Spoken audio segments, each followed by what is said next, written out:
Chapter 364, 140 Su Wenyo's Opportunity, by Lien invites President U_2. Meanwhile, on the way back to the classroom after eating, Tang Ming couldn't help sneezing, to which he explained to Ning Xiao, "My mom must be thinking of me." Ning Xiao usually wouldn't respond to that kind of remark. Excuse me. Just as they had reached the stairs, Su Jiyue, wearing thick glasses and with her forehead hanging low, spoke softly to the two of them. "Do you know where Bai Lian is?" She twisted her fingers together nervously. Her voice was so soft that Tang Ming hadn't heard clearly, but he understood that she was inquiring about Bai Lian. Tang Ming glanced at her. "She's out on some business. If you need anything, I can pass on the message." "It's nothing, thank you." Su Jiyue bowed again, and hurriedly left with her head down. Tang Ming was puzzled. He still wanted to say something. His phone beeped, and at the same time, Ning Xiao's lit up. It was a message from Jiang Fulai, containing only the location of a science and technology museum. The two of them exchanged a glance, and then turned to leave. Jiang Fulai was signaling them to hurry over. The Science and Technology Museum covered a vast area.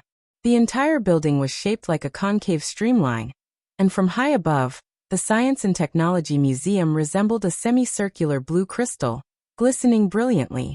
Bai Lian and Jiang Fulai had arrived first, and they decided to look around the exhibition before heading to the lecture hall when it was time. The first floor showcased the evolution of science and technology from the modern era to the present, featuring 3D projections and displays about intelligence and co-creation. The second floor was dedicated to the evolution of physics, chemistry, and mathematics. The third floor focused on the universe and aerospace, where Bai Lian even saw a small satellite. The second basement level. A crowd had gathered at the entrance. Most of them were from Jiangjing University. Due to security reasons, the number of tickets was limited, and many without tickets could only gather at the entrance to watch. They might even encounter a luminary from a certain field. The museum had anticipated such a scenario and had deployed over a dozen security guards to maintain order on the second basement level. The lecture was set to begin at 2 o'clock. Su Wenyao arrived early with tickets to secure a good spot. He handed his ticket to the security check, and the staff member gave him a glance after seeing the blue ticket. It was only 1 o'clock, and there were only a few scattered seats left in the lecture hall. Su Wenyao, carrying a stack of books, found a corner seat, sat down, and began to go through problems with his head bowed. "Preparing for the graduate school entrance exam?" A voice came from above. Su Wenyao looked up and saw a somewhat bald middle-aged man. He was taken aback. Dean Huang. He recognized him as the dean of the physics college, and also the director of Jiangjing University. There was even an introduction to him hanging in the corridor on the first floor of the physics teaching building at Jiangjing University. "Yes," Director Huang glanced at the ticket beside Su Wenyao. "There are few students who can get a ticket." "This?" Su Wenyao looked down at his ticket, his voice softening. "It was given to me by my sister." Director Huang seemed thoughtful. "What's your name?" "Su Wenyao." Director Huang narrowed his eyes slightly and recited a string of numbers. "This is my mobile number. If you encounter any problems in your research, you can ask me. I'm also planning to take on a student this year, so work hard, and I hope to see your name on the list." He patted Su Wenyao on the shoulder. Su Wenyao was dizzy with surprise, as if luck had literally fallen on his head. "Thank you, Dean Huang." He memorized the number. At the Qi family, Madame Su was speaking with Lady Qi. "Is Xuyan still angry, refusing to come downstairs?" As Su Wenyao hadn't shown up, Madame Su had to make a personal visit. Lady Qi sighed. "Xuyan has been pampered by us, she lacks manners, please forgive her, old madam." "This matter isn't Xuyan's fault. Wenyao has trouble prioritizing." Madame Su had a very poor impression of the Ji family. This Ji Mulan hadn't even married into the Su family, and already she had disrupted their feng shui. She put her hands together in a prayer-like gesture. "I hope Xuyan can forgive Wenyao." Lady Qi gave a slight smile. Upstairs, Mr. Qi sat in his study, speaking very calmly to Qi Xuyan. "Don't worry, Su Wenyao will come." He knew how much the Su family needed this opportunity to integrate into the academic circle. Lectures by academician Ma attracted many people from abroad to fly to Jiangjing specifically. The Su family had been rising rapidly over the last 6 months, directly cooperating with the railway and cultural tourism officials. The Qi family wanted to use this opportunity to sound a warning bell for Su Wenyao, to show that one doesn't just enter this circle by wishing to. Without the Qi family, the Su family really would be helpless. I know, Qi Xuyan said indifferently, sitting aside and sipping her tea. Both were quite composed at the start. As time edged closer to 2 o'clock, Qi Xuyan was becoming visibly restless. Dad. Mr. Qi also frowned. Although he knew of Ji Mulan, he had never considered the Ji family a threat, as they were nothing compared to the Qi family. Chapter 365, 140 Su Wenyou's Opportunity, by Lian invites President U_3. He felt that the Su family would know who was truly important to them, and that Su Wenyao would eventually compromise for the sake of the ticket. Just wait a bit longer. Qi father was always able to remain calm. Qi Xuyan had no choice but to sit down again. Ding! The clock in the study struck 2 o'clock exactly, and Su Wenyao still had not arrived, not even a phone call. Dad. Qi Xuyan stood up. Qi father's face also darkened. This ticket was supposed to be an opportunity to get closer to the Su family. Unexpectedly, Su Wenyao was really that stubborn. Downstairs. The time had already passed. The old lady's complexion also grew gloomy. For the sake of that woman, Su En moved out of the Su family's old house, and now Su Wenyao was also missing out on the ticket because of the Ji family. She stood up, looked towards Mrs. Qi, and said solemnly, "Don't worry, I'll give an explanation to Xuyan about this matter." "Old madam, I know you have Xuyan's best interests at heart," Mrs. Qi said with narrowed eyes. "We want to attend the wedding the day after tomorrow. I hope you can understand. Su En's second marriage, and the partner is an unknown person. Though the wedding was grand, some people would go out of respect for Su En, while others couldn't be bothered to pay homage." The Qi family looked down on these social circles, but Mrs. Qi and Qi Xuyan were still planning to go. After all, after Qi Xuyan married into the Su family, Ji Mulan would be her mother-in-law, at least partially. Mrs. Qi also planned to accompany Qi Xuyan to give the Su family some face, and to put some pressure on Ji Mulan. However, Mrs. Qi was now very dissatisfied with Su Wenyou's attitude. She decided not to attend the wedding, and would not let Qi Xuyan go either. Science and Technology Museum. The lecture by academician Ma was about to conclude. The last part was the question and answer session. Bai Lian arrived late and had no seat, so she stood in the corner with Tang Ming and Ning Xiao. Jiang Fulai had left after accompanying Bai Lian to the exhibit, as he had put aside a pile of work to find Bai Lian. Accompanying her to dinner was manageable, but attending academician Ma's lecture was unnecessary. There were people in the back rows, and Bai Lian, holding her phone, put on her Bluetooth headset when the Q&A started. Her phone lit up, and she casually swiped to check it.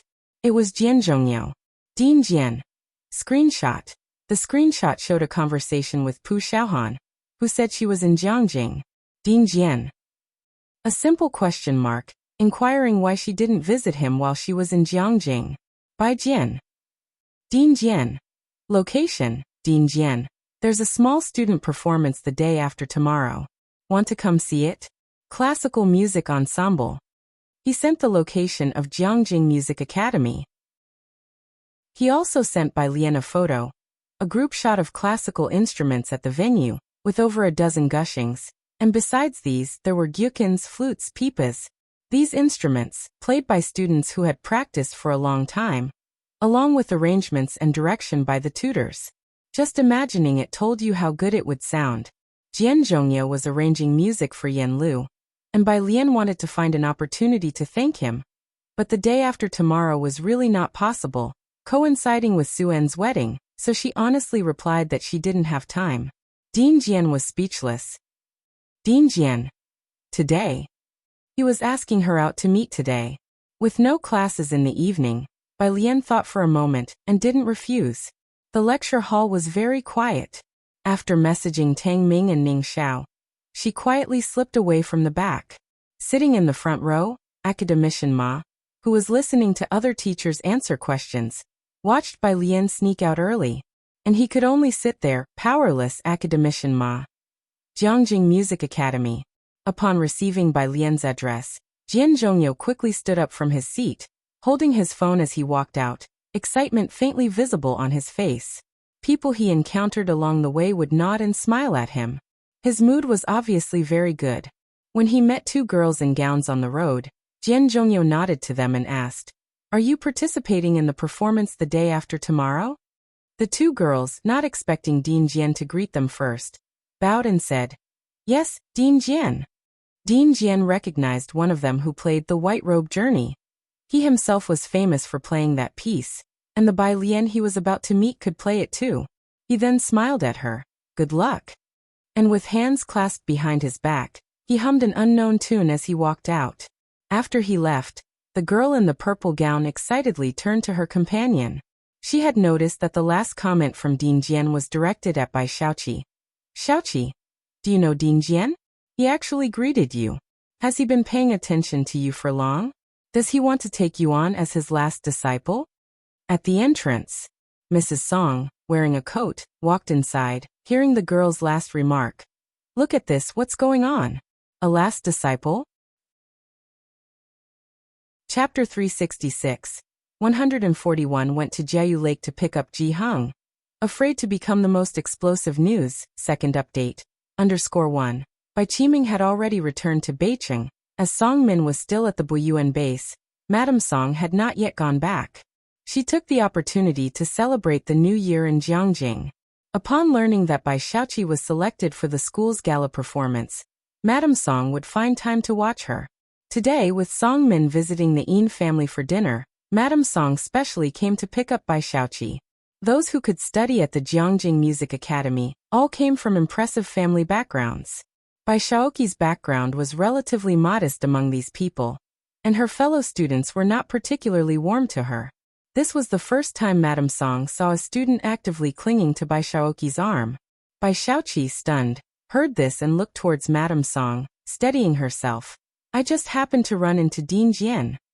"I saw as well." Madame Song sighed.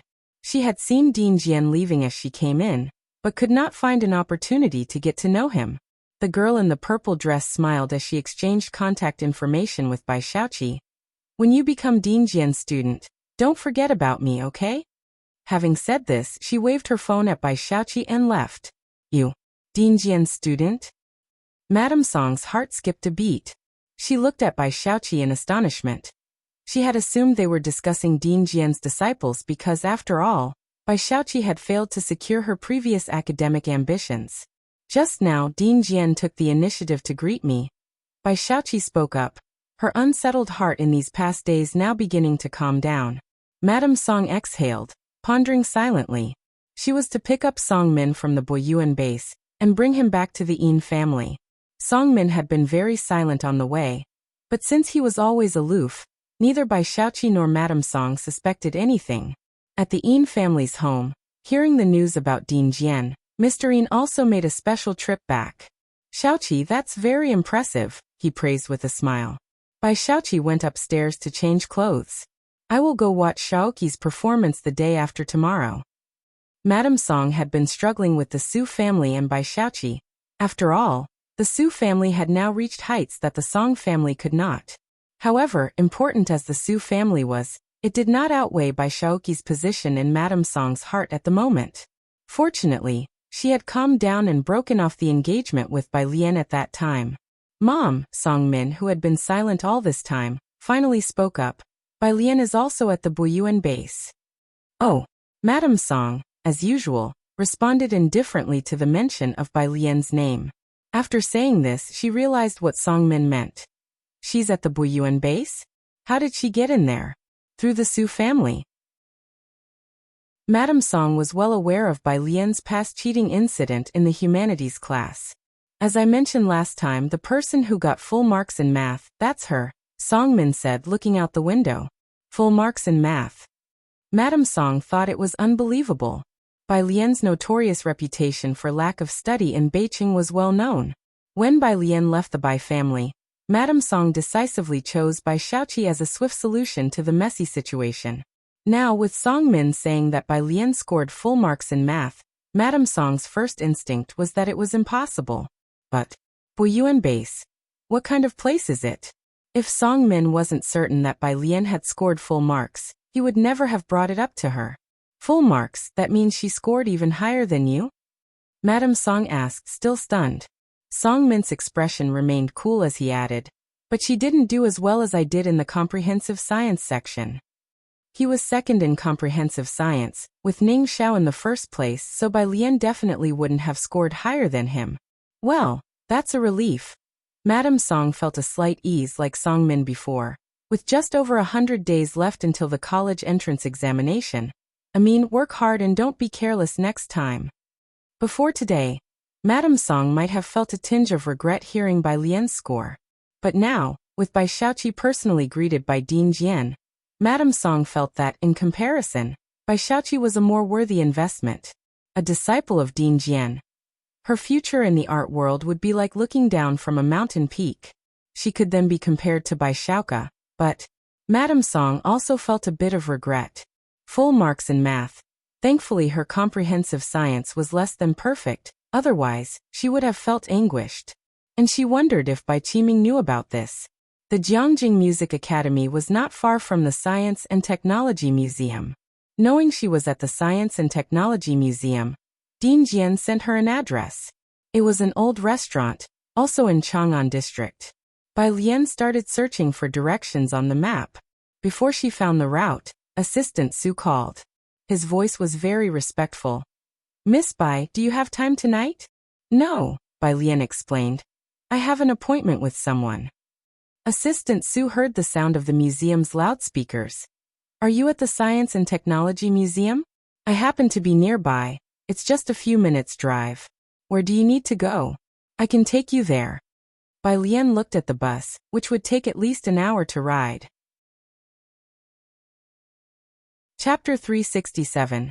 141 went to Jiayu Lake to pick up Ji Heng, afraid to become the most explosive news. Second update. _2 She was afraid to keep Dean Jian waiting for long, so she didn't refuse. On the other end of the phone in the car, Su Shujie, who was sitting in the back seat, was already quite irritable, and now looked at Zu's assistant in shock. You're taking her? Su-en's wedding is the day after tomorrow. Su Shujie's usual car had been sent for cleaning and maintenance. Tonight, Su-en had gathered the whole family for dinner, and Su Shujie was going too, so she just hitched a ride with Zu's assistant. She hadn't expected that Zu's assistant would actually go out of his way to drop off Bai Lian. Yes, if you have something to do, you can get off. I'll have someone else pick you up, Zu's assistant politely replied. Su Shujie had never met Bai Lian, though Su-en had told her about her many times. She didn't have any impression of Bai Lian, but she knew Zu's assistant. He was Su-en's close confidant and rarely showed such politeness to other people. Even towards her, his attitude was always proper. Now he was being so polite to Ji Mulan's daughter? Su Shujie found it inconceivable. She lifted her hand subtly saying, No need, I'll go too. At that moment, she finally became a bit curious about Bai Lian, and wanted to know why Zu's assistant was so polite to her. Within a few minutes, the car arrived at the edge of the Technology Museum. The Technology Museum was a famous spot for checking in Jiangjing, and Su Shujie figured Bai Lian was probably there to check in. Her gaze swept around, and she immediately saw a girl standing by the road, wearing a snow-white layered woolen vest. Her jet-black hair was loosely tied up with a hairpin, with a few strands swaying in the wind by her ear. She also wore a Bluetooth headset on her ear. Her eyes were cast down, her left hand holding a phone, her right hand casually swiping across the screen. Was she playing a game? The car stopped and the girl, facing away from the sun, lazily looked up. Her entire face was revealed, and the Technology Museum behind her, shining like a sapphire, instantly became mere background to her presence. Su Shujie had long heard from old Madame Su about Bai Lian. Su-en had previously wanted Bai Lian to retake her studies in Jiangjing, and her grades weren't good. Ji Mulan had also spoken briefly about Bai Lian, which led Su Shujie to have a very average impression of her. But seeing her now, she thought that indeed, very few people could resist beauty, and her impression of Bai Lian improved. Zu's assistant quickly got out of the car and very obsequiously, opened the passenger door for Bai Lian as she raised her hand. "Miss Bai, please watch your head." His voice was respectful, but he didn't introduce Su Shujie to Bai Lian.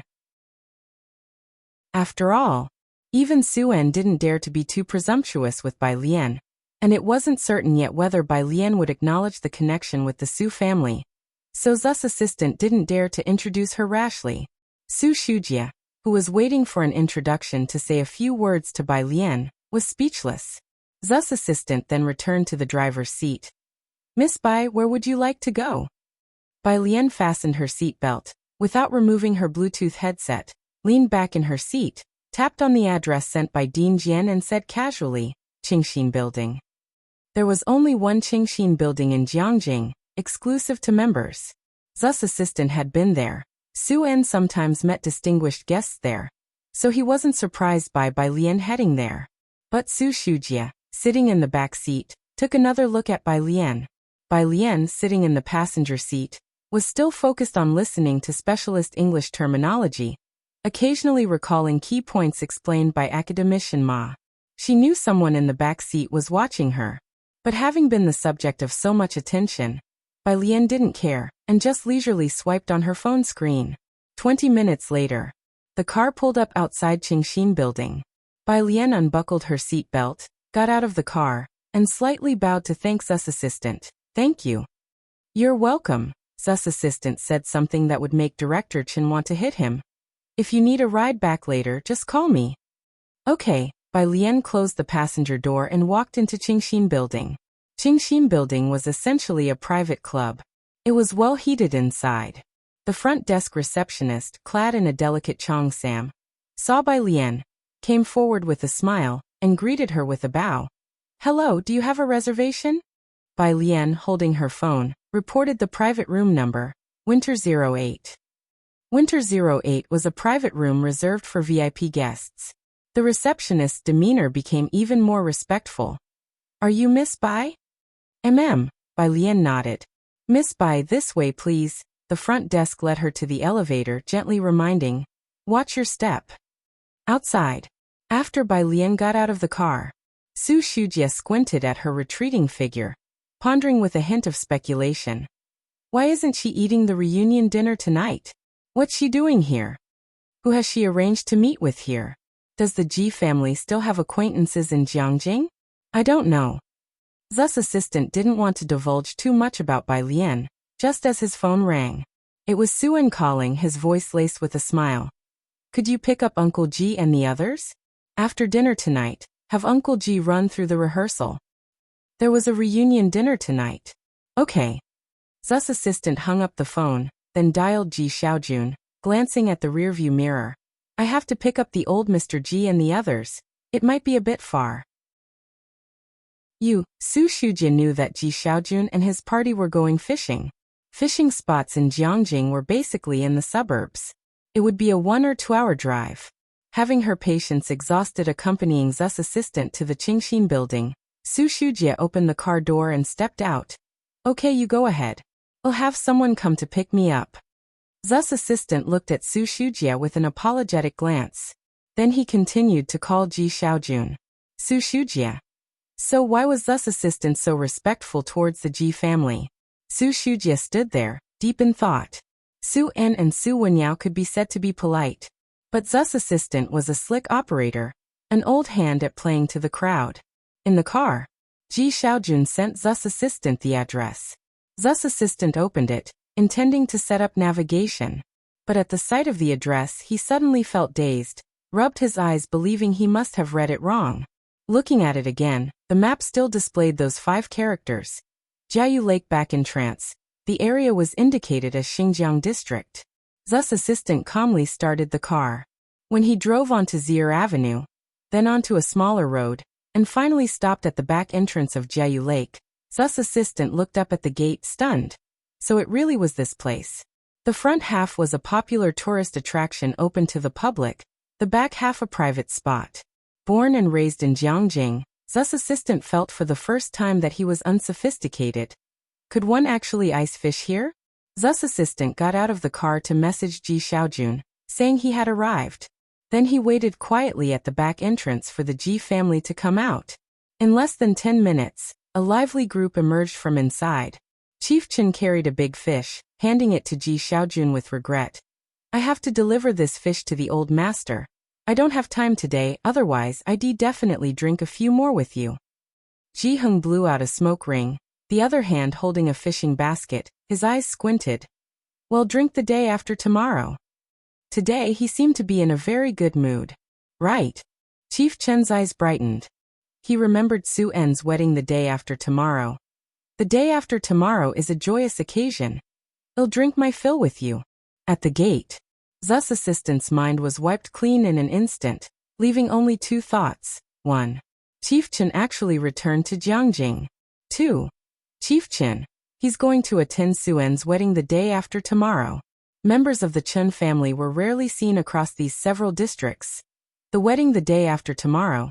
That should be the biggest news in Mingfeng district this year, right? Zu's assistant stood there stunned. Chapter 368. The 142 Vanishing Pickup God. Honored guest _1 Director Chen was chatting with Ji Heng when Ji Xiaojun thanked Zu's assistant. Assistant Su, thank you for making the trip. Suen had wanted to properly entertain the Ji family this time. However, he had not found the right opportunity. As their departure was drawing near, it was only Su Wenyao who had taken them to visit a museum once. And today they had specifically asked Assistant Su to pick them up. Assistant Su said earnestly, please don't say that. Uncle, the day after tomorrow we'll find someone to drink a few more glasses with you. Director Chen lifted a big fish out of the fishing basket and placed it beside Ji Heng.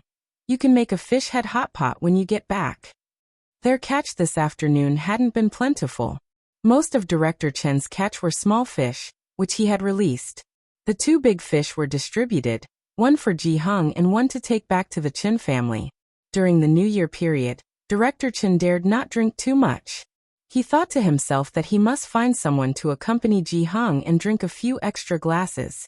After sending Ji Heng off in the car, Director Chen stood on the spot, waving towards the direction of the car, standing tall and straight. Assistant Su, glancing in the rearview mirror, felt very stiff, being seen off by Director Chen for the first time.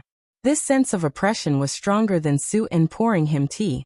Of course, he had no desire for Su En to pour him tea.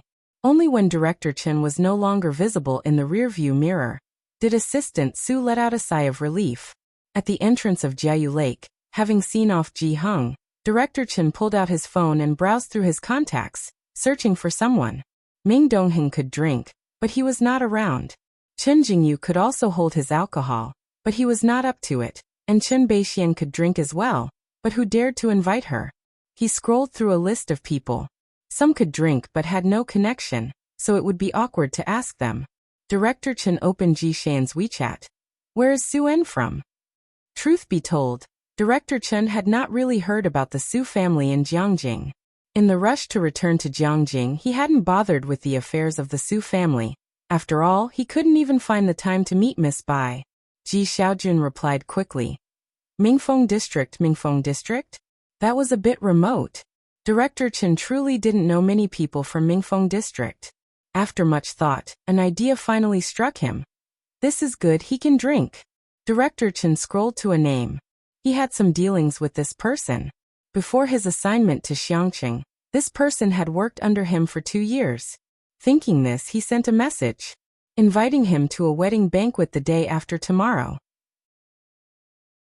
Conveniently, this person was also from Mingfeng District. Qingxin Building. The Winter 08 private room was very traditional. On the right side was a low table with tea sets. A barely scentable incense was lit, sending up ethereal curls of smoke. On the left stood an 8-panel screen. Would you like to listen to some music first? The waiter served the snacks and tea, and then handed the menu of musical pieces to Bai Lian. Bai Lian took it, glanced briefly, and tapped a slender finger on one of the pieces. The waiter looked down. Ambush from 10 sides? There was nothing wrong with this piece. Others had requested it too. It was just that the waiter was somewhat surprised. For such a beautiful and gentle young lady to choose such an intense piece. Still, the well-trained waiter left to make arrangements.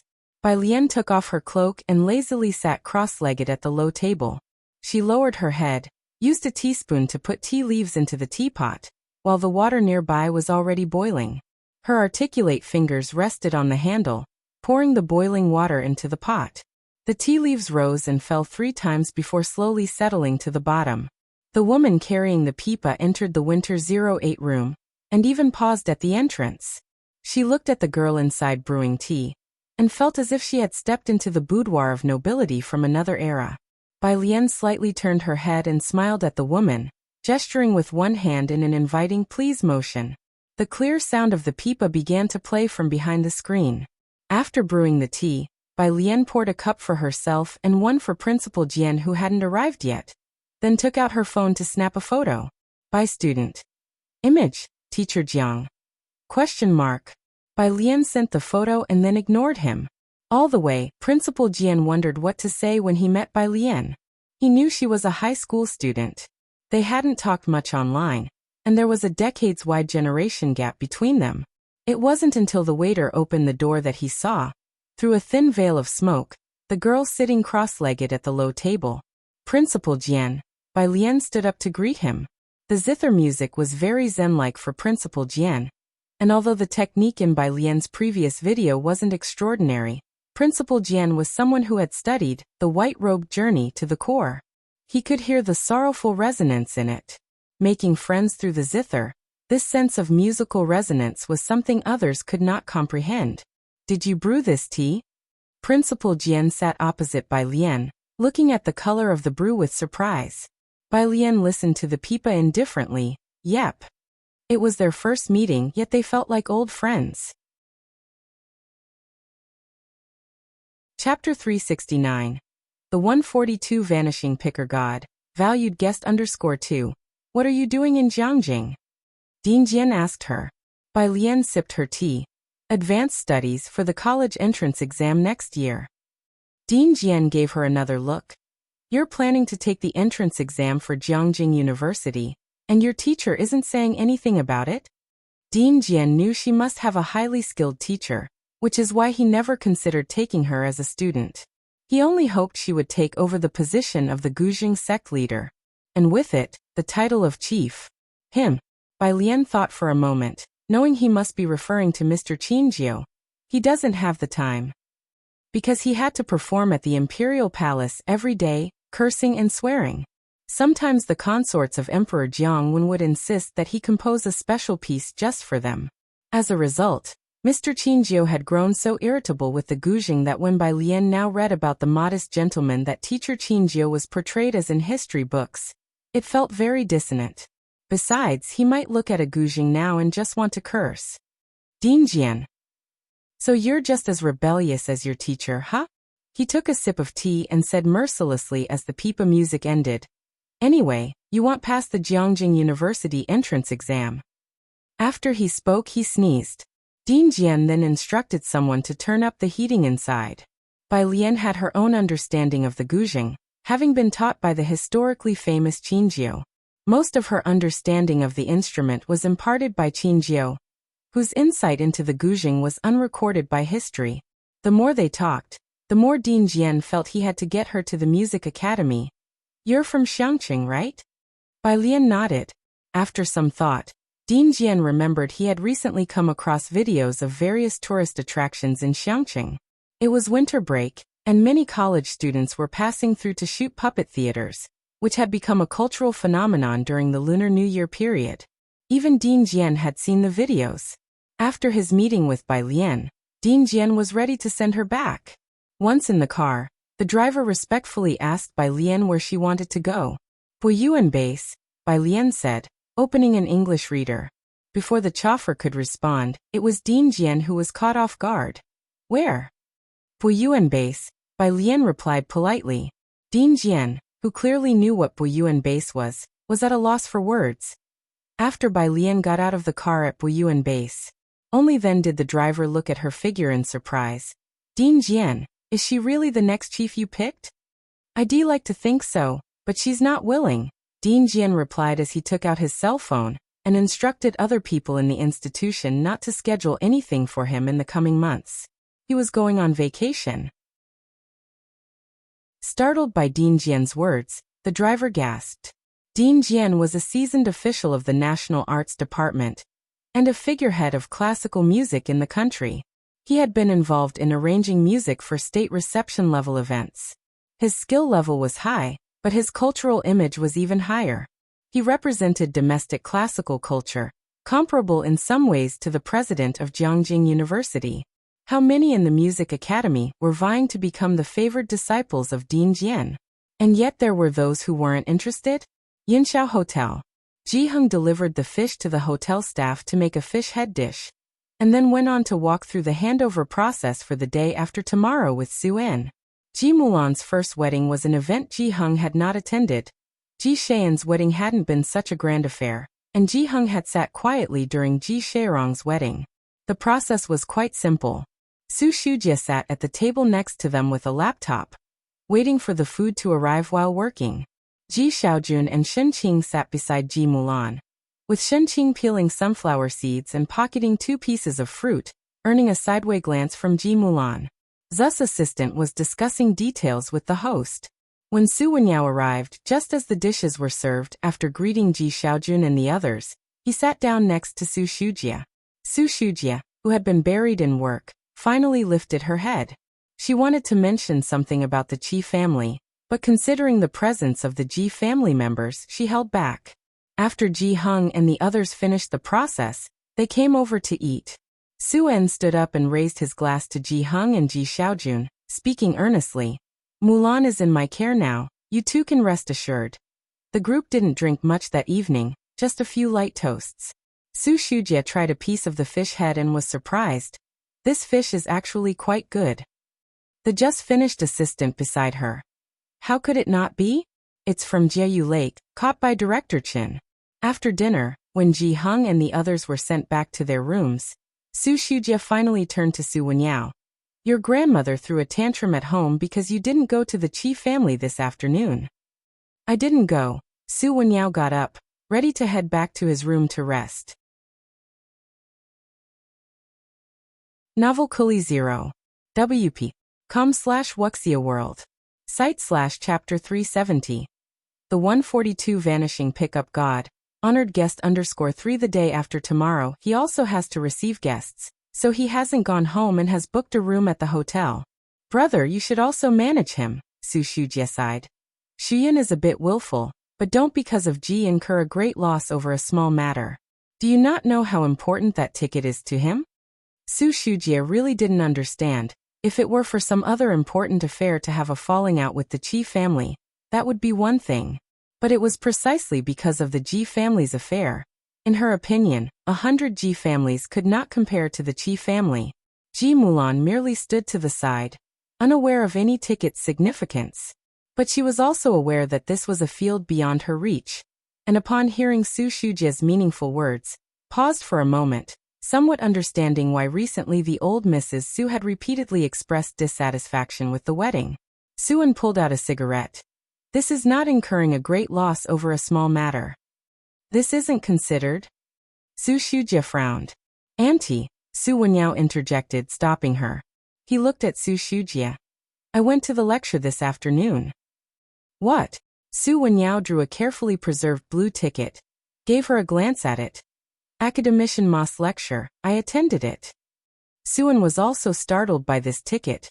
Where did you get this? The academic lecture in the science and research community was not one could just decide to attend. Alien gave it to me, Su Wenyao said softly. Su Shujie realized who this person was, extremely shocked. Her? How did she get hold of the ticket? When Su-en heard it was by Lian, he was stunned for a while, then nodded and calmed down. No wonder. Bai Lian always knew many odd and unexpected people. If it were her, then Su-en wouldn't find it strange. After all, that was the person even Director Qin would call Miss Bai. Let alone getting hold of tickets, Su-en thought. Now that Bai Lian knew that academician Ma, he wouldn't find it strange either. Su Shujie felt in the afternoon that Zu's assistant had a very strange attitude towards the Ji family, and now seeing Su-en's reaction, she was even more astonished. What on earth are the people from the Ji family? After she went back, She had someone show her Ji Mulan's information again. Graduated from Beijing University, from Xiangqing. She turned it over and over, but didn't see anything out of the ordinary. Suen's wedding day. It was the last day of courses at Buyuan Base, and Bai Lian and her two companions were earnestly listening to a lecture. The day after tomorrow is the Lunar New Year, and Buyuan Base would be on holiday too. The wedding ceremony was at 11:18, and Bai Lian and her group just needed to arrive before 11. During the lecture break, the professor sat above. Tang Ming went to the restroom with Wang Su, and the girl seated in the middle turned back to see the left side of Bai Lian was empty, then slowly approached. Bai Lian, with her chin propped up, was lazily flipping through a review, and upon hearing some noise, she slightly raised her eyes. She raised an eyebrow at Su Jiyue, both her eyes and brows tinged with indolence. "Hello, I'm Su Jiyue. My brother is Su Wenyao." Su Jiyue introduced herself in a soft voice. She held up her phone, wanting to add Bai Lian on WeChat. Su Jiyue? Bai Lian had known this name for a long time, but only now did she learn that she was actually Su Wenyao's sister. Bai Lian had a rather good impression of Su Jiyue, who was quiet and unassuming. The other time, she had even wanted to give Bai Lian the math modeling Liang Wuyu and others had done. Bai Lian took out her phone, scrolled to the QR code, and let Su Jiyue add her. Su Jiyue left, excited. Another person was added on her phone. Bai Lian didn't pay much attention until she put down her phone to continue reading the review. Jiyue. Aha. Jiyue. Sister, you're awesome. Jiyue. You can actually do math modeling with Senior Heewon. Jiyue. #@ %*. Bai Lian stared at the message for several seconds before slowly, and with some hesitation, tapping on the person's avatar. The latest moment in their circle of friends was from the day before yesterday. Wild boar shocked. JPG, Su Wenyao commented. 6 Bai Lian went back, finally confirming that the person who typed such noisy text was indeed the seemingly quiet Su Jiyue. Jiyue. Sis, aren't you attending the wedding today? Bai Lian. I'm attending. Jiyue. My car is here, let's go together. Bai Lian. I'll go later. Jiyue.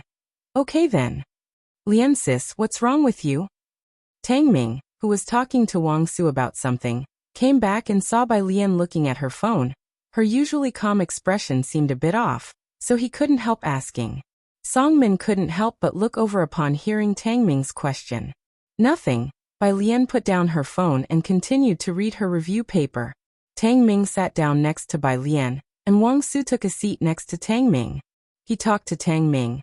The math physics god hasn't made any moves for a while now. That stuff's killing a bunch of people. Don't worry, she must be busy. Tang Ming spoke up. Right, she's probably like Senior Heewon, spending every day in the lab. Wang Su sighed. Tang Ming. It's also possible she was off brushing up on biology and chemistry, then practicing piano when free. By the way, what's your username on the app? Wang Su took out his phone, opened the app. Let's all follow each other. Everyone mostly used their real names. Wang Su searched for and followed Tang Ming and Ning Xiao. Then, after thinking for a bit, he searched for Bai Lian, but found nothing. Not there? Wang Su found it odd. In the Buyuan Base publicity office. Jiang Fulai lounged on the sofa, wearing loose-knit clothing and looking completely at ease. In his hand was a black pen, and his lightly draped legs supported several documents. Jiang He was sitting on the side, fiddling with a new Rubik's Cube. Director Chen sat across from Jiang Fulai, extremely uneasy. With Bai Lian not around, he couldn't ignore the pressure emanating from Jiang Fulai. Who in Xinjiang district would believe it? That young Master Jiang was waiting here for someone after class. 10 minutes later, Director Chen could no longer sit still. He got up with some trepidation. Jiang, young Master Jiang. Jiang Fulai stretched out a hand and tossed the document he had finished reading onto the coffee table. Speak. I was thinking of helping Uncle Ji with something. Director Chen stood there. Without thinking, he dragged Ji Hung into it. They're getting married today. Surely they must be swamped. If I go, I can help out with the preparations. He had dropped off Jiang He in the morning to find Jiang Fulai, and then came together to find Bai Lian. He thought Bai Lian would be there as soon as he arrived. Director Chen had no idea that scam prevention had gotten so serious. Bai Lian was still in class, and they had to wait for about an hour. Jiang He, out of all consideration, who dares to face Jiang Fulai alone for an hour? Go ahead. Jiang Fulai lifted his head momentarily. Director Chen hurriedly left the room. After departing the publicity office, Director Chen took a breath of relief, finally feeling refreshed as he sat in his car and fastened his seatbelt. Before driving off, he made a phone call. Shin Min, have you set off yet? Chapter 371, 143 Wedding Banquet, Unexpected Guest, Part 2. _1 on the other side of the phone. The voice was very respectful. Mr. Chen, I was just about to leave. Fine, I've sent you the address, Director Chen said and then hung up the phone. It's just that he had no spare invitations. Director Chen didn't contact Su-en. He only sent a message to Bai Lian to inquire about the invitation.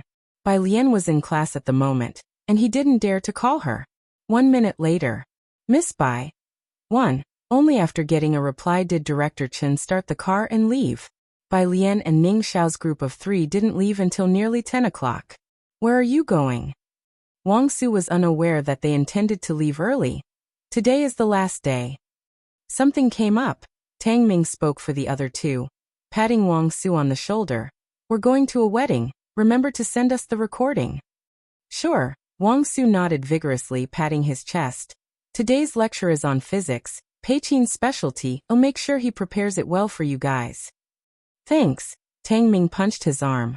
Yu Guang saw Bai Lian and Ning Xiao walking away, and immediately grabbed his backpack to catch up. Chanan District was separated from the Yunxiao Hotel by Xinjiang District, and if traffic was bad, it could take more than an hour to get there. By the time they went downstairs, Jiang Fulai and Jiang He were already waiting in the car. Professor Jiang. Upon seeing Jiang Fulai, Tang Ming and Ning Xiao instinctively straightened their backs. Jiang Fulai responded indifferently, then his gaze shifted to Bai Lian. Are you really going back tonight? Yes. Bai Lian had already packed her things, leaning lazily against the chair back, speaking to Jiang Fulai. I have to rush back before the new year. It's a bit hurried. Flying from Jiangjing to Beijing took half a day, and a train from Beijing to Xiangqing also took 12 hours. Initially, Su-en thought about having the Ji family stay in Jiangjing for the new year. But Ji Heng and Ji Xiaojun disagreed. Not to mention them, Ning Xiao and Tang Ming also need to hurry back for the new year, as they had no relatives in Jiangjing. Today, because there were many people, Jiang Fulai had a stretch executive car brought out. Bai Lian sat in one row with him while behind them was a booth seat where Jiang He and Ning Xiao sat, eating fruit. When Bai Lian mentioned going back, Jiang He, who was being fed grapes by Tang Ming, immediately crawled over and leaned behind Jiang Fulai's seat, staring at Bai Lian. He was pushed away by a finger from Jiang Fulai. Jiang Fulai's fingertips rested on a folder, though he hadn't flipped through a single page, only calmly calculating the time. There's no need to rush. But there's not enough time. Boyuan base also finished today. They had a flight at 9 o'clock tonight to Beijing, and from there they would have to catch an early morning train to Xiangqing the following day, arriving only in the evening. Jiang Fulai tapped the folder intermittently, his expression cool, his voice clear and distinct. Leave at 6 o'clock tomorrow morning. I just happen to be going back to the lab for a bit. Bai Lian. That really is just right. She leisurely took out her phone to call Su Wenyao. Su Wenyao took a minute to answer the phone. Hello, alien. It's a bit noisy and I didn't hear. Are you there yet? Not yet, Bai Lian said unhurriedly. I have one guest here without an invitation. Could you help me check on it when the time comes? Without an invitation. What's his name? Su Wenyao inquired. Surname Shun, called Shun Min. Su Wenyao wrote down the name on a sticky note. Okay, I got it. Yinxiao Hotel. Wedding venue. Ji Mulan was getting married from the hotel, taking a round to Su-en's new house, and then returning to the hotel's wedding venue at this time. The guests were arriving one by one, with Su-en and Su Wenyao both outside greeting the guests. Su-en had invited all his staff in Jiangjing to the event, plus some friends from the industry, classmates and relatives, totaling several hundreds of people. Even if the greetings started at 9 o'clock, and he met 3 or 4 people a minute, it would still take 3 hours. The hotel was clearly well versed in handling such a large event, assigning 20 hosts and dozens of servers, making it seem not too busy. Madame Su arrived not too late either. She arrived at the wedding venue at 10 o'clock, assisted by the Su family butler, sitting majestically in the main seat at the table set up under the stage for the wedding. Ji Mulan was getting her makeup done in the back. She heard that Madame Su had arrived. She went forward to greet her, and surprisingly, she too was nervous. "Madame Su, why have you come?" She had thought that Madame Su wouldn't come today. The wrinkles on Madame Zu's face were deep, exuding an intimidating presence that made people reluctant to look directly at her. She didn't respond to Ji Mulan, scanning the room instead. "Haven't seen the person yet?" She had come so early just to wait for Bai Lian. With the day so lively and the setting so grand, Madame Su felt that Bai Lian and her company would arrive very early, which is why she had come in advance. Butler Su swept a glance at Ji Mulan and respectfully bowed. "She hasn't come." Ji Mulan had known all along about Madame Zu's attitude and didn't mind. If Madame Su had easily accepted her, she would have suspected something fishy. "Madam," people from the Su clan walked around to greet Madame Su, then looked towards Ji Mulan. "Congratulations." Madame Su looked at the other party and spoke indifferently. "Uncle, please sit here. We haven't seen each other for a long time. Let's have a chat." The Su family uncle glanced at the main table and hesitated. "This?" Madame Su looked down and noticed the groom's and bride's parents' table sign in the middle of the table. She raised her eyes, signaling Butler Su with a glance. Butler Su immediately removed the 2 signs. They were replaced with groom's table. And under this table, the sign for bride's table was set up. "Sit," Madame Su said, looking towards the uncle, who now sat down at the groom's table without hesitation and with a smile. There was nothing to hesitate about.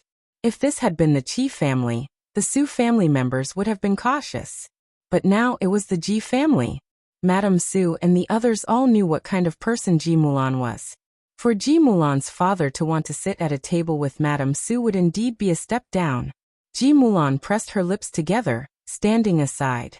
Just then, Ji Heng and Ji Xiaojun among others had just arrived at the wedding site. It was said that this was the bride's relative, and Ji Heng was the bride's father. The etiquette lady led Ji Heng to Madame Zu's table, while Ji Xiaojun and Shen Qing sat at the table behind. Ji Heng held a smoking pipe. Today he was wearing a black robe with the character for fortune, looking festive, and his presence was not overshadowed by the Su family members dressed in their fine suits. Madame Su was lowering her head, turning a string of Buddha beads in her right hand, her expression cold and indifferent, not lifting her eyelids. "Excuse me," Butler Su said with a smile while turning over the sign on the table towards Ji Heng and the etiquette lady. "This is the groom's table. The bride's table is in the back." He indicated the table where Ji Xiaojun sat, speaking politely. But Ji Mulan had not opted for a traditional Chinese wedding. Her hair was only half done, and her complexion was somewhat dark. She wanted to say something to Butler Su. She was stopped by Ji Heng. "It's fine." Ji Heng turned and sat down next to Ji Xiaojun, lifting his chin towards Ji Mulan. "Go on with what you're doing, don't mention it to Suen." Ji Xiaojun reminded Ji Heng. "Dad, your phone is ringing." The scene was noisy, so Ji Heng could not hear the ringtone, but Ji Xiaojun saw the light from his phone in his pocket.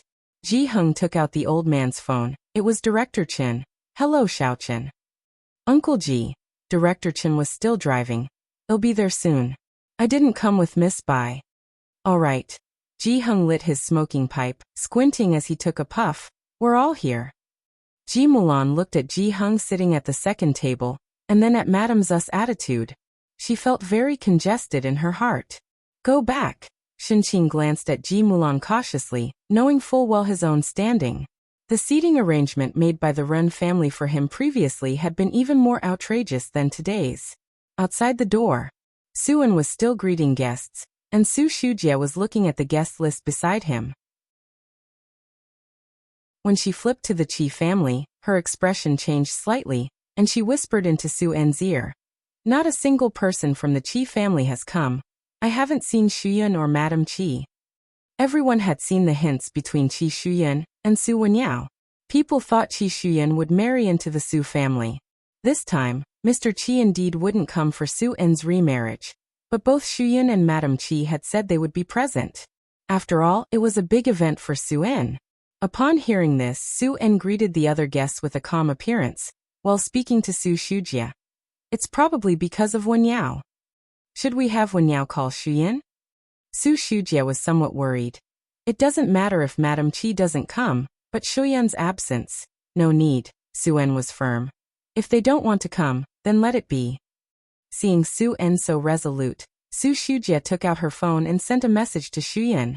Shuyan, the wedding is about to start. The other party didn't reply immediately. Su Shujia sighed. Just as she was about to say something, she looked up to see a man in his 40s lingering at the welcome area. She quickly went up to him. District Chief Shin? How did you come here? Hello. District Chief Shin didn't know Su Shujia but had seen Su En and was very polite. Mr. Su, I didn't realize this is your wedding. Congratulations. Su Shujia looked at Su En in shock. Wait, Su En had even invited the district chief from Mingfeng district? Had the Su family become stronger behind her back? Su En was also startled by District Chief Shin. He put aside what he was doing. District Chief Shin, are you here on official business? His family had no connection to the political world, nor the channels for it. Su En was puzzled too. Right at that moment, Su Wenyao approached, carrying a sticky note for Su Shujia and Su En. Dad, Alien says there's a guest with the surname Shin called Shin Min, a gentleman. I haven't seen him here. You and Auntie keep an eye out. Su Shujia and Su En hadn't had time to process it yet. That would be me. Shin Min looked up, giving a slight nod towards Mr. Su. I don't have official business today. I am here to attend the wedding banquet. I apologize for the sudden intrusion, and for disturbing you, Mr. Su. Chapter 372. 144 Chenju Gao Guangliang Field _1. Your visit amidst your busy schedule brightens our wedding banquet for Mulan and me. District Chief Shin, please come in. Su En, who had weathered many events, regained his composure in just a second. He stepped aside and personally escorted Shin Min inside. I've always wanted to come and see, and today I finally found the opportunity, also to have a drink with the old man. Shin Min was also discreetly sizing up Su En as he spoke. Su En was a major taxpayer in Mingfeng district and knew how to handle situations. Shin Min recognized him naturally. A few months back, during the municipal bidding, he had let slip that Mr. Chen would be visiting Xiangqing. At the time, several individual entrepreneurs from Mingfeng district were present.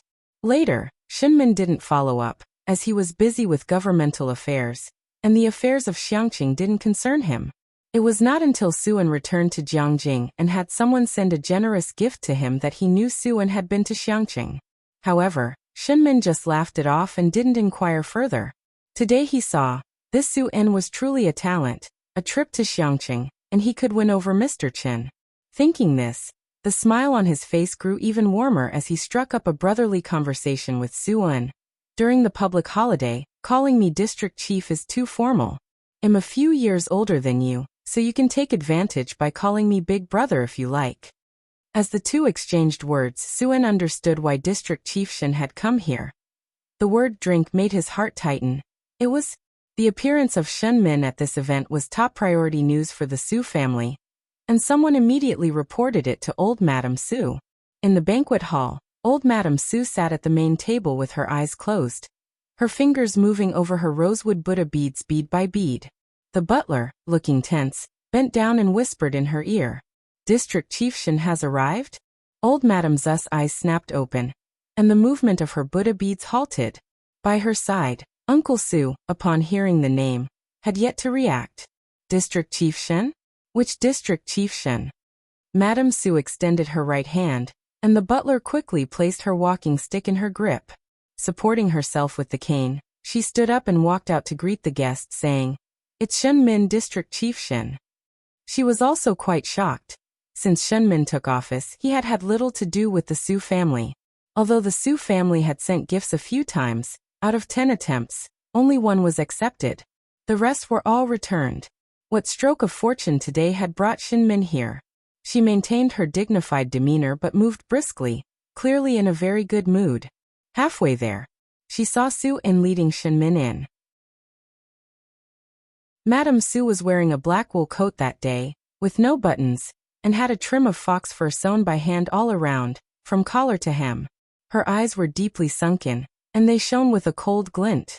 District Chief Shin's face appeared on the local news from time to time. Those who didn't pay attention to such things might not recognize him, but nearly every upper-level member of the Su family had reviewed some lists to prevent offending anyone. District Chief Shin. Upon seeing him, both Madame Su and Uncle Su were taken aback, yet their manners were impeccable. An honored guest's arrival is indeed an honor. Shinmin, not knowing Madame Su, gave her a polite nod. Without much conversation, Su-in led Shinmin to take a seat. Let's sit inside for a while first. Madame Su took the opportunity to fall one step behind, and looked toward Su Shujia who had followed. She brought her hands together, her heart nearly leaping out of her chest. Your brother managed to invite Shinmin over? She naturally did not think it had anything to do with the Ji family. Su Shujia felt a momentary blank in her mind, finally catching on. She looked at Madame Su with some hesitation. It's not brother. District Chief Shen, he seems to be a guest of the Ji family. The old lady thought she had misheard and tapped her walking stick. What? A guest of the Ji family? How could the Ji family know Shinmin? At that moment, the focus wasn't on that. The butler, supporting Madame Zu's other arm, looked alarmed. Old Madame, the seating. Quick, follow them. Madame Zu's gaze lifted to see Su-in leading Shinmin to the first table, and she hurried forward. Su Shujia also followed, frowning. Seating? What about the seating? The banquet hall of Yunshao Hotel spanned 3 middle floors, 36 to 38, with all 3 levels open and a dedicated banquet elevator leading up. A white crystal aisle for the ceremony stretched down the center, about 50 meters long, with 16 tables on either side. The second and third floors almost mirrored this setup. On the left side, close to the aisle, there were 8 tables. Su-in led Shinmin forward, coming to the 2 front tables. The seating had been arranged by the Su side, and also been reviewed by Su-in. The main table was being occupied by Ji Hung, and a few others from old Madame Zu's group. He had intentionally placed Bai Lian and Ji Xiaojun at the adjacent second table. Now approaching, he found both the main and next table occupied, turned into a table for the groom's party and a table for the bride's party. Chapter 373. 144 Chenju Gao Guangliang Field _2 and Ji Hung was seated at the second table? Seeing Su-in speaking and then suddenly falling silent, Shinmin glanced at the table and realized the problem. Table for the groom's guests, table for the bride's guests. Shinmin had attended many weddings, big and small, but this was the first time he had seen such a ludicrous seating arrangement. He stood with his hands clasped behind his back, not getting involved in their family affairs. Why have you just come in now? Ji Xiaojun saw Su-in and stood up to greet him with a smile. Have all the guests been received? Do you need any help from me? No, you just stay with them, Su-in replied, struggling to contain his anger, then turned back to his uncle who had hurried over. How did you arrange these seats? The uncle was taken aback as well. Madame Su, leaning on her cane, came forward and scolded Su-in. You're so busy with the wedding you're not being sensible, not putting the right people in charge. Look at this seating arrangement. What does it look like? See who's responsible for today's affair. Get rid of such people from the Su family. She then turned to Shinmin with a smile. District Chief Shin, please take your seat first. Raising her hand, she directed Shinmin to the first table, then gestured to the uncle to switch the seating arrangement, and finally, she said in a gentle tone to Ji Hung, Old Mr. Ji, how could you sit here? Hurry up and help the old gentleman to the main table. The last sentence was addressed to the Su butler. The Su butler quickly stepped forward, while Ji Hung wrapped his pipe and looked up at Su-in before waving his hand. No need, I'm quite happy sitting here. You go on with your business, no need to entertain us. He slowly blew out a ring of smoke. He could leave, but to make him go back, that was impossible. Shinmin glanced at the pipe in Ji Hung's hand, putting it together with the various tobaccos that Superintendent Chen had been asking him to find. He realized in almost an instant. He too gave a laugh, took a seat next to Ji Hung, leaving one spot open, and said to Suen, "I'm also a guest of the bride's side. I'll just sit at this table. You go ahead with your tasks. I will chat with the others for a bit." He wondered who exactly Alien was. The table for the bride's guests, label on the table, was very conspicuous. Madame Su looked stiffly at Shin Min, struggling to find a word to say to him because, with that table for the bride's guests, she had no excuse to sit at the same table. She ended up taking a seat at the foremost table, feeling as uncomfortable as if she was sitting on pins and needles.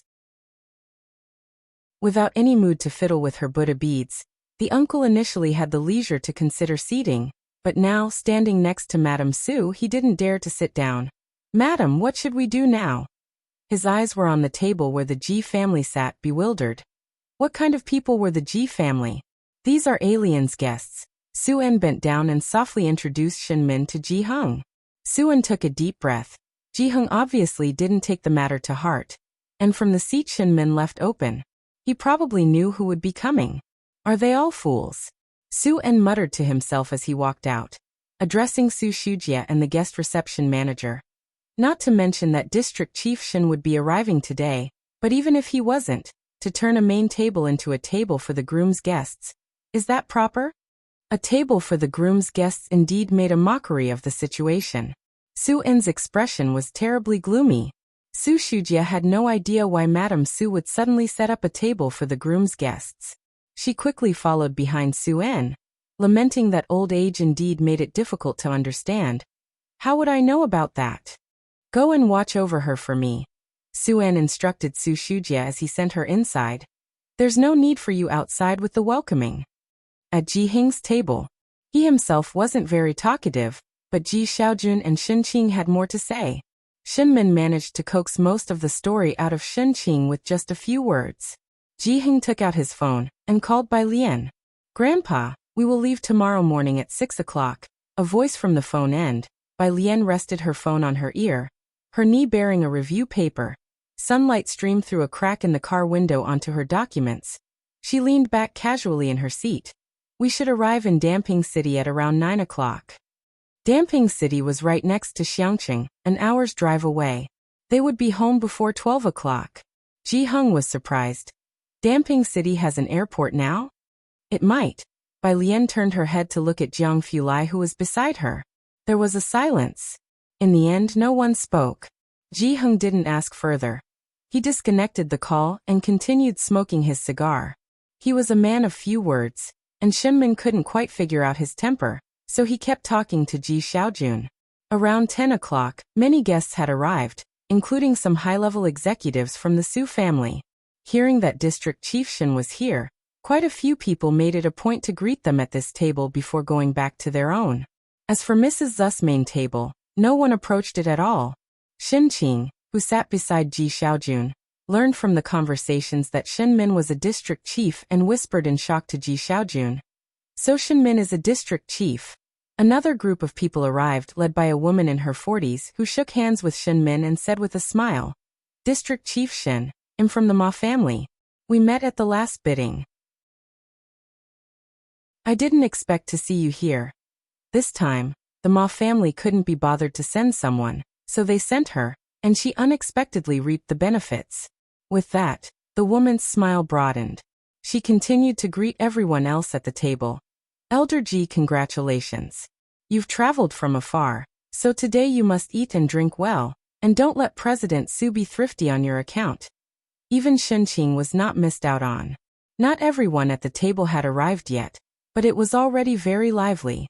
It was at this moment that some noise suddenly came from the entrance. The woman at Ji Hung's table couldn't help but look toward the entrance. Suen walked in with a middle-aged man. When Suen saw the place left for Director Chin, he knew Chin would come, and sure enough, within less than 10 minutes, Director Chin arrived, letting Suen finally relax. "When did you return? Alien didn't tell me you would be coming." Suen had gone fishing with Director Chin a couple of times, and the two were fairly familiar with each other. "I came back on a whim." Director Chin scanned the room and strode towards Ji Hung's side. "Don't mind me. I'm here to have a drink with Uncle Ji." He said not to mind him, but Suen dared not take that literally. Walking further inside, the attention from many people shifted toward them. The man beside Su-in had a tan complexion, his eyebrows were like ink, and he was not given to laughter or excessive talking, nor did he often appear in public, so most people at the scene did not recognize him. However, there were some who did, like the middle-aged woman still standing by Ji Heng's table, and Mrs. Su at the table behind, who had just settled in for a few minutes before standing up again using a cane, tilted her head to look at Uncle Su beside her. That is, compared to Shin Min, the person now seemed even more incredible to her. Su Shujia also stood up, squinting at the man beside Su-in. She was momentarily hesitant to speak. Not many people had seen Director Chin, so Su Shujia dared not be sure.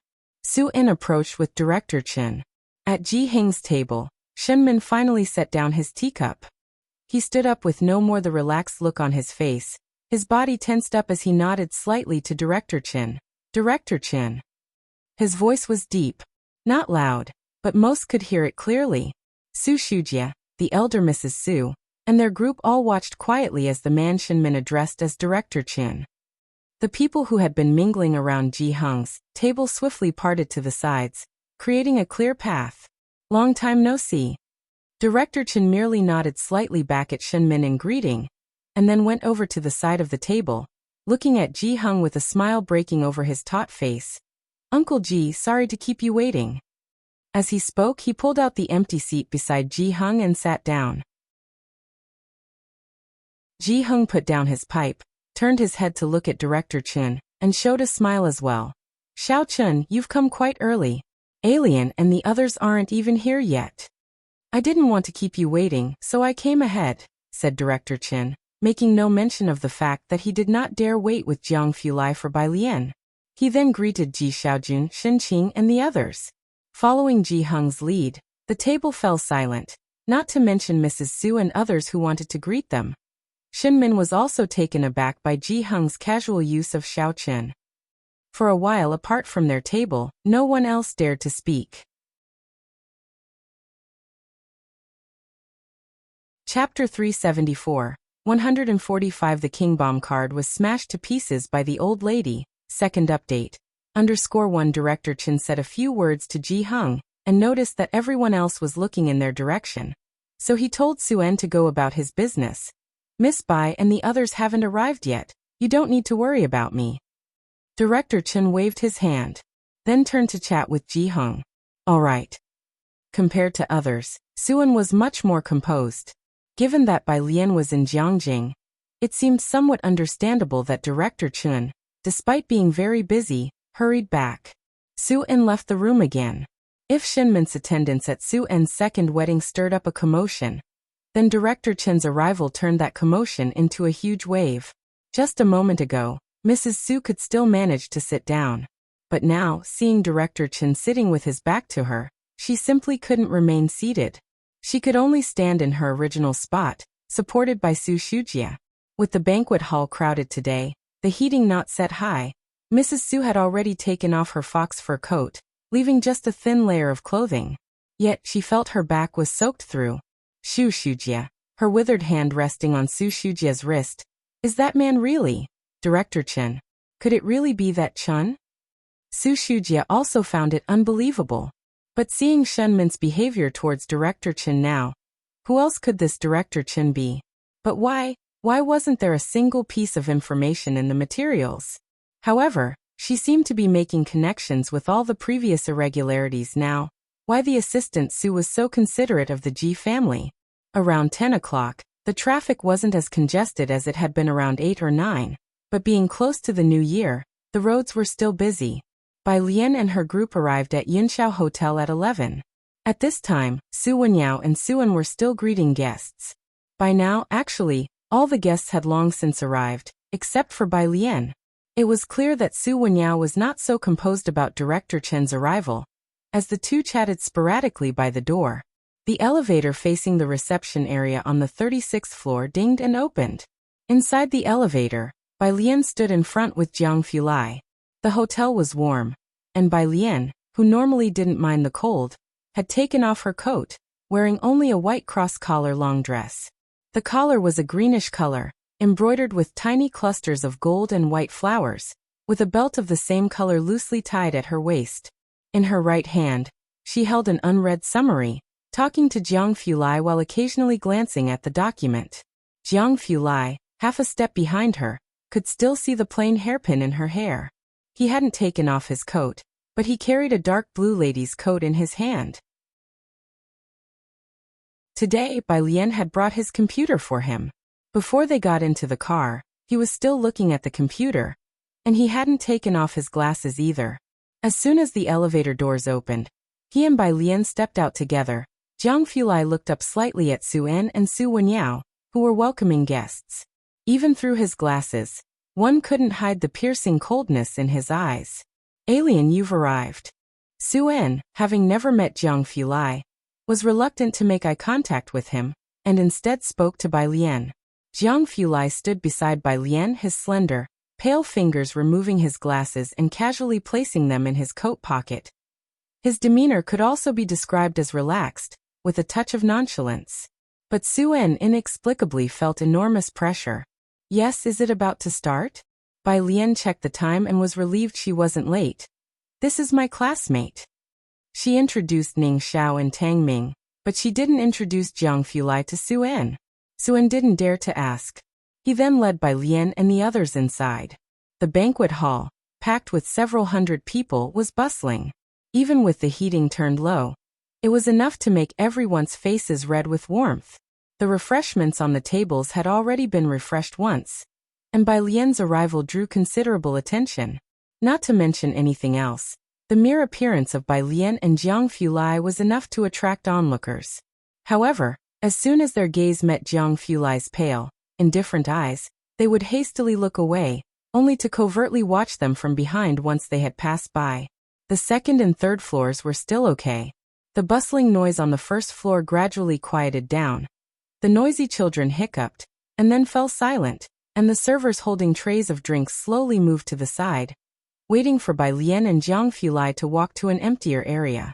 Su En immediately saw Mrs. Zu's table, which had not been fully occupied, as well as the surrounding tables where many guests were mingling and greeting each other. From the first time he brought Shin Min in, and saw the seating arrangements that infuriated him, until now, Su En had calmed down, thinking to himself that it was fine to sit at the less prestigious table, conveniently making enough room for Bai Lian and her group. "Alien is here." He straightened his boutonniere, and looked up smilingly to greet the people at Ji Hung's table. Ji Hung was seated in the center. To his right was Director Qin, to his left, Ji Xiaojun, while Shen Min sat beside Director Qin. As he looked up and saw Bai Lian following behind Su En and Jiang Fulai, Shen Min thought he was seeing things. He blinked and looked again. Jiang Fulai was pulling out chairs for Jiang He and Bai Lian, and he casually glanced over toward Shen Min.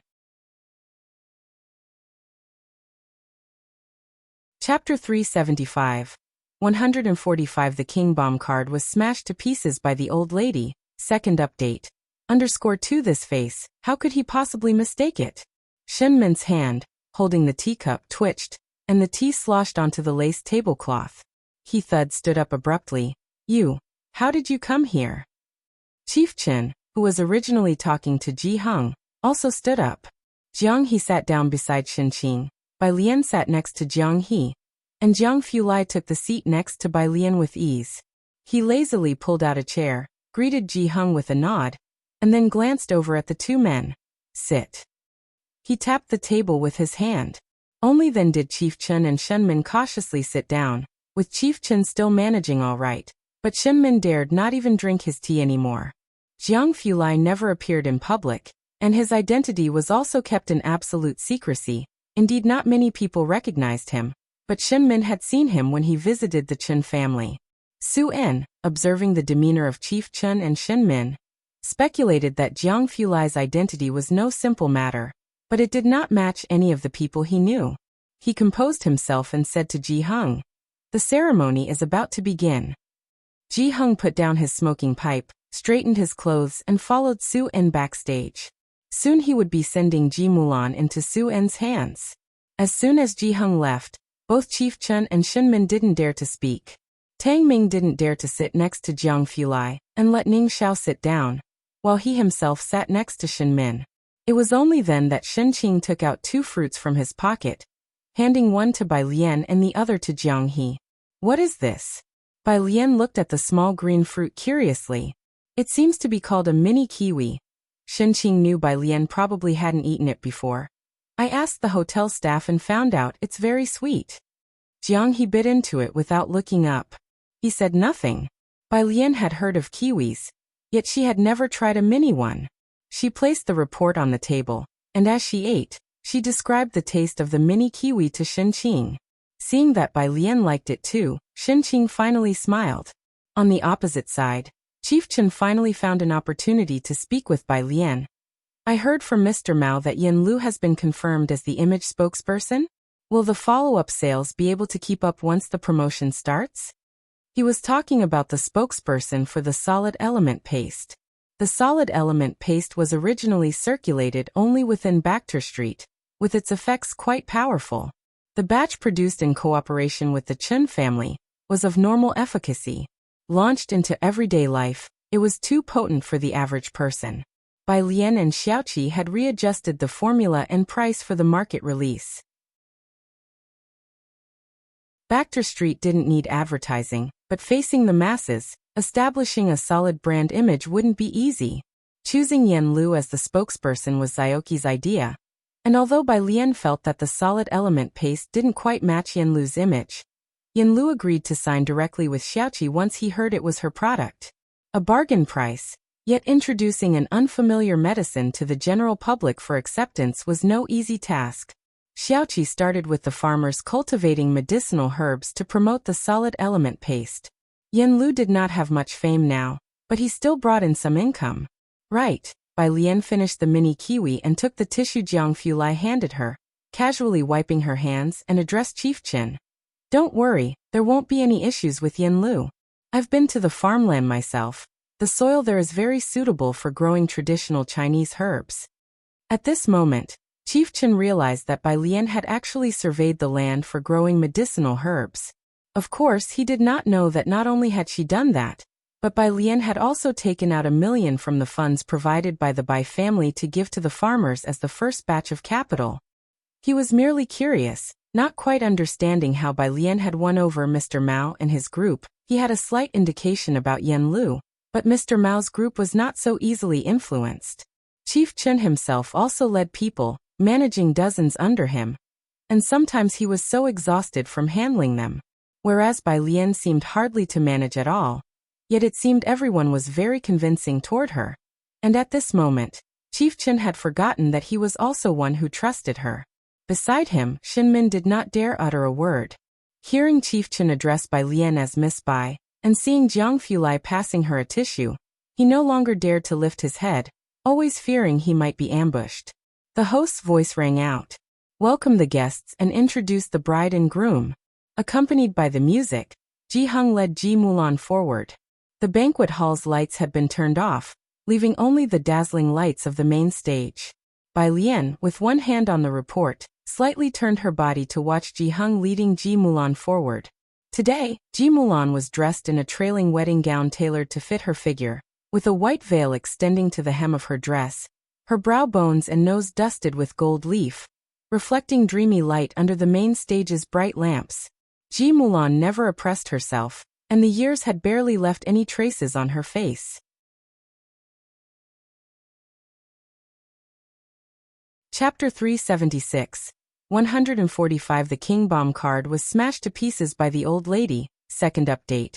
_3 That face made many people in the audience exclaim in surprise. Ji Hung silently placed Ji Mulan's hand into Su En's, who was dressed in a black suit. The scene seemed somewhat touching. Bai Lian looked at Ji Mulan's face for quite a while before finally turning her head away lazily. Fine. Although that face resembled her mother's, she really did not feel like she was watching her own mother get married. When her mother got married, she wore a phoenix crown and a robe adorned with auspicious clouds, and her wedding procession extended for miles. She had heard that back then, her grandfather had excitedly grabbed her father's hand, thanking him for finally bringing the bride home. The wedding ceremony was lengthy and lively. The sound system was turned up loud, so Bai Lian closed the summary and started talking with Jiang Fulai. The waiters also began to serve the dishes one by one. When Ji Hung returned, Director Chen and Shen Min started drinking with him. All three men were heavy drinkers, and they kept on without a break. After the ceremony was over, Suan had to thank the guests along with Ji Mulan. Mrs. Su, who had been anxiously sitting at the main table, finally found an opportunity. Holding a wine glass, she stood up, her face beaming with a smile as she said to Ji Mulan, "Mulan, welcome to the Su family. Later, come with us back to the old house for a visit." Ji Mulan had been doing her makeup in the back all this time, and didn't quite understand what stance the old lady was taking, which left her a bit confused. "Let's go." Mrs. Su didn't continue to talk to her. Instead, she looked towards the next table and urged Suen to hurry. "Go and say thanks to Elder Chun and the others." "I'll go too," Su Jiue said softly to Su Wenyao as she came over from the relatives' table. She was holding a cup of beverage. Su Wenyao glanced at her. Yet he was not surprised. Suen picked up a wine glass and another jug of wine, leading a group of people to Bai Lian's table. Only then did Ji Mulan notice Director Chin. She didn't talk nonsense at such an occasion, with Mrs. Su intently watching Director Chun and Shin Min. After Su En finished speaking, she finally found the chance to say her first words to Director Chun and Shin Min. "Today, I was unaware of the presence of such distinguished guests and may have been neglectful. As an apology, I shall drink 3 cups on my own." Old Mrs. Su filled her cup and bravely drank 3 cups in one go. Only then did her gaze shift towards Bai Lian, who was sitting in a corner. Bai Lian was looking down, fiddling with her phone, and from this angle, one couldn't see Bai Lian's face clearly. But at this moment, Mrs. Su didn't dare to suggest introducing her to the Yu family. Director Chen was shrewd. As soon as he had seen their seats, he chose not to speak. He wore a stern face, with a frosty expression that tightened Mrs. Zu's heart. After finishing the drinks, she didn't even dare to breathe heavily. The newlyweds, Su En and Ji Mulan, needed to toast to the guests at this table. Bai Lian didn't drink alcohol, but her cup was also empty of any beverage. Tang Ming reached down to pick up a bottle of juice. "Sis here." Before he could pass it to Bai Lian, Director Chin took the beverage from his hand, stood up, unscrewed the cap, and from across half the table poured the drink for Bai Lian. "Miss Bai, is this all right?" While unscrewing the cap, he asked her, and Tang Ming wore a WTF expression on his face. "It's fine." Bai Lian pushed her cup onto the rotating glass turntable. Director Chin poured the beverage for Bai Lian, and then cautiously rotated the table a bit, stopping in front of her before sitting back down. The group normally drank their toast and could leave the event early. Now getting a little closer, Bai Lian finished her drink and looked towards Ji Hung. "Grandfather, I'll see you tomorrow morning." She and Ning Xiao among others still had to return to Buyuan base for a seminar. "You're leaving already?" Suen felt somewhat regretful. Bai Lian nodded, studying. Suen consistently knew how hard she worked. Ji Mulan, standing on the side, just watched Bai Lian. Studying? What is there to study now? And behind Suen, upon seeing Director Chen carefully pouring a drink for Bai Lian, old Mrs. Zu's face suddenly became extremely stiff. She felt like she had been struck by lightning. A feeling of dizziness quickly overtook her, and her heart suddenly tightened in pain. Next to her, middle-aged women, holding tall glasses, lined up to toast. She looked at Director Chen, then at Bai Lian, and finally, her gaze fell on old Mrs. Su. This old woman, having spent days hunting eagles, she eventually got her eyes pecked by one. She clearly held a royal flush, but this old lady managed to play such a good hand into utter shambles. Bai Lian, Jiang Fulai, Ning Xiao and the others stood up, with Jiang Fulai's presence becoming notably evident as he got to his feet. He was aloof, and under the lights, his eyes were cold and captivating, prompting Director Chen to suddenly stand up as well.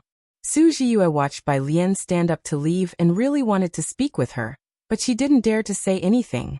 In her red toasting outfit, Ji Mulan couldn't speak up at such an event. Standing among the crowd, she tilted her head to ask Su Jiue, her gaze soft. "Jiue, how did you dare to come over and toast today?" Su Jiue, shyly holding her transparent glass, said, "Sister Bai, I dare not talk to her in class, and I wanted to ask her how she studies math.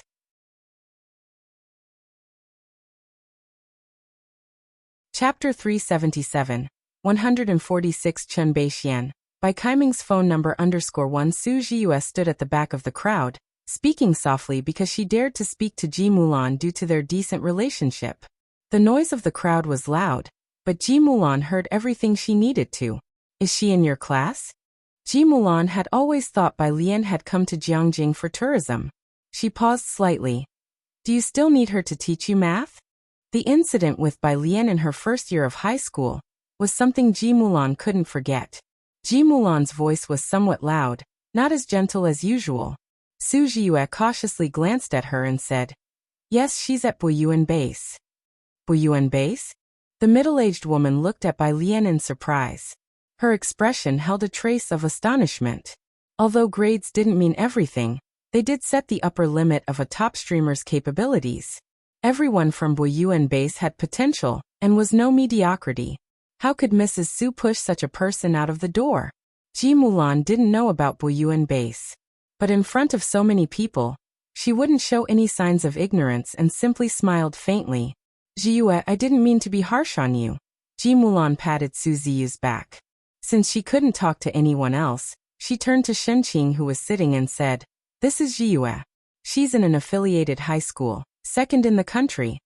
As she introduced Su Jiyue, she spoke of her as polite, obedient, hardworking, and the second in the nation. For her own daughter, whom she was constantly dissatisfied with and found difficult to sit with, Ji Mulan spoke of Su Jiyue, to whom she had no blood relation, with pride and satisfaction in her eyes. She wished so much that this well-behaved, outstanding girl was her daughter. If Bai Lian had such a personality, Ji Mulan might kill her primary persona to make her into such an obedient, excellent doll as well. Being second in the nation was indeed something anyone could be proud of. Shenqing was also shocked, but Ji Mulan's words were even more stifling. She looked at Ji Mulan perfunctorily and said, yes. Miss Bai, let me see you out. Director Chen got up, putting down his glass. He went to send off Bai Lian and Jiang Fulai. Shenmin couldn't bring himself to speak and followed quietly behind Director Chen. His address of Miss Bai was heard by everyone. Jiang Fulai also followed Bai Lian. He was always a step or two behind her and didn't move forward. His back was against the bright lights of the hall, the tall figure casting a cold, pale shadow. Because there were quite a few people, his usually cold and indifferent face took on a languid ferocity, arrogantly beautiful. His every feature was exquisite, and yet few dared to look him in the eye. The noisy crowd parted a meter around him as if by force. It was indeed very effective. Bai Lian was very pleased. Suan kept several paces away from Bai Lian, and only when he had seen Bai Lian and her companions into the elevator did he finally breathe a sigh of relief. Su Wenyao trailed behind Suan. Looking at the closing doors of the elevator, Suan turned to glance at him and asked, Do you know her? It's hard to say, Su Wenyao pondered. But then again it seems unlikely. The two dropped the subject and walked inside. As soon as Bai Lian and her company left, Director Chen's expression returned to one of sternness. Sitting next to Shenqing, still in the high chair and dressed as a little gentleman in a suit and bow tie, was Jiang He. He hadn't left with Jiang Fulai, swinging his legs. He had specifically gone home the previous night to pack his blanket and clothes to accompany Bai Lian to Xiangqing. Bai Lian and Jiang Fulai returned to Buyuan Base.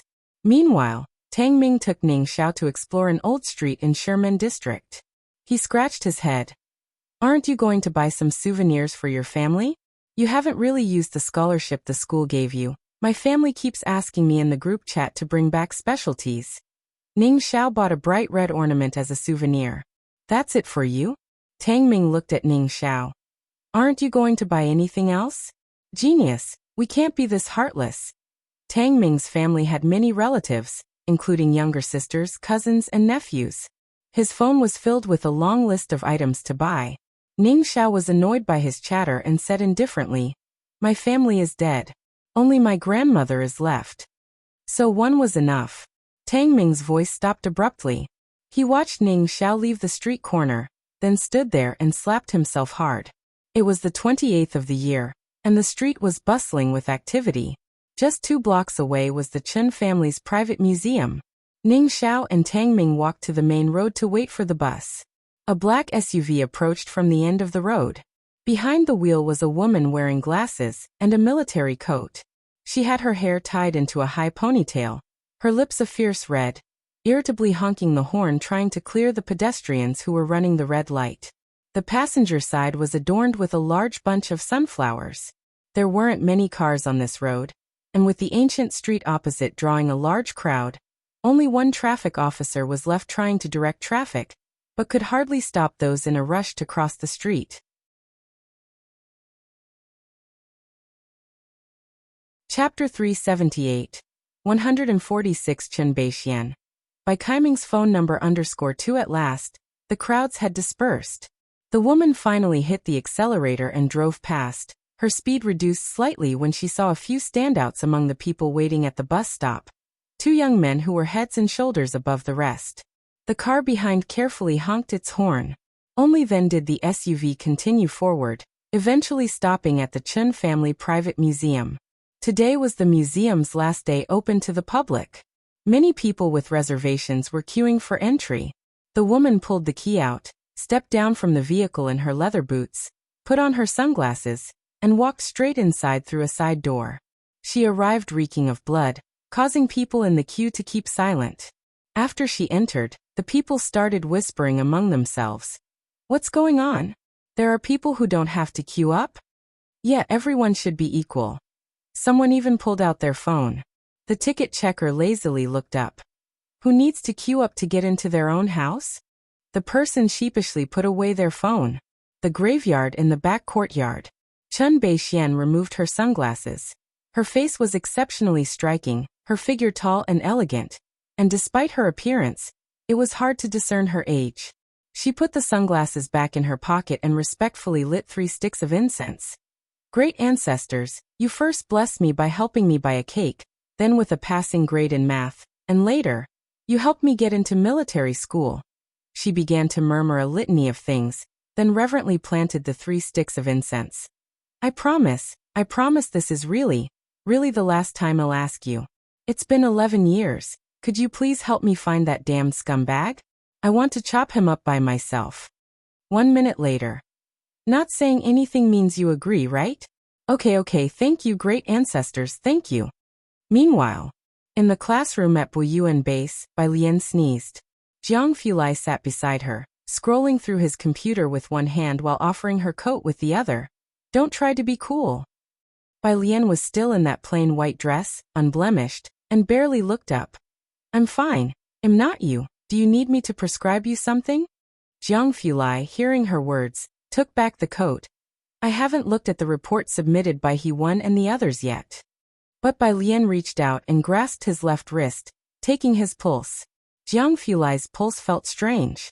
Bai Lian leaned on the table, pressing on his pulse with the tip of her finger, her brows slightly creased. Jiang Fulai, however, looked down at her pale fingertips, thinking slowly to himself that she really wasn't cold after all. No hope?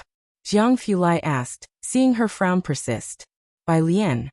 Why could she talk about herself like this?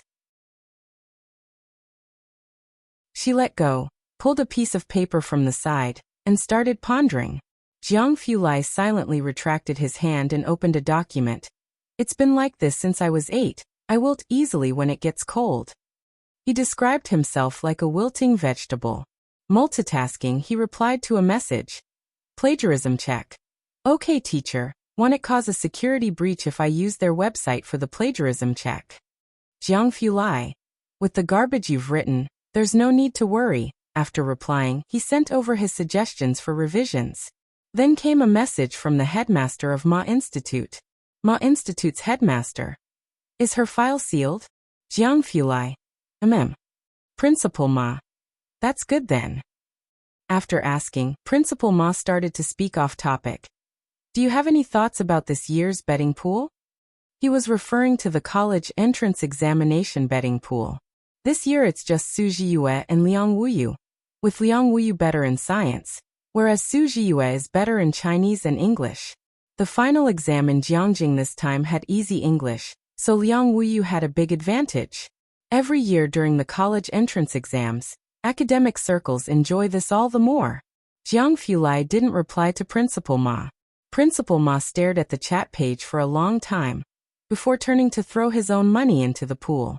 Principal Ma, when is she leaving? Jiang Fulai. Smile. Principal Ma, why are you suddenly so accommodating? Principal Ma stared at the smiley emoji.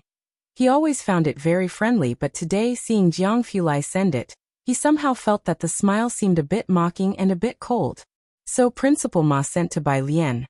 Smile. Bai Jian. Smile. That was normal. Principal Ma asked Bai Lian. When are you leaving? For Bai Lian, the parting would be 160 days before the college entrance examinations, and perhaps 280 days before she might return to school. Principal Ma felt a sense of loss. Bai Lian. Tomorrow morning at 6. It might be early for others, but not for Principal Ma, who liked shopping. Afternoon. The Jiangjing Music Academy's performance ended, and Bai Xiaoqi returned to the Yin family. She and Song Min were also packing up, getting ready to go back to Beicheng. At that moment, Bai Xiaoqi was video calling with Bai Qiming. Madame Song, draped in a shawl, sat gracefully beside Bai Xiaoqi and said to Bai Qiming on the screen with a smile, "Xiaoqi is here with us, you can rest assured." On the other end of the phone, before Bai Qiming could speak, an uncle from the Bai family clan squeezed into the frame, beaming with joy. "I heard the principal of Jian has a good impression of Xiaoqi. Is that true?" "Yes," Madame Song nodded, her eyes and brows smiling. "I saw that too. Blessings of our ancestors, the blessings of our ancestors." The Bai uncle folded his hands in prayer. "Xiaoqi can make it back in time, right? I'll prepare some extra offerings for the ancestral worship. You and your brother will be the main focus this time." Ancestral worship was a major event for the Bai family. Bai Qiming asked Bai Xiaoqi, "You're on the 9 o'clock flight tonight, right? You'll just make it in time for tomorrow's ancestral worship." Madame Song glanced at Bai Qiming on the phone, pausing for a moment as she remembered Bai Lian. "For the ancestral worship, maybe we should let Alien." Bai Lian was at the Buyuan base this time. "I'll have someone pick you up tomorrow." Bai Qiming cut off Madame Song's words with a darkened face. Although Bai Qiming took Bai Xiaoqi and Bai Xiaoka back home, he never remarried. However, he did not expect Ji Mulan to marry so quickly, and to someone from Jiangjing at that. At this moment, Bai Qiming had no desire to hear any news about Bai Lian. Next to them, the Bai family uncle did not speak up for Bai Lian. Instead, he reminded Madame Song with a smile, "You might not be aware, but Bai Lian has already been driven out of the clan by us." "Is that so?" Madame Song saw that Bai Xiaoqi seemed upset, so she smiled, stood up, and said, "I want to disturb your family conversation." She walked downstairs. Just then, she saw Yin family's head coming in from outside, and Madame Song asked in surprise, "Big brother, how come you're back now?" The Yin family had hurried over to Madame Song without changing his shoes and asked, "How did it go? You went to the Su family banquet. Did you see anyone there? Did you get the phone number of someone from the Chen family?"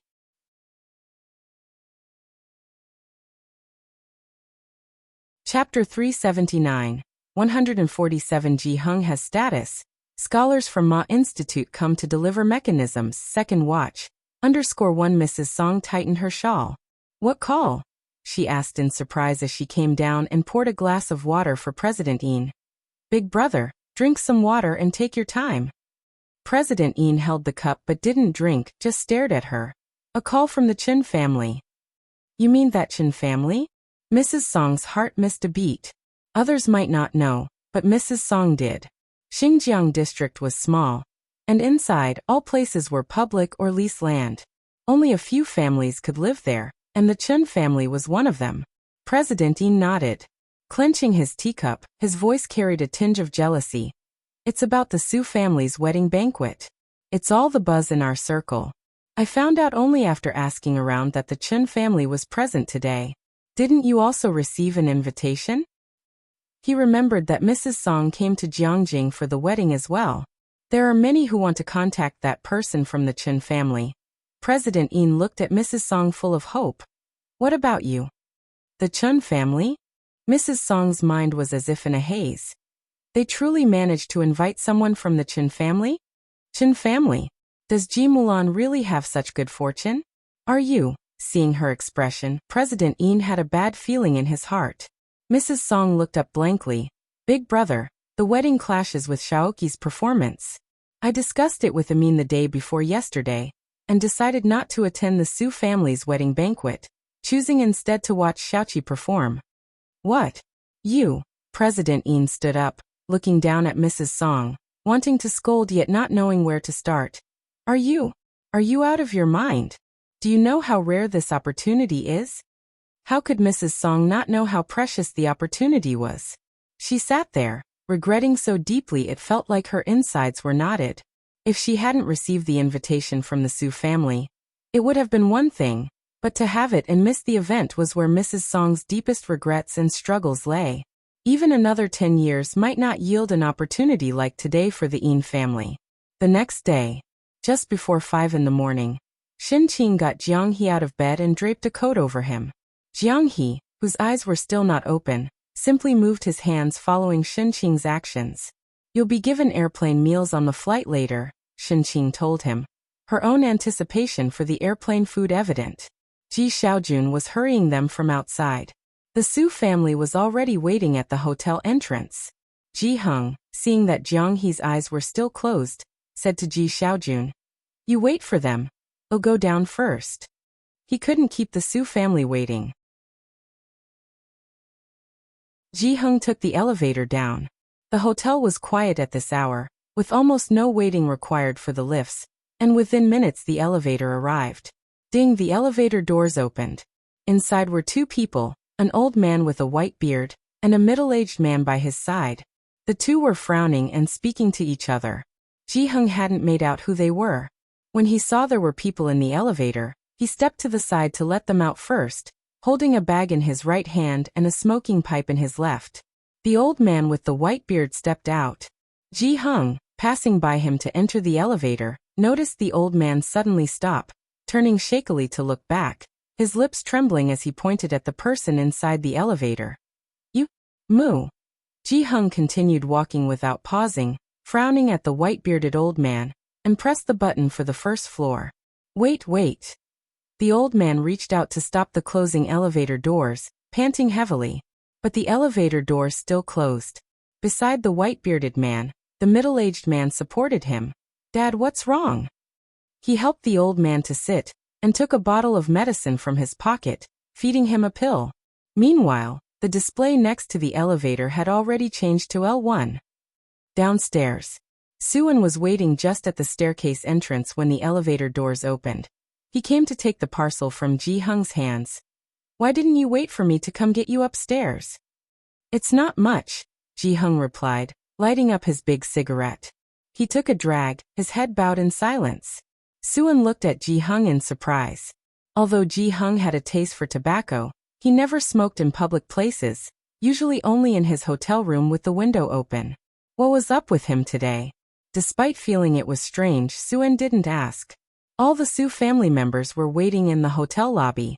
Hearing that the Ji family would be leaving at 5 in the morning, the old Madame Su insisted on sending them off, and had been waiting in the lobby since 4 o'clock. It's strange indeed. The Su family's butler supported her. "I checked today's flight schedule. The plane leaves at 9:30 a.m. Even 8 would have been early enough. This family really knows how to trouble people." The butler frowned. The Su family had originally booked a flight for the Ji family the previous night, but they didn't leave, only mentioning they would depart early the following day.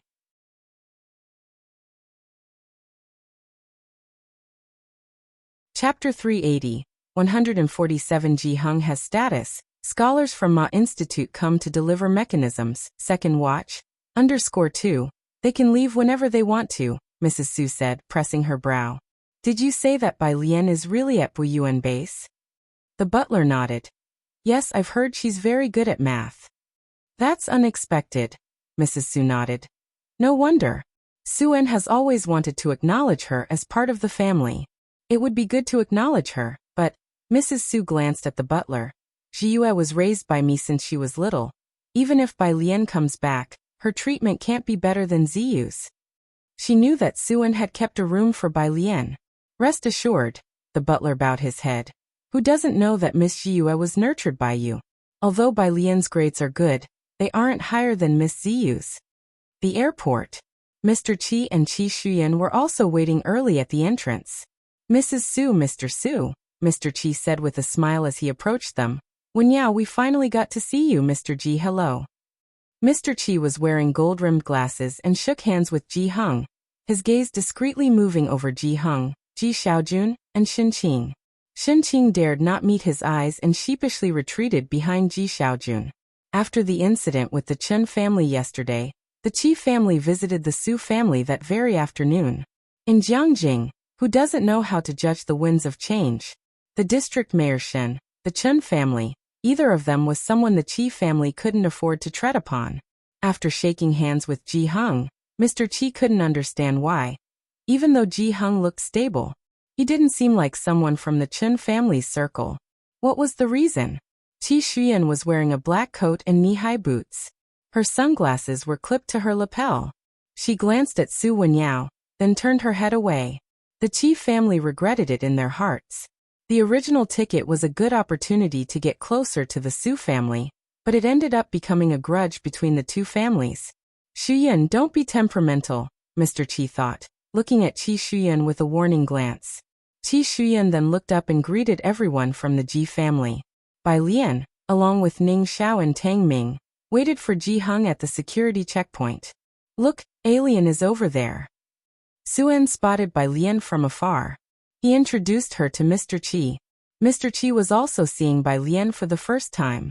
Both he and Qi Shuyan involuntarily looked in her direction. Because she was going to Xiangqing, Bai Lian was wearing the golden silk horse-face dress she wore for the speech that day. Standing at the security checkpoint, her hair lazily entwined with a wooden hairpin, her eyes and brows holding a defiant pride, she truly embodied the vigor of youth. The white Bluetooth earpiece in her ear was a bit conspicuous, though. She's very pretty. Qi Shuyan glanced over. That's her, huh? Mr. Qi stood at the back of the crowd. With the pride of a scholar, he didn't interact much with the other members of the Ji family, but he could tell that the aura emanating from Bai Lian was indeed unique. He lowered his head and asked Mrs. Su, "Is this the Miss Bai they were talking about?" Mrs. Su nodded almost imperceptibly. "Just her alone?" Mr. Qi looked up again, scanning around Bai Lian, not seeing anyone like Director Qin. "Don't know, has he not arrived yet?" Mrs. Su was also surprised. She had expected Director Chen to come see Bai Lian off, but there was no sign of him here. Su En, however, didn't think as much as the two. He quickened his pace to the front. "Alien, good morning, have you eaten yet?"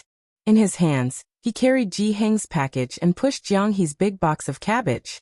"We'll eat later," Bai Lian said while reading. She looked up at Su En. Her gaze swept past the line of people from the Su and Qi families. And in the end, she only nodded slightly to Su Wenyao. Bai Lian didn't mask her dislike for someone at all. Mrs. Su had never seen someone so brazen and reckless. Her smile was somewhat strained. "You two know where it is, take my grandfather and the others to rest first," Bai Lian said nonchalantly, turning her head to speak to Ning Xiao and Tang Ming. Both had flown in on young Master Jiang's plane before. Although they had only walked through the airport once and the routes were complicated, for Ning Xiao, who had the library memory method, it was no trouble. Tang Ming went to take the things from Shen Qing and Su En's hands. When he saw Jiang He's box, he paused for a moment, thinking that this box should probably be left to the cool guy Ning Xiao. The package from Ji Heng was taken by Tang Ming. Ning Xiao looked at the cabbage box Tang Ming left behind. Jiang He looked up blankly at Ning Xiao and blinked slowly. "Ning Xiao." He silently picked up the box and headed to security. Ji Xiaojun, who had intended to switch boxes with Ning Xiao, silently withdrew his hand. "Aren't you going?" Suan watched them go through security, then turned to look at Bai Lian, who was still standing there. Bai Lian leisurely scrolled through her reading. When she encountered a new word, she would stop and tap to view the definition. "No, I'm waiting for someone. He's coming to see me off."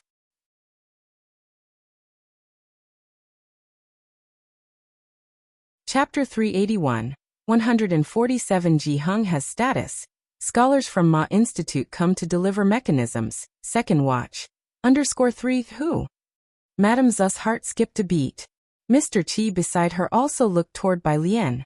Bai Lian glanced at her. An old man who enjoys shopping and morning runs. Shopping old man. This obviously didn't match Director Chin, so Madame Su chuckled and fell silent. You all go back first. Bai Lian crossed another word and looked up at Su En, signaling them to leave first. Su Wenyao stood aside, having taken off his down jacket. He was only wearing a gray sweatshirt, and said to Su En, Dad, you go back first, it'll be fine here. On the second day of his marriage, Su En still had a pile of things to take care of. Su En didn't refuse. Alright then alien, I'll head back first. After the new year, we'll come to Xiangqing to see you. Madame Su had thought she might see Director Chin, and since she wasn't there, she had no desire to stay. Su En looked at Mr. Chi and asked, Shall we go together? Let's go. Mr. Chi was also disappointed and then looked at Qi Shuyan. Shuyan, you stay with Wenyao. Dad'll go with you.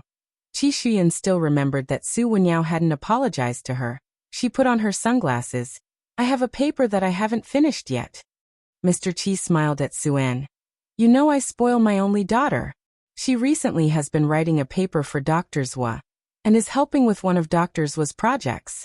Now she has to hurry to his lab earlier. Su En knew that when Qi family speaks, they do so with purpose. Dr. Zhua? That's Dean Huang's student. Mr. Qi glanced at Su Wenyao lightly then smiled.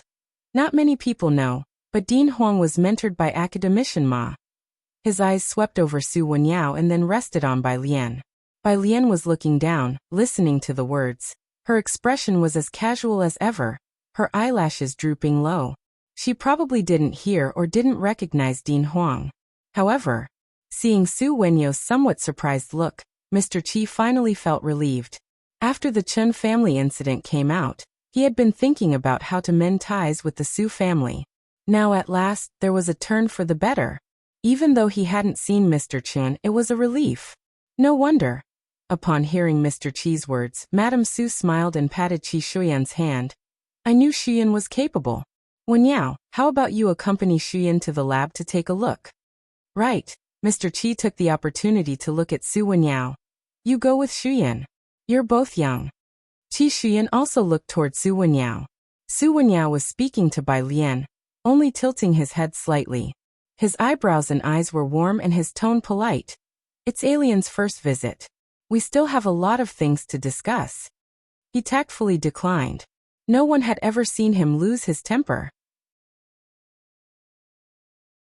Su En put his hands in his overcoat pockets, unclear about Su Wenyao's thoughts towards Qi Shuyan. Shuyan, why don't you stay with Wenyao and wait for Alien? Bai Lian would leave at 6, and the person sending her off wouldn't be that late. Forget it. The lab waits for no one. Qi Shuyan pursed her lips. She gave Su Wenyao a glance, and then left with pursed lips. Mr. Chi didn't say anything else either. Since they couldn't wait for Mr. Chen, and even Madame Su was leaving, he didn't want Qi Shuyan to stay and entertain the guests. The entire party left. After everyone had gone. These are our organized notes. Su Wenyao talked with Bai Lian about the Buyuan base for a while, then brought out 3 notebooks. One of them is Liang Wei's, and belongs to Yeya. He didn't know how to say the word stolen, and mumbled it a bit. Take a good look when you go back. Su Wenyao handed the notebooks to Bai Lian, having heard from Su Jiyue that Bai Lian wasn't very good at comprehensive science.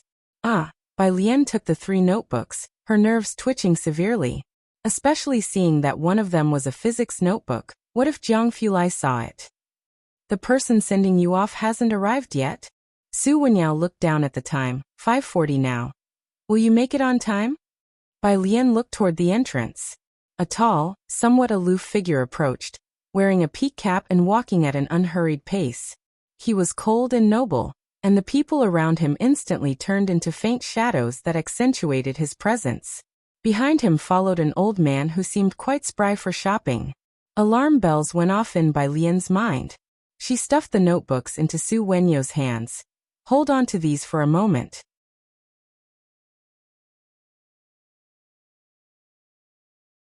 Chapter 382. 148 Ma Institute Fellows favorable view, hit her strong suit now _1 Su Wenyao held the notebook that Bai Lian had returned to him. And amidst his surprise, the two people not far away had already approached.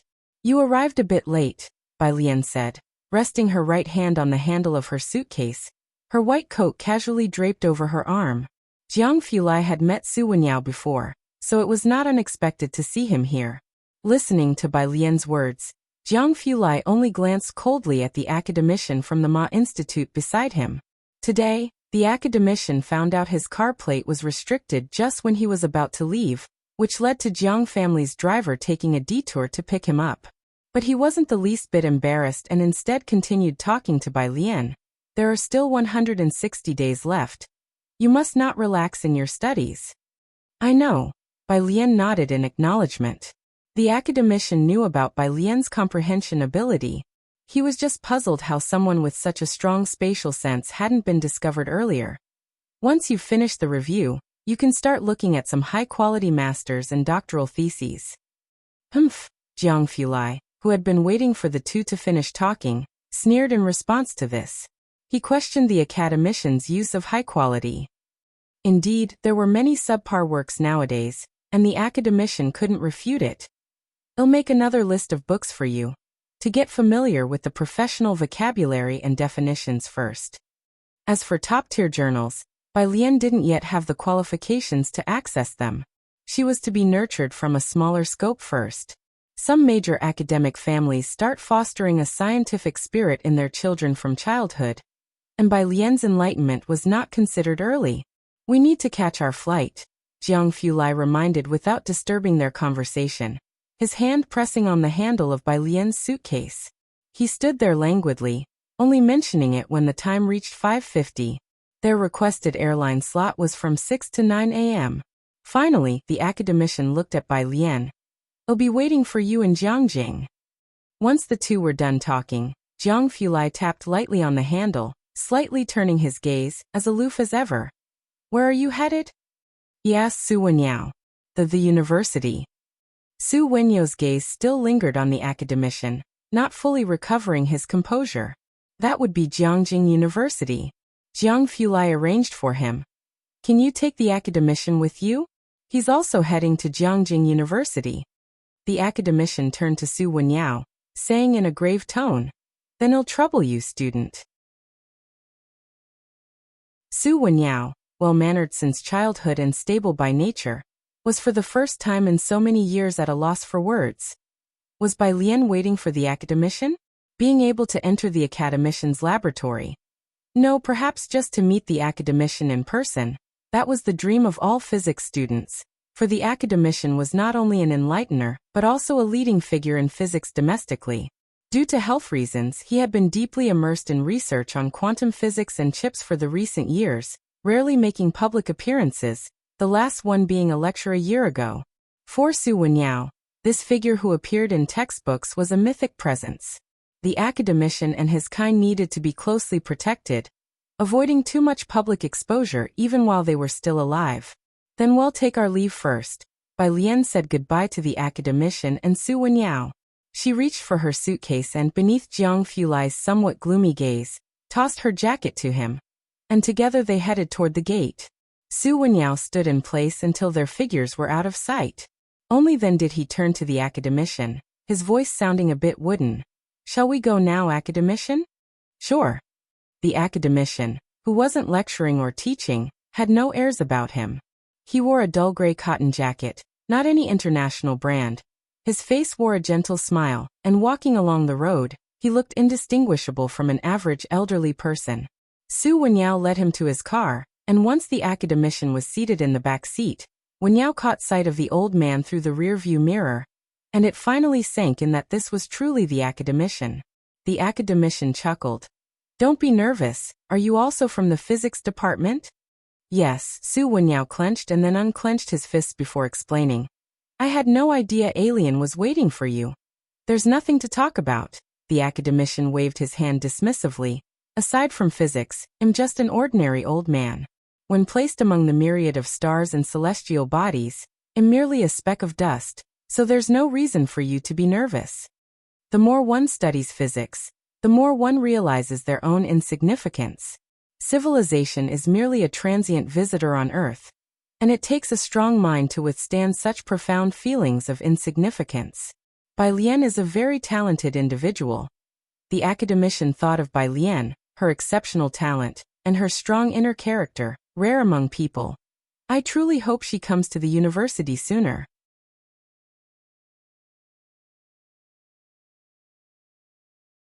Chapter 383. 148 Ma Institute Fellows Favorable View.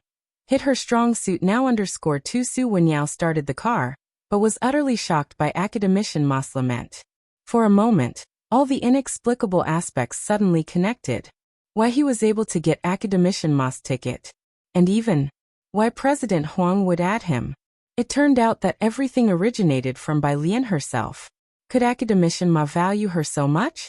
He had only seen Bai Lian waiting alone at the airport, looking quite solitary, so he decided to keep her company, never expecting to be waiting for academician Ma himself. It was a little past 9 in the morning. The plane landed in Damping City, where Shen Qing enjoyed meticulous care throughout the journey.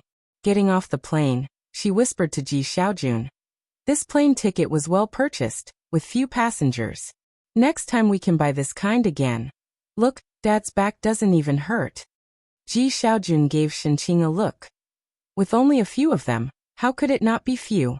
Obviously, Shen Qing also had no concept of a private plane. Ming Dongheng had brought 2 cars early on to wait for them. Ji Heng, Jiang He, and Shen Qing took one car, while Bai Lian and the others took another. The black business car drove onto the new highway from Damping City to Xiangqing. Did they build a new road? Bai Lian, sitting by the window, noticed at a glance that this asphalt road was very new. She sat up straight and rolled down the window. A few months ago, this road was still quite worn out. The journey from Damping City to Xiangqing also took about an hour by car, covering 50 kilometers. The fact that it was now open to traffic within just a few months was quite shocking to Bai Lian. Jiang Fulai glanced at her. There she sat, gazing out of the window, bathed in the charming sunlight that outlined her serene profile. Lian, you don't watch videos, do you? Tang Ming scratched his head, sometimes truly doubting if Lian was a cave woman living atop a mountain. But then he thought about how she didn't use the internet, so it made sense. We've always been known as the infrastructure madmen.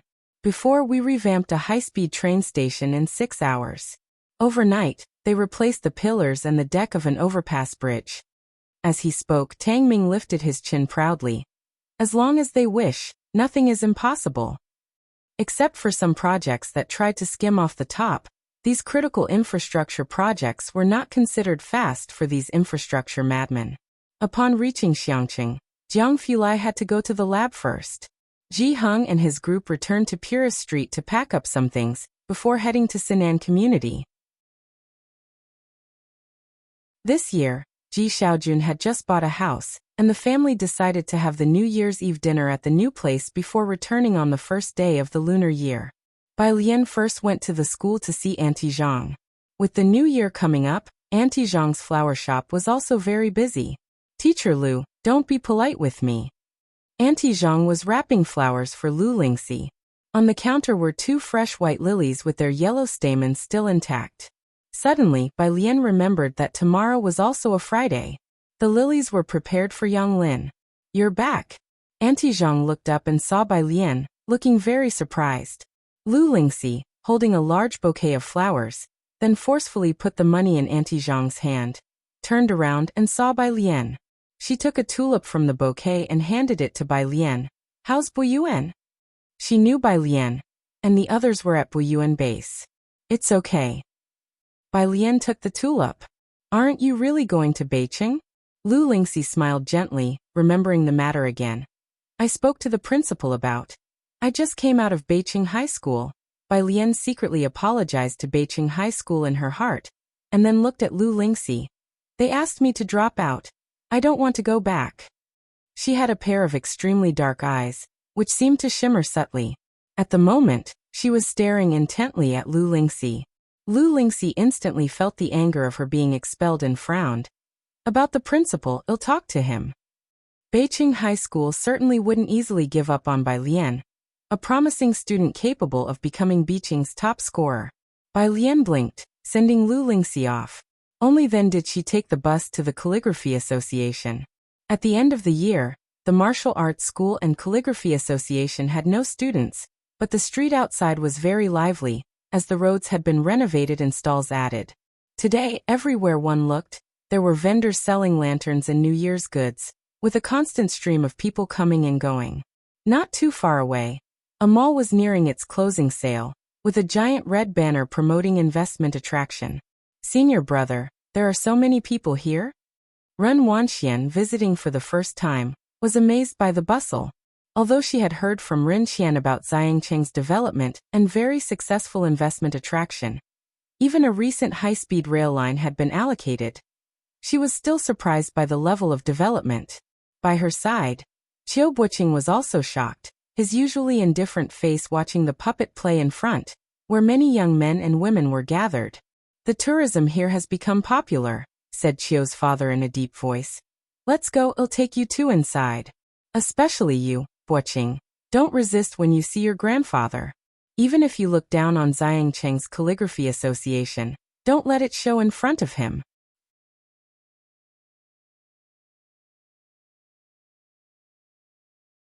Chapter 384. 148 Ma Institute Fellows Favorable View. Hit her strong suit now _3 Ever since Qiu Xuezheng joined the Xiangqing Calligraphy Association, Qiu Buqing and Ren Wanxian had almost no contact with him. It was only at the end of the year that Qiu Buqing returned, marking the first time both of them visited the Calligraphy Association. Qiu's father knocked on the half-open door. It wasn't until a voice came from inside that the three of them entered. Upon entering, Ren Wanxian and Qiu Buqing caught sight of Jianzhi reading in the courtyard, quickly losing interest and turning their gazes away. They then observed the Calligraphy Association. The Xiangqing Calligraphy Association wasn't as large as the Beijing Writers Association, but the facilities were quite new, though not as luxurious as those in Beijing. The two quietly scoped out the place before bowing their heads to greet Qiu Xuezheng. After all, their calligraphy had been enlightened by him. Qiu Xuezheng was holding a teacup, lazily lounging in a sun chair, basking in the sun. Want some tea? Help yourselves. He gestured towards a teapot placed on a table beside him. No thanks. Ren Wanxian glanced at the teapot and teacups and refused. She wouldn't even drink the tea Ji Heng poured, much less be impressed with the tea here. Qiu Buqing didn't drink any either. Qiu's father chatted with Qiu Xuezheng, mainly about the development of the surrounding area. Ren Wanxian and Qiu Buqing stood to one side listening.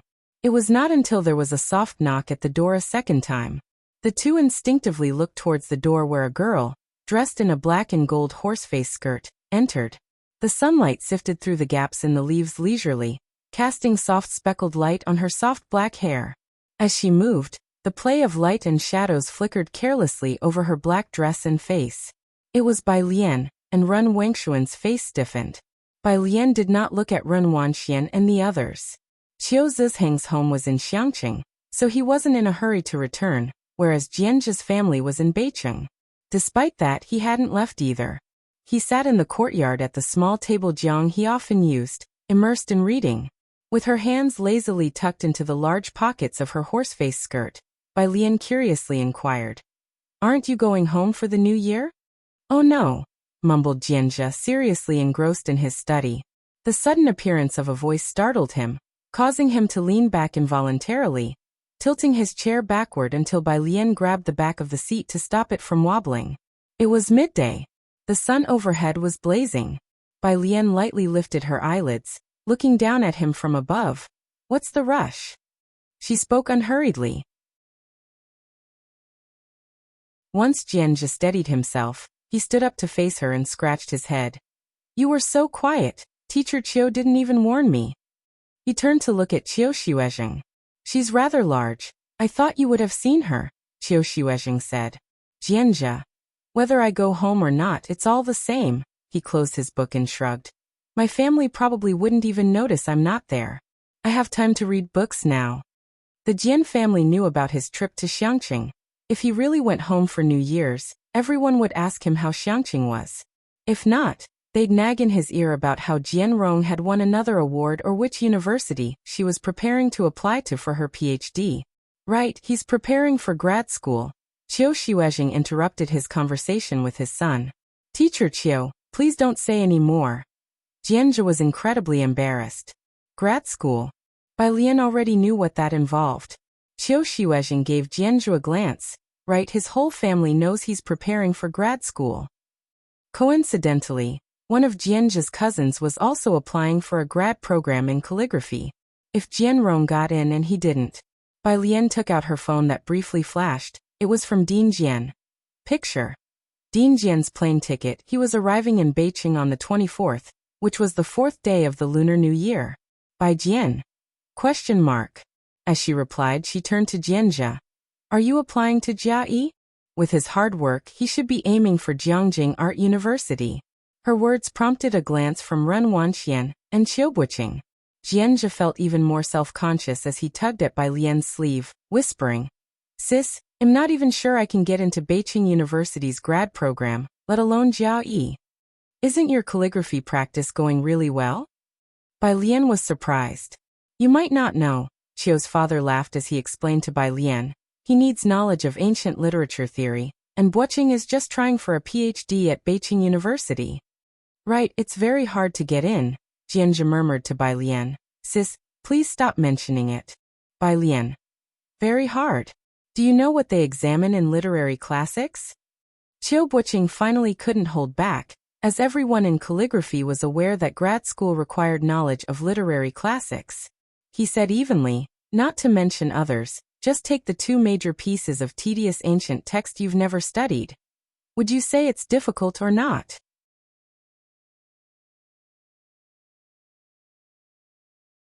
Chapter 385, 149 Brother Jiang gives a present. The principal of Beijing personally invites. Second update. _1 Ren Wanxian lowered her head to hide the mocking smile in her eyes. Who would dare speak of that in front of Qiu Buqing? Qiu Buqing was a high-achieving student in the humanities at Beijing University and was preparing for his PhD exams. Buqing. Qiu Xuezheng put his teacup down on the table and reminded. That's enough. Come out with me. Qiu Buqing pursed his lips and said no more. A group of people followed Qiu Xuezheng outside. Bai Lian took a seat next to Jianzhe, slightly leaning back in the chair, her hand resting on the table, only lifting her chin slightly. Don't you really want to get into Jiayi? I do want to. Jianzhe clicked his tongue. Who wouldn't want to get into Jiayi? But even Jianrong might not be able to get into Jiayi. Jianzhe sighed. You heard him just now. My calligraphy skills are catching up, and next year I could pass a decent grade, but those ancient phrases, I simply can't comprehend. It was still manageable with the objective questions, but regarding the subjective ones involving ancient texts, sometimes Jianzhe couldn't even understand the meaning of the ancient text itself. If you want to take the test, that's enough. Bai Lian poured herself a cup of tea, her voice lazy. As for the rest, you don't have to worry. She took a light sip of tea, eyes narrowing slightly in the sunlight. Huh. Jianzhe didn't understand and instinctively refilled Bai Lian's cup with tea. Saying. Bai Lian lowered her head, carelessly blowing away the foam on her tea. After the new year, find some time to go to the library with me. Outside. Qiu Xuezheng looked at the 3 people with a stern expression. What are you 3 doing here today? The president asked when you will return. Qiu Buqing said with his head down. Facing Qiu Xuezheng, he was still very respectful. He meant the president of Beijing. It'll be at the Xiangqing Calligraphy Association. Qiu Xuezheng said lightly, his gaze shifting from Qiu Buqing to Ren Wanxian. Are you 2 not planning to come back? Ren Wanxian dared not look at Qiu Xuezheng, and just turned her head away. Qiu Buqing was also silent. Nobody wanted to be trapped in Xiangqing.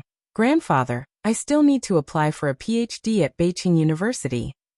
What could he do by staying in Xiangqing? Never mind.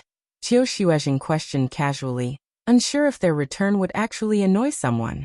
Seeing the 2 like that, he said, the 3 of you go back. There's no need to pay a New Year's visit to me this year.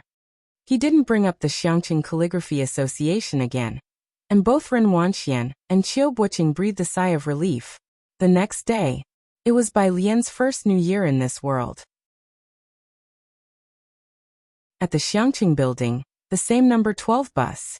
The road beside the big water wheel had been renovated, expanding by 3 meters. Bai Lian walked all the way to the city wall, stopping at the same spot as last time. She took out 5 incense sticks from her pocket and placed them carefully. Then, she took out an additional stick and placed it to one side. This was for the Bai Lian who had disappeared in the lake. Bai Lian lit the 6 incense sticks, then took out a handful of paper money, watching it all burn up. She then sat to one side, waiting for all 6 sticks to burn out completely before she got up, patting the dust off her sleeves. When she returned to Sinan community, it was just past 10 o'clock. Ji Heng and Ji Xiaojun told her to focus on her homework. When Bai Lian's exams had been poor in the eyes of the Ji family, nobody let her be distracted by menial tasks. Now that they knew she might get into Jiangjing University, even Shenqing was afraid that the sound of her cooking would be too loud and disturb Bai Lian. Bai Lian hadn't properly celebrated the New Year for 2 years. This year, with the Ji family, she had a different experience. On New Year's Eve, she sat in the living room watching TV with Ji Heng and the others, holding 3 red envelopes. Her phone was flooded with messages of good wishes. Only when Bai Lian unlocked her phone and saw 99 plus unread messages did she realize. In just a few months, she had gotten to know so many people. Most of them were classmates from class 15, each of whom she replied to. Only at the end did she swipe to Jiang Fulai's page, with the last message he sent still there, a picture. This year, he was celebrating with Jiang He Mingdongheng Chi Yundai, and 2 people from their lab. Bai Lian then sent him a picture of her red envelopes. Approaching midnight, Ji Heng, who couldn't keep his eyes open, went to his room to sleep. The community was filled with the sounds of fireworks and firecrackers. Ji Xiaojun went down to set off fireworks, and then came up to watch them with Shenqing from the balcony. Bai Lian returned to her room, where she received a bunch of new messages from those who timed it specifically for the new year.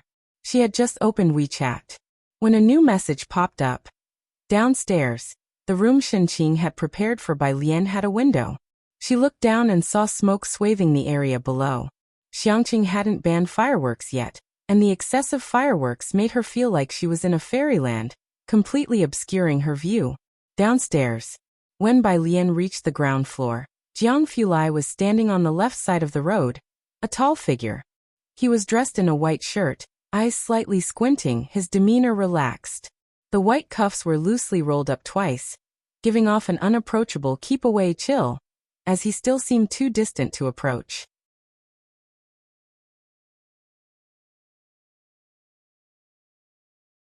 Chapter 386, 149 Brother Jiang gives a present. The principal of Beiqing personally invites. Second update. _2 He fiddled with a silver lighter in his hand. His well-defined fingers pressed the metal switch, and a pale blue flame rose and vanished. You down here? Sensing Bai Lian's approach, he turned his head and handed her the lighter, for the fireworks. The buildings in Sinan community were widely spaced, so Jiang Fulai set up the fireworks in the middle of the road. Bai Lian took the lighter, crouched down to light the fireworks, and asked, "Where's Jiang He?" "He's asleep." Jiang Fulai had deliberately waited for him to fall asleep before leaving the house. Bai Lian gave him a skeptical look, then retreated to Jiang Fulai's side, and looked up at the fireworks. The fireworks were silent for a second. The next moment they shot up into the sky like silver flowers, bursting open in multicolored parachutes that slowly drifted down. Before they completely faded, 3 streaks shot up into the sky, bursting into red, orange, and yellow colors like 3 blossoming roses. Holy shit, look! A bunch of people opened their windows. Some held up their phones to start recording. Bai Lian quietly watched the fireworks. The whole show lasted about 5 minutes. In the end, 4 fireworks burst in the sky and slowly formed 4 characters. Happy New Year. As Bai Lian looked at these words, something cool was placed in her right palm. Happy New Year. She heard a very soft voice by her ear. When she looked down, it was a red tourmaline, the translucent red gemstone sitting beautifully in the snowy palm of her hand. This, Jiang Fulai looked down, and elegantly tapped the red tourmaline in her palm with his fingertip, fireworks filling the sky behind him. Can be worn on your ribbon. Bai Lian looked at the red tourmaline, finding it vaguely familiar. She had a photographic memory, and it seemed like the jewel the Ren family wanted to auction off at her first visit to the auction house. Wait a minute, Bai Lian clasped the red tourmaline, squinting at Jiang Fulai. How much did you pay for tonight's fireworks? Jiang Fulai. This wasn't unfolding the way he had planned. Would Bai Lian ignore him for 3 days if he said he had spent $1 million? I don't know. Jiang Fulai spoke indifferently. It was sent by Jiang Shijue. Far away in Jiangjing, where Jiang Shijue was on time for paying respects at his family shrine at midnight, he sneezed violently. He quickly knelt down, wondering if the ancestors were displeased with the incense he had carefully selected. The first day of the year, Bai Lian returned to Purist Street with Ji Heng. Whenever they encountered an acquaintance, they would stop. Bai Lian collected quite a bounty of candy and snacks in her pockets along the way. Happy New Year. Ji Heng looked up to see the neighbor on the left. The neighbor turned and walked away upon seeing him. Ji Heng, holding his smoking pipe, was taken aback. The neighbor muttered under his breath, "No way I'm playing chess with you during the new year." Bai Lian still didn't know what Ji Heng had done to a group of neighbors before they set off. Hearing the words playing chess, Ji Heng also entered the yard somewhat sheepishly and dared not speak any further. On the third day of the new year, Bai Lian was in the yard explaining the meanings of words to Ji Heng, when she received a call from the principal of Xiangqing High School. It's about Beicheng. The principal of Xiangqing glanced at the two people in his office, speaking in a hushed tone. People from Beicheng are here at our school, currently in the office. Do you have time to come over? Beicheng High School. Bai Lian made a pause gesture. Hadn't Lu Lingxi mentioned this to them? Ji Heng immediately got up with his smoking pipe and moved the embroidery frame out without delay. After Bai Lian finished her call with the principal, she turned to see Ji Heng embroidering seriously. Grandpa, I'm going to the school for a bit. She methodically put on her Bluetooth earpiece and bade Ji Heng farewell. Ji Heng lowered his head slightly. It was only after Bai Lian left that he murmured to himself, Quantum entanglement. QU. What was A again? Ji Heng expressionlessly put down the needle in his hand. Xiangqing High School. The meeting room. The principal respectfully poured tea for the two esteemed guests. The principal of Xiangqing High School wasn't on the same level as that of Beicheng High School. The Beicheng High School principal sat upright and proper. He held his teacup but didn't drink, only watching the Xiangqing principal. Where's that student? Schools compete with each other too. Last year, when Bai Xiaoke got into Jiangjing as the top scorer from Beicheng, Jiangjing directly allotted 10 app spots to Beicheng High School. This year during the college entrance examination, Xiangqing High School produced a student who seemed capable of competing with Song Min. No matter who ended up being the top scorer, Beicheng High School couldn't let him go to another school. Of course, they didn't believe Xiangqing High could replace Beicheng. Principal Li, don't hurry, she'll be here soon. The Xiangqing principal refilled Principal Li's cup, and he lowered his head to check the time, estimating that Bai Lian should be arriving soon. He'll go downstairs to receive her. Bai Lian had never been to the meeting room before, and he wanted to take the opportunity on the way to persuade Bai Lian to thoroughly consider it. As soon as he left, Principal Li and the teacher of Beicheng International class discussed in whispers, "We must get him to our school no matter what." The two had assumed the top student was a boy. It was mainly a preconceived notion, as apart from Bai Xiaoqi, they had not seen any female students among the top 10 in the science subjects. 100,000 yuan in scholarship money, and if she gets the top score, 800,000 yuan in a grant for education, plus extracurricular coaching from a teacher from Jiangjing. The teacher of the international class knocked on the table while looking at the surrounding campus environment. He will definitely not refuse. Beicheng had also brought their school's sincerity this time. The principal and the teacher of the international class came to personally invite, just to persuade him. Who in Xiangqing wouldn't want to climb out of this place, with only its shabby train station? Today many roads were still under construction, causing both visitors much inconvenience. Principal Li also felt that there was no way the other party would refuse, and even after all this time, he still wanted to exclaim, A full score of 150 in mathematics. Who on earth can achieve such a feat? Such a prodigy had never been seen before, even in the IMO competition. It's like a comet streaking across the sky. The international class teacher squinted, eyes glued to the meeting room door. This student had even more potential than Song Min, and only lagged slightly in the sciences. With a little better mental state during the exam, she might be able to compete with Song Min for the top spot once more in Beijing. Now they dared to only dream that this person could compete with Song Min for the Beijing top score. It was less than 5 minutes before there were voices of conversation outside the door. Both visitors subconsciously straightened their clothes. The door was pushed open with a creak. The Xiangqing principal led in a girl wearing a blue coat. In her right hand, she carelessly twirled a stack of A4 papers. The Xiangqing principal introduced her with a proud tone.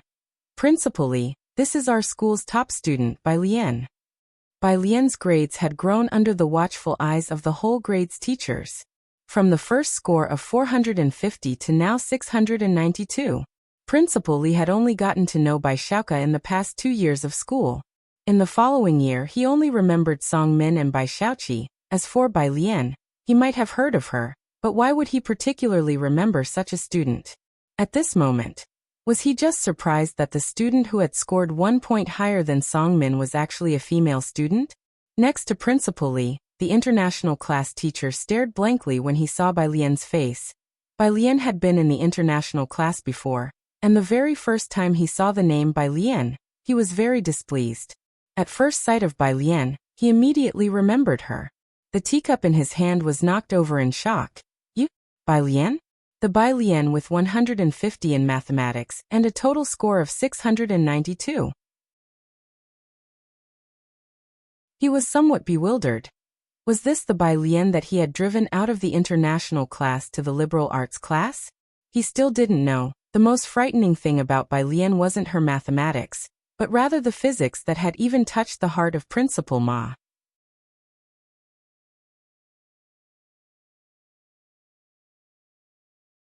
Chapter 387. Shocking Beijing High School. Ren family extends an olive branch _1 Bai Lian stood behind the headmaster of Xiangqing, nodding her head politely. I was also a student of Beijing High School before. Then why did you come here? Principal Li looked at the headmaster of the international class, and then at Bai Lian. He was hesitant. Why would Beijing let go of this person? Everyone in Xiangqing had always wanted Bai Lian to go to Beijing, feeling gratified that the students could have a better platform. After all, with the teaching staff at Xiangqing, projects were often blocked by Beijing, and the principal hoped the students could receive a better and more comprehensive education. But now looking at Principal Li and the headmaster of the international class, then positioning Bai Lian behind him. I only just found out that Miss Bai Lian was previously from your esteemed school. Now that Miss Bai has left the school, we should respect her wishes. When Bai Lian first came to Xiangqing, her grades were nothing special. And thinking of her sudden transfer to Xiangqing, the principal's smile also slightly receded. Beijing has better teaching resources and renowned master lectures in the last semester, said the headmaster of the international class, knowing that money was no object to Bai Lian. If you're willing to return, you can receive a better education and score higher. He was deeply impressed with Bai Lian. When she first arrived at Beijing High School, the Bai family donated a large sum to the school, with only one request: to have her in the international class, which he initially agreed to. He taught mathematics, supervising only top students, and couldn't stand someone who was almost completely clueless about math for even a second. He promptly moved her to the arts class, and at that time Bai Lian became the talk of the entire Beijing High School. The thorn in the flesh of Beijing High School. The headmaster of the international class had almost forgotten about her, but now, dredging her from his memories, he felt quite bewildered as he faced the girl before him. I think Xiangqing is quite good. Bai Lian lowered her eyes, telling the Xiangqing principal. I also told Mr. Lu I'm not leaving. She genuinely disliked Beijing High School. They wanted the Bai family's money, but didn't want to accept the Bai family's young lady. Of course, the young lattice grades weren't good, but that wasn't a justification for their ambivalence. Then let's not leave, regret filled the Xiangqing principal, who patted Bai Lian's shoulder. You go back and continue studying. Bai Lian turned and walked towards the door. Seeing her actually leaving, the headmaster of the international class raised his voice.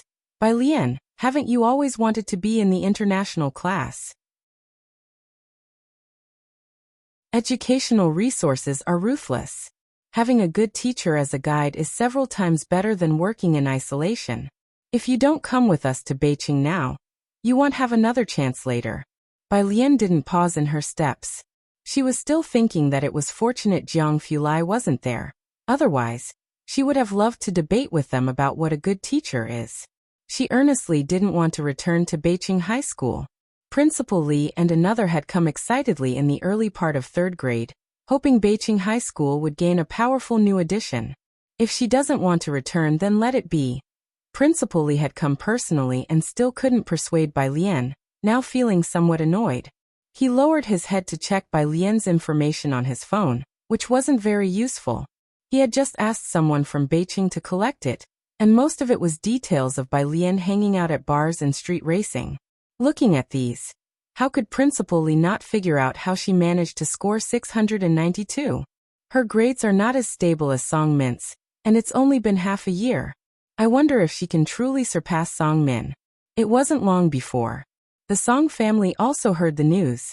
Mrs. Song stood in front of a table, holding a yellow rose, arranging flowers, murmuring, "She really isn't planning to return to Beijing?"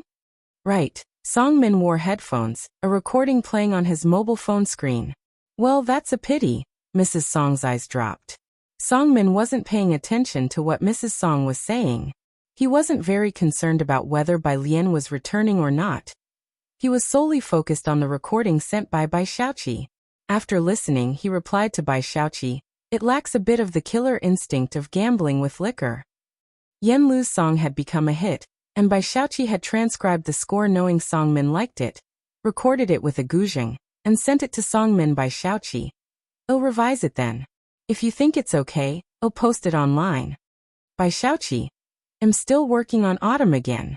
I'll let you hear it once I finish." Few who liked the White Robe Journey did not enjoy Yan Lu's new song. After leaving, Bai Lian went to the library to borrow the books listed for her by an academician from Ma Institute. He had listed only 4 books, and the library had none of the 3. "These 3 books are too obscure," the librarian apologized to Bai Lian. "We can't find them at all."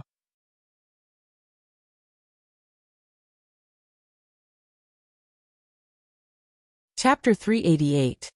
Shocking Beijing High School. Ren family extends an olive branch _2. Bai Lian hadn't expected that such a large library would not have all 4 books she was looking for. She thanked the librarian, and then complained to Jiang Fulai. In the end, she found 2 more of the ancient texts she wanted, went to the front desk to check them out, and the librarian was surprised to see such vastly different styles of books.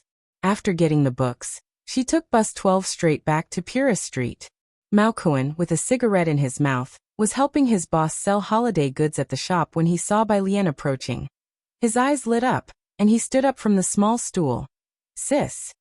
Bai Lian had returned home but hadn't had the chance to see Mao Kuan and the others yet. Mao Kuan immediately began to report the recent events to Bai Lian. At the same time, at the intersection of Purist Street, a car slowly stopped. Ren Qian and his group got out. Ren Wanqian sat together with Ren Qian, her brow furrowed tightly. This was the first time Ren Qian was visiting the Ji family for the Lunar New Year. Ji Xiaorong and Ren Jiawei got out of the car in front.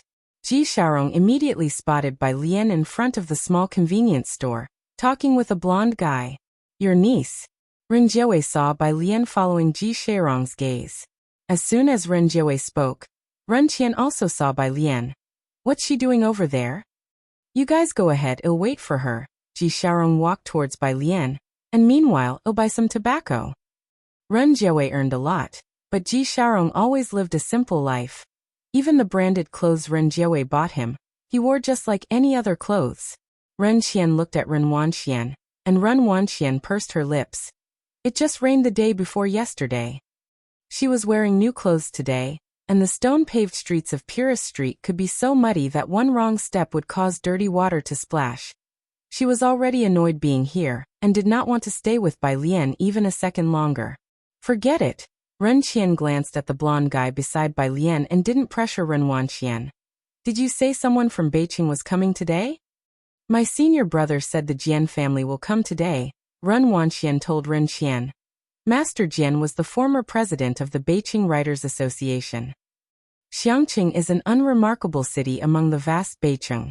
Hearing Ren Wanxian say this, Ren Qian was quite surprised. The Jian family from the three big families of Beijing? Right, Ren Wanxian carefully avoided a stone slab. My senior brother is good friends with Master Jian's grandson.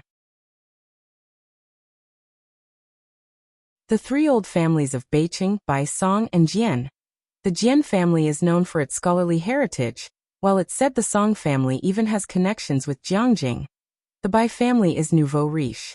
These families might be slightly inferior to the Su family, but are incomparable to Xiangqing.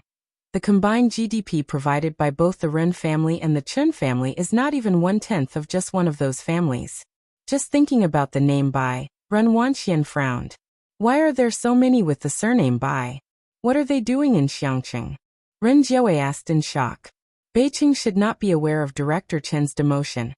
How could their reach extend through Jiangjing to Xiangqing? Jian Rong said something about the Jian family. Ren Wanxian was about to continue when she heard Bai Lian talking to Ji Xiaojun from behind. She stopped talking and said no more. Ren Qian did not urge Ren Wanxian to continue, as this was not information just anyone could be privy to.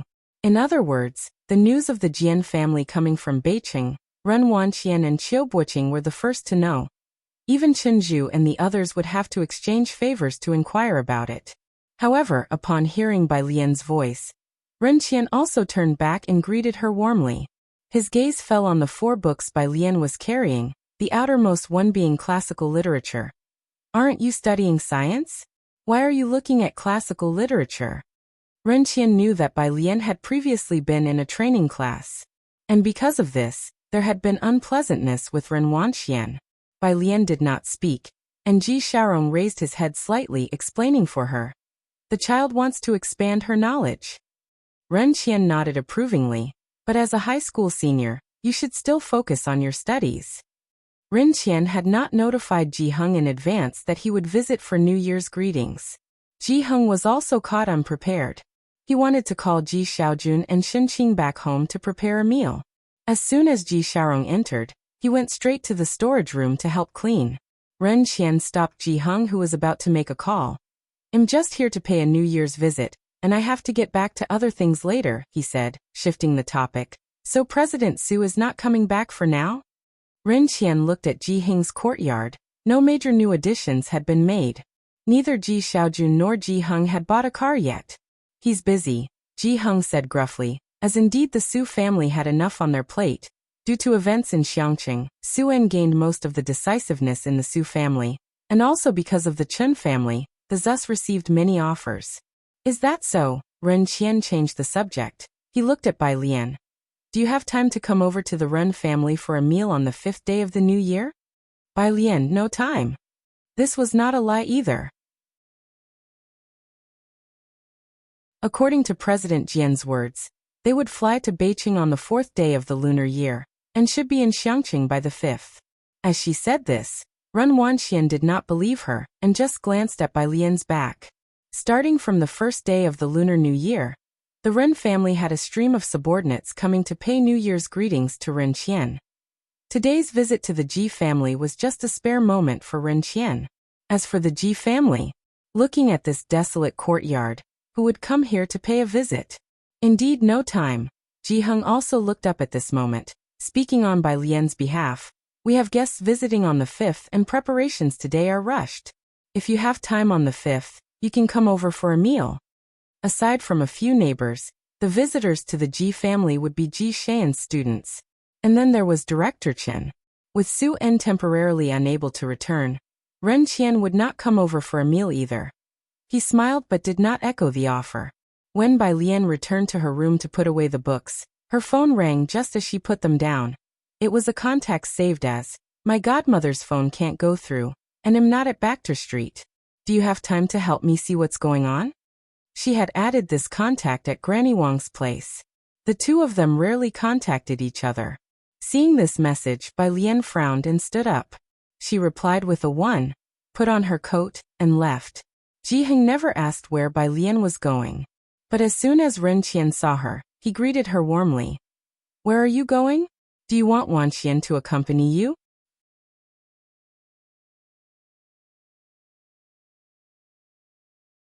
Chapter 389. 151 But her teacher was Liang Zuan. Second update. _1, going to visit Grandma Wang in the next street over. Bai Lian reached out to open the yard gate, slightly turned, and glanced at Ren Qian. Grandma Wang in the next street? Ren Wanqian gripped her phone tightly, looking towards Ren Qian. Grandpa, I'm discussing something with my senior. Ren Qian didn't insist on Ren Wanqian going with Bai Lian anymore. Ji Heng picked up the smoking pipe on the table and stood up. He knew that Ren Wanqian didn't like him smoking, so he retreated to his own room. Once everyone left, Ren Wanqian looked around, and seeing no one, she lowered her voice. Jian Rong seemed to say that a very important elder from Jian family is coming to Xiangqing, and they are looking for an opportunity to meet that elder. Upon hearing the last part, Ren Qian sat upright. An elder whom even Jian family wants to meet? So mysterious? Who could it be? He exchanged puzzled looks with Ren Jiawei. Inside a courtyard on the street next to Purist Street, the old persons coughing echoed one after another, and Ning Xiao was patting the elder's back with an extremely distressed look on his face. The sound of knocking on the door came. He watched as Grandma Wang finished her water before he went to answer it. He thought it would be the neighbor from next door, but to his astonishment, it was Bai Lian. Alien? Bai Lian hadn't expected to see him either. Their eyes met until a weak voice came from the room. Who is it? My classmate. Ning Xiao opened the door to let Bai Lian in. Struggling to sit up, Grandma Wang's eyes weren't too good, but through the window, she could make out Bai Lian's face with a trace of joy. Alien. Bai Lian entered as if she knew the way. First, she glanced at the 3 ancestral tablets in the main room, which had fresh fruit offerings. Then she went into the room to see Grandma Wang, and seeing her trying to sit up, she quickly helped her and naturally checked her pulse. Be careful. Bai Lian looked down, feeling a weight in her heart. Cough cough. I didn't realize you two were classmates. Grandma Wang's murky and dim eyes lit up, and her withered face seemed to gain some life. Does he often do homework with you?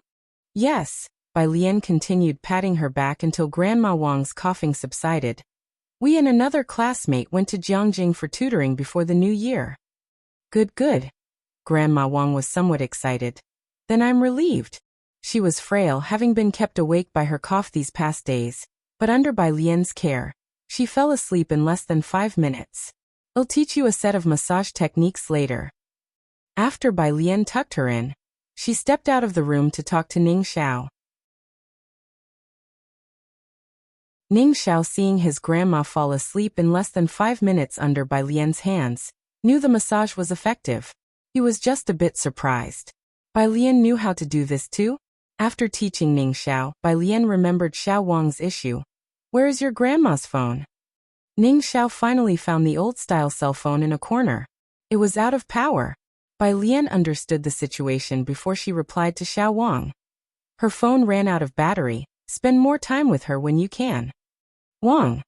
Thank you. The next day, Tuesday, the 4th day of the month, Bai Lian and Jiang Fulai went to the prison early in the morning to visit a certain Mr. Zhang.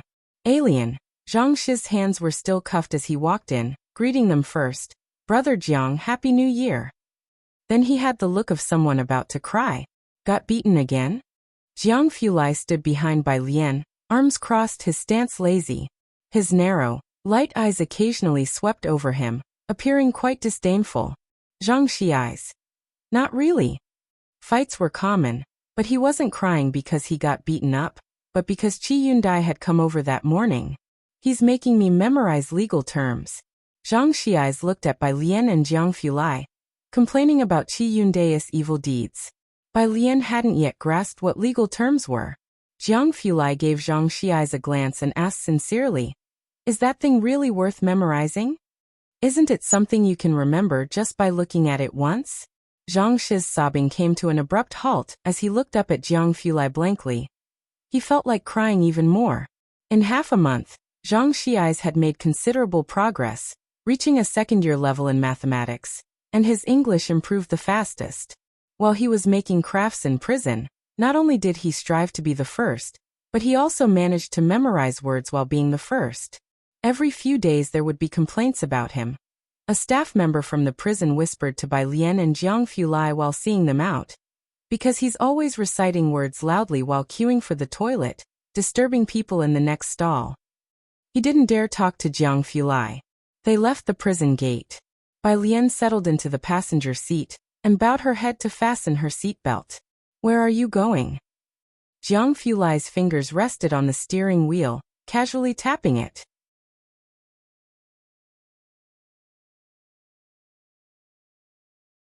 Chapter 390, 151. But her teacher was Liang Zuan. Second update, _2 Calligraphy Association. Bai Lian fastened her seatbelt, then leaned back in her seat and lazily turned on the car's Bluetooth, beginning to play her daily English reading. Jianzhe hadn't left.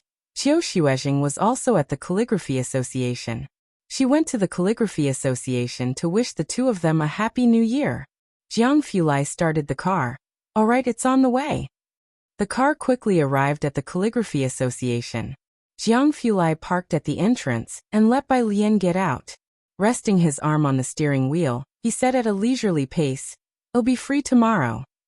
Jiang Fulai had just returned at the end of the year, and a pile of work was waiting for him in the lab. After today's group meeting, he could take a few days off. Bai Lian closed the car door and gave him an okay gesture. Then tomorrow I'll go to the library on time. She waited there as he drove the car away. Only when the car slowly disappeared at the intersection did she walk into the Calligraphy Association. Several elders had already arrived early at the Calligraphy Association. Because of the new year, red lanterns were hung inside the Calligraphy Association, making it very lively. When Bai Lian entered, 2 kids were already sitting in the yard and had started practicing calligraphy. When Jianzhe saw Bai Lian, he smiled and greeted her with New Year's wishes. The 2 children also recognized Bai Lian. With Jiang Fulai not around, the kids were especially cheerful in wishing Bai Lian a happy new year. Bai Lian always had candy in her pockets, which she now took out for the 2 children, while saying to Jianzhe, "I'm going to the library near number 1 middle school tomorrow." Tomorrow. Jianzhe was taken aback. Bai Lian tilted her head slightly, raising her eyebrows. "If you're busy, you don't have to come. There's no rush." The graduate exam was still a while away. "It's not that I have anything," Jianzhe thought for a moment. "I'll go to the library to find you tomorrow." Bai Lian went to look at the children's calligraphy. "Okay, bring your graduate exam books." The yard of the Calligraphy Association was not small either, 10 meters both in length and width. There were about a dozen small tables arranged on the left side, with 4 large trees planted on both sides. The main gate was at the front, and the other 3 sides were surrounded by buildings, with the council hall directly opposite the gate. Now the sun had slowly risen, streaming through the gaps in the trees, and spilling onto the white paper underneath the children's hands. Exam books. Jianzhe was somewhat puzzled. A melodious ringtone interrupted Jianzhe's thoughts. He took out his phone and answered the call. "Dad." "Jianzhe, just what are you thinking of doing?" Jianzhe's father lowered his voice. "I told you, your grandfather is going to Xiangqing today." "There are students at the Calligraphy Association today," Jianzhe responded. On the other side of the phone, Jianzhe's father was a little irrational. "Do you really plan to take root in Xiangqing? What on earth attracts you there? Do you know that Jianrong is going to take the exam at Jiayi? Your grandfather is finding people in Jiangjing for him."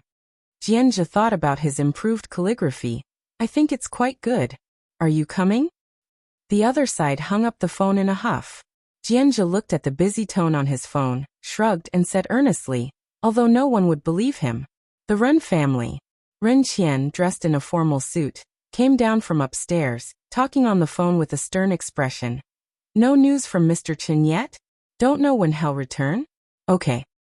He hung up the phone with a worried frown. The driver was waiting respectfully downstairs. Ren Qian sat on the sofa, picked up a teacup, took a gentle sip, and then asked, Did you pick up the people? They've arrived. People from the Jian family are now at the mansion. The driver nodded, having just picked them up. Ren Jiawei was surprised. The Jian family from Beijing? A trace of a smile appeared on Ren Qian's face. Yes, thanks to Wan Qian, her information was very timely. It's just that I don't know exactly who is the high-profile person that the Jian family is waiting for. Could it be Mr. Chen? I'll go wait with the people from the Jian family tomorrow. Ren Qian tapped on the table. Sir, his assistant reminded him. You mentioned yesterday that the Ji family has invited you to dinner tomorrow. Ren Qian waved his hand dismissively. Just say we are too busy with something. What he cared about was Suan, not the real Ji family. Moreover, there was something more important happening tomorrow. The next day, at 7:30 in the morning, Bai Lian, holding her backpack, had just opened the courtyard gate when she saw Mr. Chen raising his hand in greeting. Upon seeing Bai Lian, his eyes lit up, and he first offered his New Year greetings. Then he took out a white bag and handed it to Bai Lian, explaining, Miss Bai, this is a notebook that Su Wenyao asked me to bring to you. After handing it to Bai Lian, Mr. Chen walked past her and greeted, Uncle, Happy New Year. He had brought back quite a few things from Jiangjing, both large and small packages. Bai Lian looked down and through the semi-transparent bag, could vaguely see the black physics notebook inside. Incredible. It even followed her here. In Xiangqing Library, Jianjia had already arrived. He sat in his seat, feeling nervous as he watched the two study machines opposite him tackle incomprehensible problems. Bai Lian had long told Tang Ming to meet Jianjia and save seats for them upstairs. It wasn't until he saw a white figure appear at the stairway entrance that Jianjia finally let out a sigh of relief. Bai Lian placed her backpack next to Jianjia and quietly pulled out a chair to sit down. Sister, Jianjia asked in a low voice, am I here to study? The two sat at the very edge of a long table by the window. Bai Lian opened her backpack and took out a collection of problems and classical literature books. Bai Lian, Tang Ming opposite them said in shock. Are you switching to the liberal arts? No, Bai Lian shook her head and then looked at Jianjia. I've looked it up. Besides objective questions, the subjective part is about distilling points from classical texts to write essays. She tilted her head slightly, her tone lazy, her pitch-black eyes reflecting the rising sun. The occasional flickering light in her eyes was like a white tiger ready to pounce. Intimidating. Jianjia had never seen Bai Lian with such an aura before, and he was slightly taken aback. Right. Do you want to try for Jia Yi? Bai Lian asked as she pulled the classical literature book towards her, resting her chin in one hand and squinting her eyes. I do, Jianjia whispered. But everyone wanted to try for Jia Yi, but it's not like you could just try and succeed. Even Jian Rong was looking for connections. If you want to try, you can. Bai Lian flipped through the classical literature book, smoothing out the pages with her fingertips, facing the sunlight with a soft smile. Then you would also be my junior. Jianjia was starting to understand. Are you not a science student? Arts and sciences are different. Bai Lian had never learned how to teach someone literary interpretation, but she remembered everything her teacher had taught her. To impart knowledge, to educate, and to resolve doubts. Now it seemed everyone's thinking had already solidified. She was good at science, naturally born for it. Bai Lian raised her eyebrows, her tone unusually proud and disdainful. Right now, indeed, I am studying science. But her first teacher was Liang Zuan.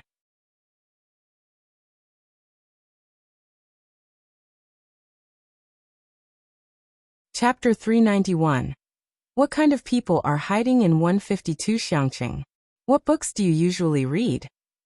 Bai Lian tapped on the table and asked Jianjia, since she had never asked about Jianjia's matters, and only had a rough idea of what the school taught these days. Since birth, Jianjia had been learning to write big characters with his family. The Jian family was a scholarly family, and since a young age, they also fostered the younger generation of the family. But this generation had Jian Rong eclipsing the others, so Jian Zhonghai wasn't as concerned about his grandchildren's education, and focused all his attention on Jian Rong. When Bai Lian asked him what books he liked to read, Jianjia paused for a moment before looking at Bai Lian, hesitantly saying, Rebirth of the Dragon Emperor, The Beauty Bodyguard, Campus Belle. She made a pause gesture. Jianzhi scratched his head. Does it seem very unambitious? Not at all, some people only want to be gangsters. Bai Lian didn't object to these things. She had been taught etiquette from a young age, but still maintained her true nature. And it was because of Liang Zuan. Liang Zuan's method of upbringing was quite unique. He never stifled a person's character. His education was to make a person comply with natural law, to make his students become individuals with complete personalities. She was just struck by the word rebirth. Were there really such books? Bai Lian silently took note of the book title, and then looked at Jianzhi. But if you want to take the entrance exam for Jia, you should put aside these hobbies for now. After you're admitted into Jia, you can read them. First, read the 13 classics. Fostering literacy in classical literature was important. I browsed through this book last night. You can start with this one. Bai Lian didn't know how well Jianzhi did in his university studies, but since he wanted to take the entrance exam, he must have some basic skills. You need to have a good grasp of Old Chinese phonology, syntax, and semantics so you can read literature. If there's something you don't understand, ask me. Similarly, modern Chinese is also an art. Fortunately, the Bai Lian of the past had left her with precious memories of 19 years. And with her own memories of 23 years in ancient times, she possessed a breadth of knowledge and worldly experience that few could match. Jianzhi took the classical Chinese book Bai Lian handed him. Quite surprised. Most people think that classical literature entrance exams are quite easy nowadays, but in reality, while objective questions aren't difficult, subjective essay questions are extremely tough. The question Jianzhi did yesterday was, one should devise good methods to invigorate one's tactics. Such questions test a student's literary foundation as well as their breadth of knowledge. Jianzhi didn't expect Bai Lian to have actually done the research. He lowered his head and began to read seriously. About 10 minutes later, two figures, one large and one small, walked up the stairs at a steady pace. The leading figure with long legs, although walking slowly, had a wide stride. The little figure behind him was climbing the stairs with difficulty, trying hard to keep up with his pace. Suddenly, Jianzhi noticed that the two people sitting across from him had straightened up. Before he had time to ponder why, a cold and deep voice suddenly came from overhead. What's he doing here? Jiang Gongzi? Jianzhi slightly raised his head and saw Jiang Fulai standing next to Bai Lian, hand resting on the back of the chair, casually looking at him. Jianzhi felt a tingle in his scalp. He never imagined he would run into Jiang Fulai in the library. He wanted to stand up, but Jiang Fulai gestured for him to stay. Here to read books, Bai Lian spoke softly. He's preparing for Jia. Jiang Fulai pulled out the chair next to Bai Lian and sat down, looking over at Jianzhi for a moment before resting his gaze on the language book. Keep it up. He quietly uttered these two words. He sat opposite Jiang Fulai, and a row of 6 people studied and answered questions in their books. Occasionally, Ning Xiao would ask Jiang Fulai about a question.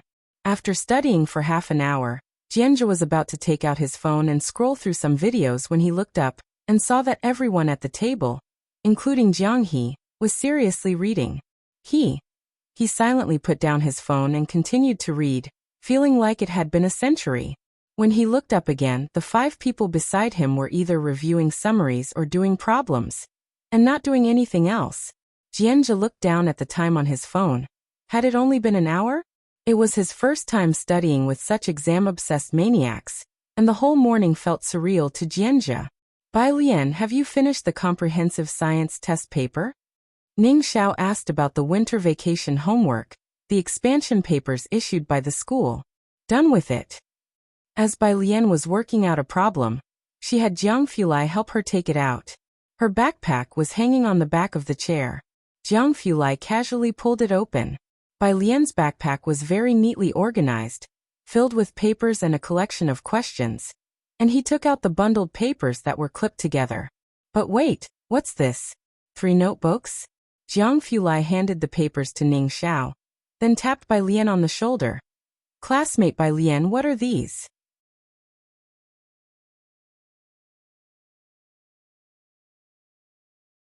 Chapter 392. What kind of people are hiding in 152 Xiangqing? _2 he asked. By Lian's hand, which was writing the symbol alpha, paused mid-arc. An alarm bell rang in her head. Notebook?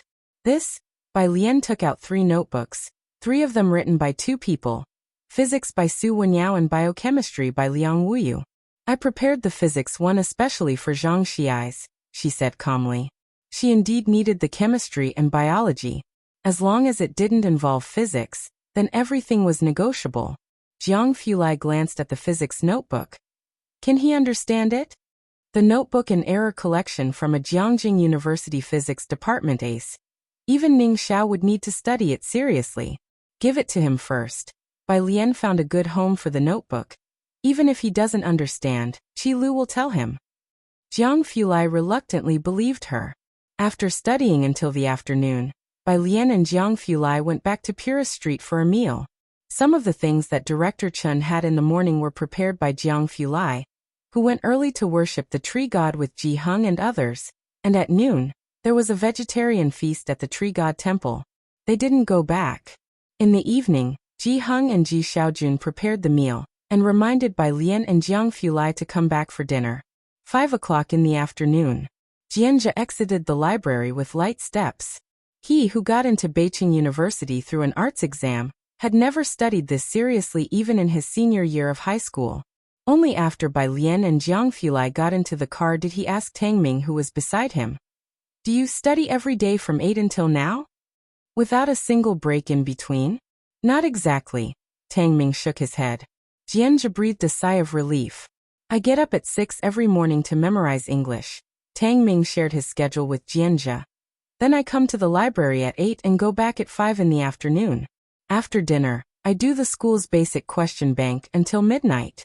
That's considered early. Ning Xiao and Sister Lian seemed to sleep at 1. As he spoke, Tang Ming frowned. No, I have to stay up until 1 tonight as well. There are just over 150 days left. Jianzhe. How did they manage that? Jianzhe felt he was already quite amazing after focusing for 2 hours.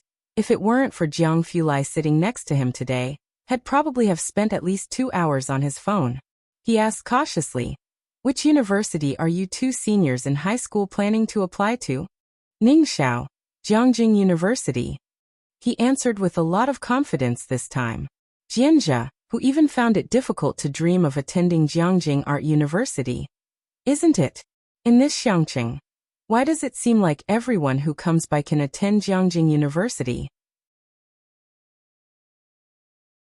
Did Jiangjing University become as common as cabbage? Wouldn't this be among the top 10 even in Beijing? Jianzhe began to doubt his life choices. Who exactly were Bai Lian and her 2 classmates? He carried his book and took out his phone, playing a racing game on his way to Xiangqing train station. His grandfather, Jian Zhonghai, was still waiting there to pick someone up. Xiangqing train station. It has been renovated, but the foundation is old, and the train station still looks run down. The new South Station is under construction and will connect to the high-speed rail. Ren Wanxian frowned as she stepped on the ground, following Ren Qian out of the car, very curious. Grandpa, is the old president really waiting here in person? Yes. Ren Qian had already seen a large group of black-suited bodyguards up ahead. He hurried over and greeted the man in the center, Jian Zhonghai, with great politeness. President Jian, the person you are waiting for hasn't arrived yet? Jian Zhonghai was not only the former president of the Beijing Writers Association, but everyone who had reached this position knew. Becoming president meant holding multiple positions, like vice chair of the Beijing Political Consultative Conference, the head of the Department of Literature and Art. The efforts of the Jian family for generations were not something any ordinary family could match, especially since they were from Beijing. Jian Zhonghai had silver hair, donned a gray coat, and his forehead bore 3 deep wrinkles. Intellectuals often held each other in contempt, and he glanced at Ren Qian, speaking succinctly. His train is at 7 in the evening. Jian Zhonghai got the information from the people he had arranged. In actuality, after his elder brother left home, he never returned to the Jian family, and even seeing his brother was difficult for him. Who could have known that without the Jian family's protection, the other could still make it step by step, and eventually become the sect leader of the Jiangjing Bureau of Literature and Art. The Jian family repeatedly asked him to come back, but he ignored them. This time, Jian Zhonghai was not even sure whether his brother would meet him. Listening to Jian Zhonghai, Ren Qian felt a tumultuous surge within him. The train was at 7 in the evening and Jian Zhonghai was already waiting at 4? Jian Zhonghai was the previous president. And if he hadn't retired when it came to administrative status, Ren Qian, from a Tier 18 small city, couldn't compare at all. Even if he had retired, the connections he still held were something Ren Qian coveted a great deal.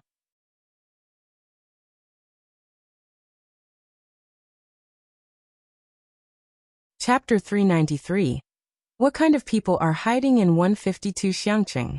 _3. To have Jian Zhonghai waiting here so early. Who could be the VIP that Jian Zhonghai is waiting for? He felt even more fortunate that he hadn't gone to the Ji family today. I have prepared a dinner for you and your distinguished guest. Ren Qian handed a gift list to Jian Zhonghai. Please see if there is anything your guest might not like. It's not easy for someone like Jian Zhonghai to come to Xiangqing.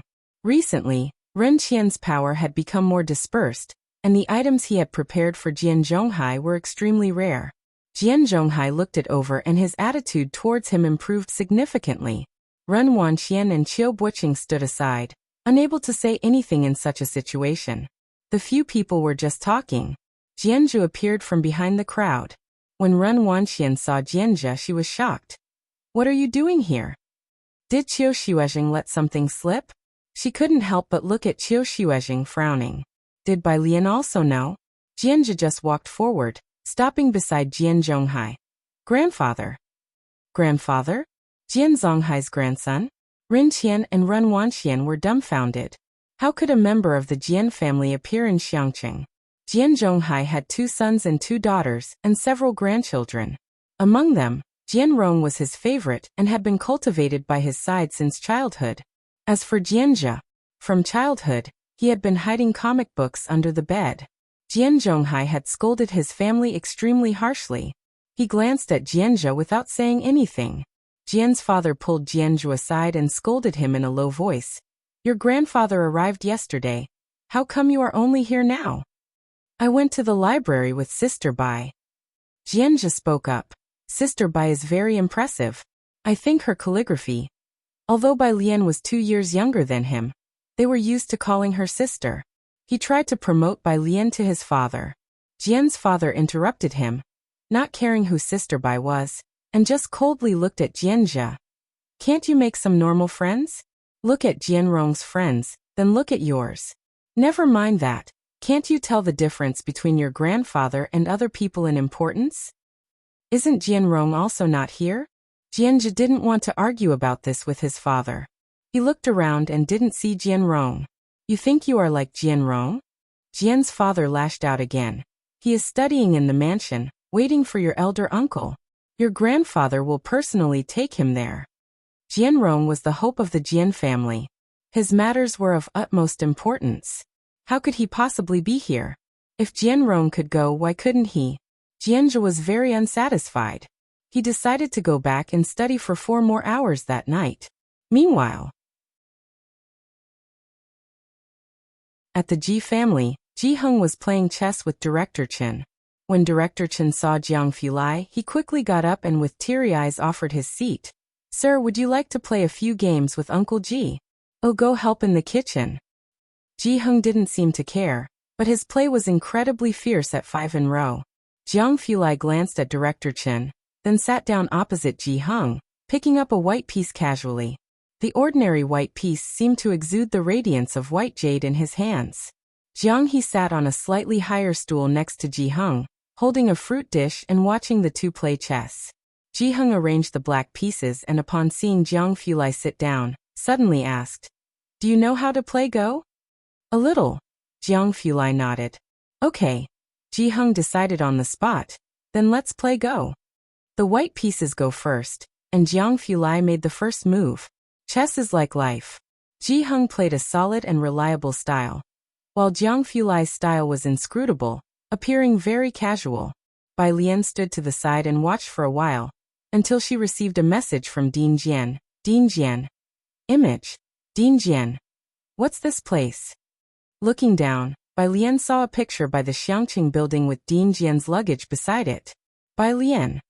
Weren't you on the 7 o'clock train? Dean Jian. There's a villain among the crowd. Bai Lian.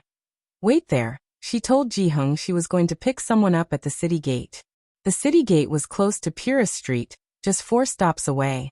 Jiang Fulai watched Bai Lian leave, then raised his hand to play another piece. Ji Heng didn't pay much attention to this move, but after the 10th piece, the white pieces on the board formed a pattern full of hidden danger, step by step leading to a trap. Ji Heng's mouth twitched. No way. Who changes their playing style midway through a game? At the city gate, when Bai Lian found the person, Dean Jian was standing next to his silver luggage, looking quite desolate. You're alone. Bai Lian thought he had company. It's the holidays. I didn't want to make anyone work overtime. Dean Jian looked up and explained. I'm not a 3-year-old child. His trip to Xiangqing had been leaked by someone, so he had to abandon the train and take a bus from Beijing to Xiangqing, which was quite a hassle. He was unsure whether he could still check into the hotel he had booked. Dean Jian looked at Bai Lian puzzled. Is the tourism industry here so developed? But last month, Xiangqing suddenly became incredibly popular, and with the tourism bureau seizing the opportunity to promote it, all the hotels in Xiangqing were fully booked after the 2nd day of the lunar month and impossible to reserve. Otherwise, Dean Jian certainly wouldn't have troubled Bai Lian. He was a person who did not like to impose on others. Let's go to my grandfather's for dinner first. Bai Lian went to pick up Dean Jian's suitcase. It's very heavy. Dean Jian started to protest. His 28-inch suitcase contained not only daily necessities, but also a slightly smaller zither case. Before he could finish speaking, Bai Lian effortlessly lifted it with her left hand. At the Ji family, Director Chen came out with a glass of milk for Jiang He. Where's Miss Bai? He looked around, not seeing Bai Lian. Gone to pick someone up, Ji Heng replied without looking up, while Jiang Fulai returned his attention to Director Chen. Gone to pick someone up? Su En and the others were not around, so who else was in Xiangqing? Director Chen pondered for a moment, then discussed with Ji Heng. Uncle, let's go fishing tomorrow. In another 2 days, Big Brother Ji won't have time. Ji Xiaojun would have to start working on the 8th day of the lunar month, and Director Chen would also have to work.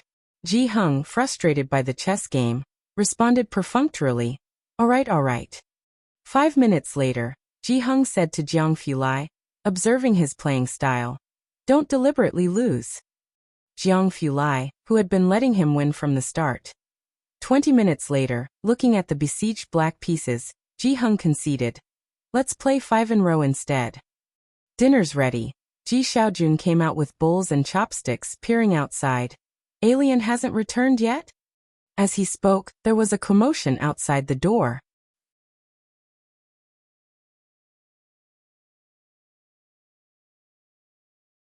Chapter 394, 153 Dean Jian. Jian just cheating friend. Second update. _1 Bai Lian's voice was speaking. Jiang He, who couldn't understand Go and sat in a chair, half asleep, was suddenly alert. He jumped up to open the door. But Director Chen was faster. Holding his chopsticks, he came out, walked to the gate and opened it. Miss Bai.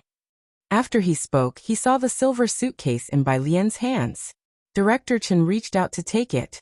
Bai Lian waved her hand, not giving it to him, and then turned her head. We've arrived.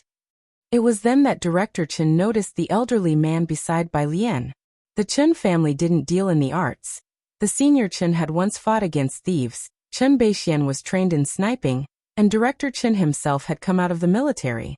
Jiangjing was so vast, he didn't recognize Dean Jian, only finding him vaguely familiar. If it had been the president of Jiangjing University or Jiangjing National Defense, Director Chen would have definitely known him. Dean Jian hadn't seen Director Chen either. Bai Lian put the suitcase aside and introduced Dean Jian to the family. Dean Jian stood beside her and quietly tried to lift the suitcase with one hand. He couldn't budge it. He stared at the suitcase, puzzled and silent for a long time before he came to his senses and introduced himself to people like Ji Heng. Bai Lian and I are friends, just here for a visit to Xiangqing. Having struggled with his mother since his childhood, What hardship hadn't he endured? Here he had none of the airs of a dean. Shen Qing's eyes lit up. She greatly admired teachers who practiced the arts. Quick, please have a seat. It was Jiang Fulai, though upon hearing he was a Jian, who gave him a longer look. That look was chilling. Jian Zhongyo was quite confused at the dinner table, thinking he hadn't offended the young man, right?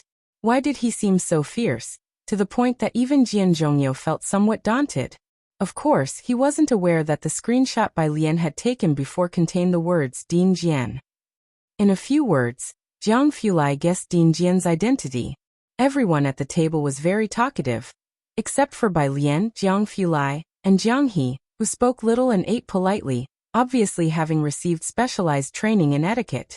Whenever someone asked her something, Bai Lian would always swallow her food before speaking. We're going fishing tomorrow. Ji Heng, knowing this was Bai Lian's friend, was very polite to Dean Jian. Do you have any plans? You can join us for fishing and also take a look at the Xiangqing River. It's quite spectacular. He knew Bai Lian was on a tight schedule, with her senior year being very busy, using every bit of time for homework. Dean Jian thanked him. Thank you. Before coming to Xiangqing, he had also looked up the history of the place and was quite interested in Xiangqing. He had come to find Bai Lian, and also wanted to get a good look at its history. In the evening, Dean Jian temporarily stayed over at Ji Heng's place, Xiangqing train station. At 7:30, the train arrived, but the person Jian Zhonghai was supposed to meet wasn't there. Where is the person the old president was supposed to meet? Ren Wanxian had been eager to see who Jian Zhonghai was supposed to pick up, but she didn't see anyone. Ren Qian was also puzzled. Jian Zhonghai was quite astonished. He took out his phone and made a call. 2 minutes later he furrowed his brows, saying to his father, "The person has arrived, but they don't want to see us." They avoided the train and went straight back to the mansion. "We'll discuss this when we get back." Jian seldom left Jiangjing. Within the Jian family of Jiangjing, meeting him was as difficult as reaching the sky. Now that he was out of Jiangjing, it was the only chance to persuade Jianjia. The group headed back to the mansion, while Jian Rong wanted to return to the Calligraphy Association. With Ren Qian and Jian Zhonghai both present, hearing his son talk so insignificantly, Jian's father scolded in a low voice. "Even Jian Rong is obediently following your grandfather. With this opportunity, you should show your best, and you want to go back to the local Calligraphy Association for what?" Obviously, it was to practice calligraphy. Jiang Fulai made him write 100 big characters every day which, due to an early departure that day, he had yet to complete. "Dad, would you and Grandpa like to visit the Xiangqing Calligraphy Association?" Jian Rong tried to sell the idea to Jian Zhonghai. "It's really nice and the kids there are adorable." Jian's father's forehead throbbed with veins. He wished he could cover his son's mouth on the spot. Jian Zhonghai glanced at Jian Rong. "If I have time, I might take a look." Jian Zhonghai was a proper former president with an administrative rank, not just any ordinary deputy position. With his status, if it weren't for Jianjia, Jian Zhonghai wouldn't have come to this place in his lifetime, let alone visit a local calligraphy association. It was utterly unthinkable. The next day, early in the morning, Ji Heng brought the New Year's gifts to the Ren family. Being no ordinary household, Ji Heng had put thought into it, presenting a painting he had embroidered himself, along with some expensive tobacco and alcohol. In law, Ren Qian personally came down to greet him, directing someone to bring the gifts into his study. "Have lunch here at noon, I'll have it prepared." Ren Qian looked around. Bai Lian hadn't come.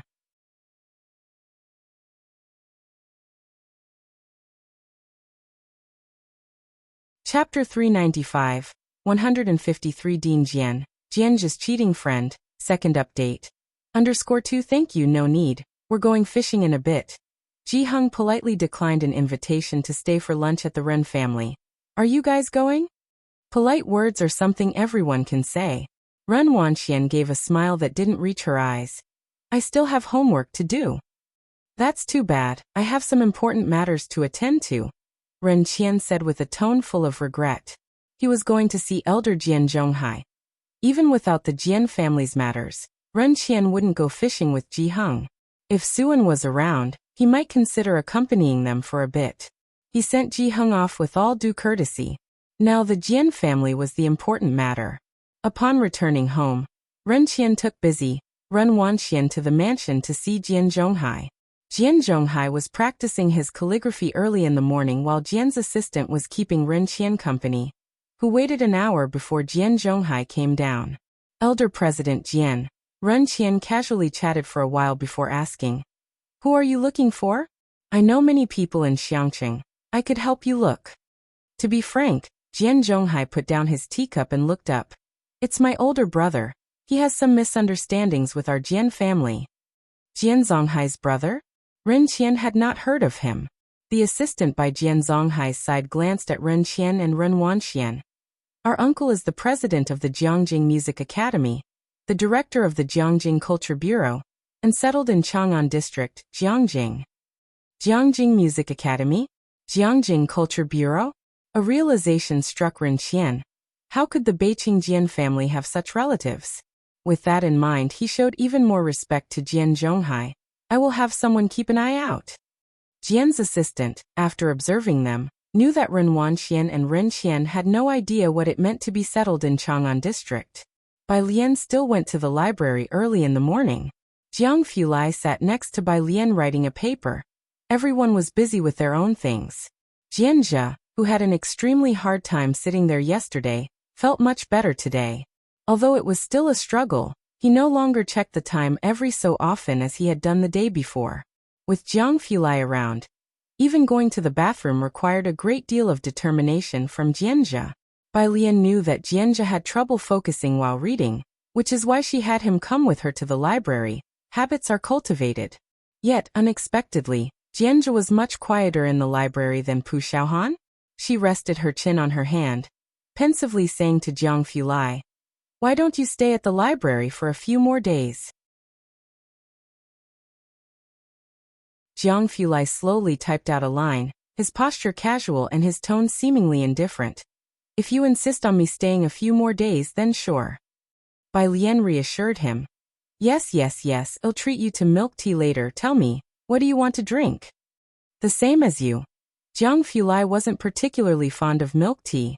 "All right." Bai Lian capped her pen with one hand, then lazily reached out to tap on Jiang He's head. "Xiaoniao, what about you? What do you want to drink?" Jiang He. Tang Ming, having fully realized Jiang He's peculiarities in the past 2 days, quietly gossiped to Tang Ming after Bai Lian and Jiang Fulai went downstairs. "Why is Xiaoniao called Bird?"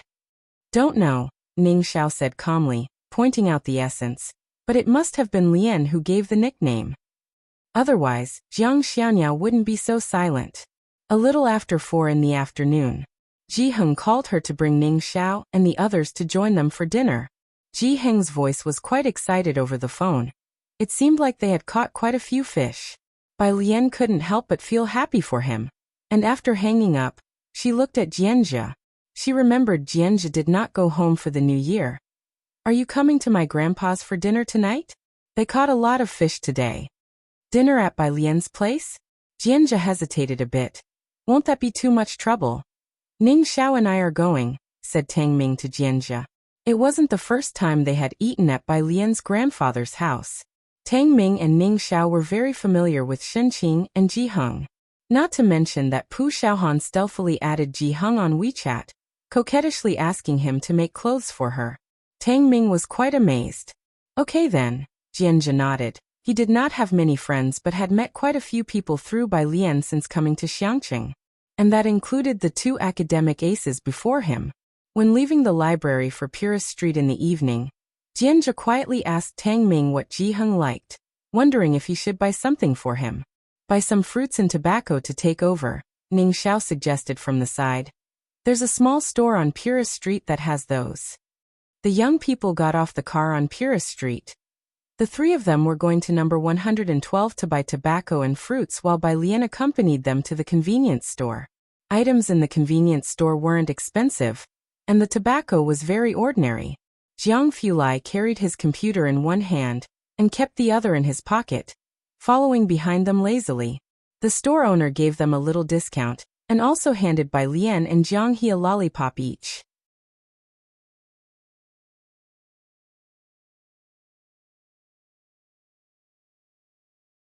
Chapter 396, 153 Dean Jian. Jianzha's cheating friend, second update. _3 Tang Ming complained to Jianzha. Why don't we have one? Jianzha. Maybe it's because you're just average looking. Tang Ming. Then what about teacher Jiang? Jianzha. A death sentence. Luckily, a phone call saved Jianzha. He had never been more grateful for his dad's call than at this moment. Didn't I tell you there's a banquet today? Jian's father whispered from the other end of the phone. Where are you? Jianzha walked to the side and spoke softly.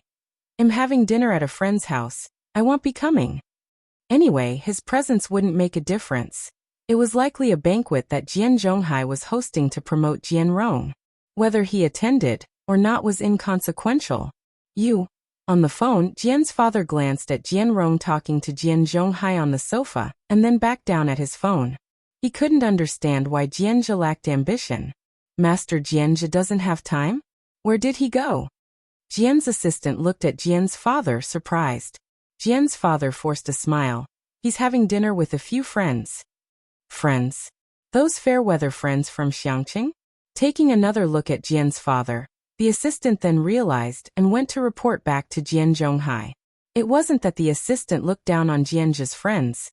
It was mainly because Jian Rong's friends included well-known figures from the Beiqing circle, and one of them was even the top scholar of Beiqing's college entrance exams from last year. The contrast was simply too stark. Jian's father felt humiliated by that look. If Jianzha were by his side, he would surely have been beaten up again. If he's busy, let it be, Jian Zhonghai said indifferently. Where Jianzha went to eat wasn't a concern to him, as long as Jian Rong was there. Then he turned amiably to Jian Rong and said, Are you sure your uncle added you? Jian Zhongyo was an odd one. Jian Zhonghai knew his contact methods. Yet Jian Zhongyo didn't add the older generation to his contacts. Only some younger family members and occasional assistants or secretaries went through. MHM. Jian Rong nodded. I was just asking uncle about where he lives.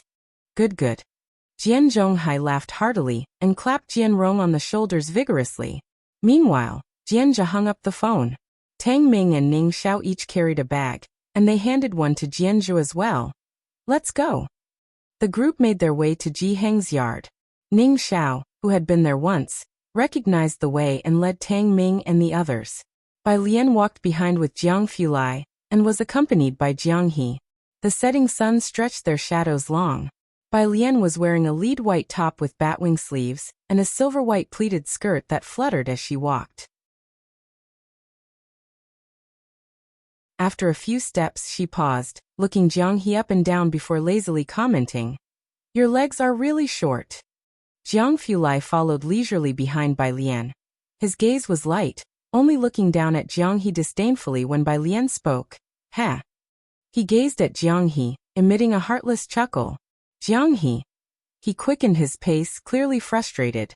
Jiang He was slow, and Ning Xiao's group had already reached Ji Heng's place, while the three of them hadn't even made it to the corner. Does Sister Bai live here? Jianzha asked curiously, looking around. Right. Tang Ming said, chatting with Jianzha on the side. Ning Xiao raised his hand to knock on the yard's door. As soon as his hand reached up, Shen Qing opened the door. I could hear Tang Ming talking from far away. Come in quickly, I've specially simmered soup for you both today. Jianzha, who hadn't met Shen Qing before, entered hesitantly behind Ning Xiao. There were only two others in the yard besides Shen Qing. They were Director Chen and Dean Jian. Both squatted in the middle of the yard watching fish. Director Chen greeted Ning Xiao and then, pointing to the largest fish in the middle, introduced it to the group.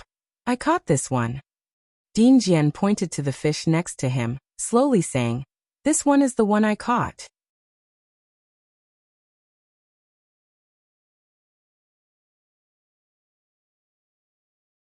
Chapter 397, 154 Shock Jianzha. Ignites the east of the city _1 The weather in Xiangqing was not cold, so Director Chen had rolled up his sleeves. He had a very down-to-earth air about him. Ning Xiao and Tang Ming both showed great respect to Director Chen, complimenting his fish when they entered. Only Jianzha stood at the doorstep, hesitating and even feeling a bit surreal, as he looked at the old man squatting beside Director Chen, somewhat afraid to go in. This student, Xinqing, saw Jianzhe holding a bag and carrying a backpack and smiled. "Aren't you coming in?" Ah! Jianzhe came back to his senses. He hadn't met the elder from his family, but his father and grandfather would always mention the elder at the dinner table, saying he was the pride of the Jian family. The younger members of the family had all seen the official photo from Jiangjing Music Academy. Jianzhe did not have face blindness, yet the serious, scholarly face from the official photo was now casually squatting on the ground of the courtyard, in front of the fish, wearing a pair of handmade cloth shoes, stained with yellow mud. Compared to the lofty image of the dean of the Jiangjing Music Academy, the contrast was just too stark. Even though they had the same face, Jianzhe hesitated to recognize him for a moment. As for Jian Zhongyo, he didn't know any of the Jian family members, and only thought the young man had been staring at him for too long, but he didn't take it to heart. Xiaohan loves fish head hot pot the most, Xinqing said to Bai Lian, who had just returned. Bai Lian put down her backpack and explained to Xinqing. She went to see Grandpa Tao. There's a TV station interviewing him today, and she's helping him tidy up his appearance. Grandpa Tao's puppet show had become popular, and many big V bloggers were riding on its trend. The TV station was even stirred up to feature a special interview with Grandpa Tao. Speaking of this, Bai Lian suddenly remembered, and she paused beside Jian Zhongyo. There's a traditional town here, and the street is full of stalls, old martial arts gyms, sugar painting, puppet shows. Do you want to go there later and have a look? She remembered Jian Zhongyo came for tourism. Sure, Jian Zhongyo wasn't really here for tourism, but since he was here, he'll have a look. The two chatted about this. Jiang Fulai held the grapes Bai Lian had given him, delicately peeling them as he spoke to Director Chen beside him. I want to attend the meeting. This wave of traffic is yours to harness. Make sure the Culture and Tourism Department is aware during the meeting. Director Chen rolled down his sleeves and nodded. We have already added many stalls and encouraged more vendors to come over, and the supporting facilities have increased accordingly. Maintaining public security in the east of the city and guiding tourists is the priority, Jiang Fulai said as he finished peeling, and handed some to Bai Lian, who was still talking with Jian Zhongyo. Before returning, we need to elevate the influence of traditional crafts and strive to discover more artisans like Grandpa Tao, one by one. Adding some traditional crafts interaction activities to get more young people involved is vital for drawing in and maintaining interest, and you don't have to worry about the initial investment. Director Chen, who was not sensitive to these matters, made sure to remember everything Jiang Fulai said. The patrol team has all gone to the east of the city, where there is a high volume of people, and we are currently developing a tourism line in the west of the city. Before returning to Jiangjing, Director Chen patrolled the east of the city every day. The whole of Xiangqing, along with the Culture and Tourism Department, were fully energized, not even taking a break for the new year. With the high volume of tourists, the stalls in the east did not raise their prices. In fact, Grandpa Tao continued to perform for children for free. The South Station was rushing to complete construction, and the North Station's railway station had been renovated again, with the tourist line already in operation. The hub station was connected from Ring Road all the way to the tourist town in the east, striving to turn the area into a traditional cultural tourism district. The initial promotion had gone so smoothly thanks in no small part to the influence of Jiang Fulai, who had invested most of his capital into the push. The people of Xiangqing kept their traditional friendliness, with most of the goose houses being run by locals, charging only for meals. In their words, they had never imagined people would come to see Xiangqing on purpose, because even the locals wanted to leave, so they were especially hospitable to tourists. At the dinner table, a big bowl of soup was brought to the table, and Xinqing specially served one bowl each to Ning Xiao and Tang Ming. Thank you. Both expressed their gratitude politely. Bai Lian glanced at that big bowl of soup, then circumvented it to serve herself some fish soup. Jiang Fulai didn't drink any soup, only eating a bit of the fish head. As for Director Chen, he looked at Ning Xiao and Tang Ming, with words on the tip of his tongue. Sitting beside Tang Ming, Jianzhe dared not look at Jian Zhongyo on his left nor at Jiang Fulai on his right, and just kept his head down eating. After finishing their meal, Director Chen quickly and deftly helped Ji Xiaojun wash the dishes. Ji Hing's courtyard was lively until 9 o'clock when everyone departed. Bai Lian returned to her room, drying her hair while she took out her phone, opened Qiandu, and searched.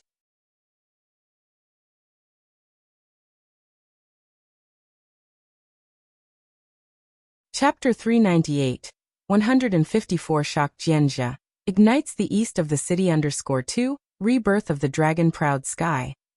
She wore a loose white pajama, lazily sitting by the window, her hair all swept to the left hand holding a towel against her hair tips, while the right hand scrolled through the screen reading about Long Outyan.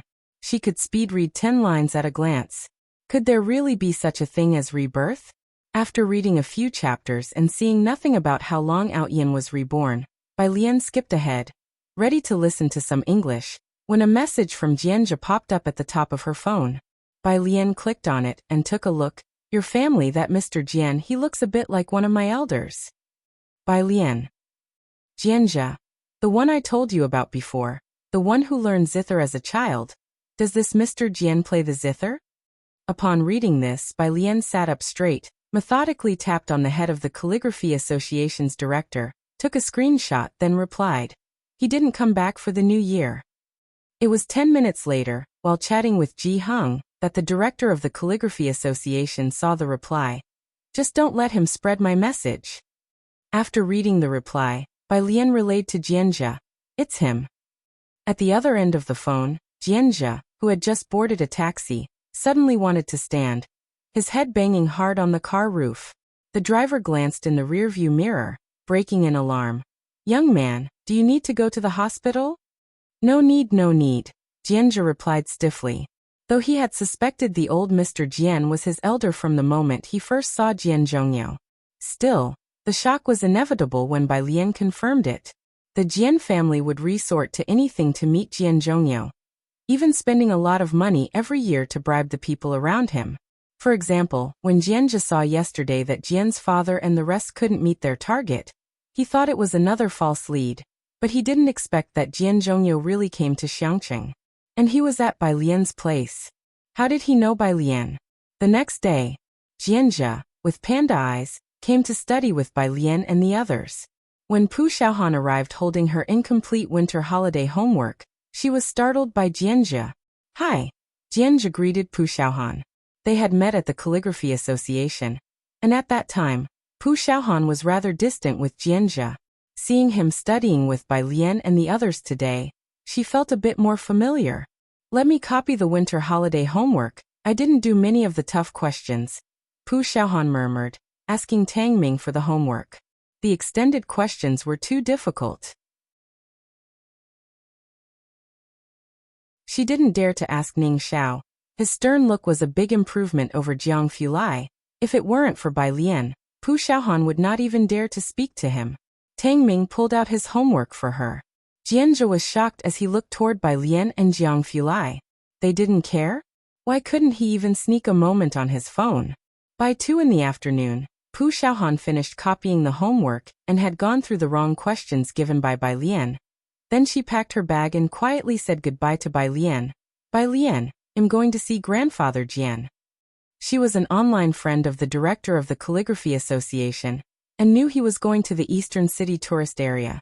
So Pu Xiaohan volunteered to be his tour guide. Eastern City. The director of the Calligraphy Association arrived first. He was dressed in a gray shirt, holding a fan Ji Hung had given him. Just after getting off the tourist bus line, a volunteer approached him. Grandpa, are you here alone for the sightseeing? Would you like some water? He unscrewed a bottle of mineral water and handed it to the director of the Calligraphy Association. On the 6th day of the lunar year, the crowd was continuous at the Eastern City.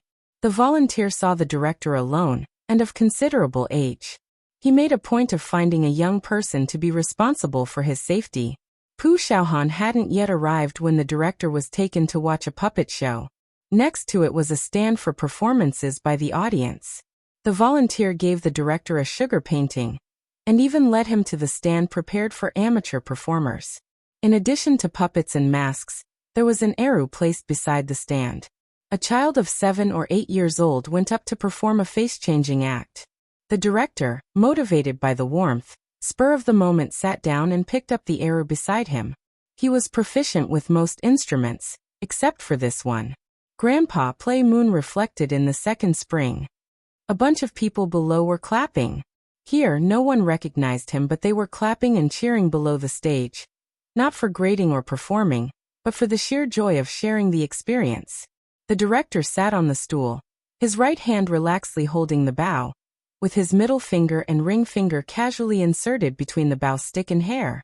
With a mostly young audience and during the festive period, it didn't seem right to play sad music. What did young people like again? Suddenly the director had an idea.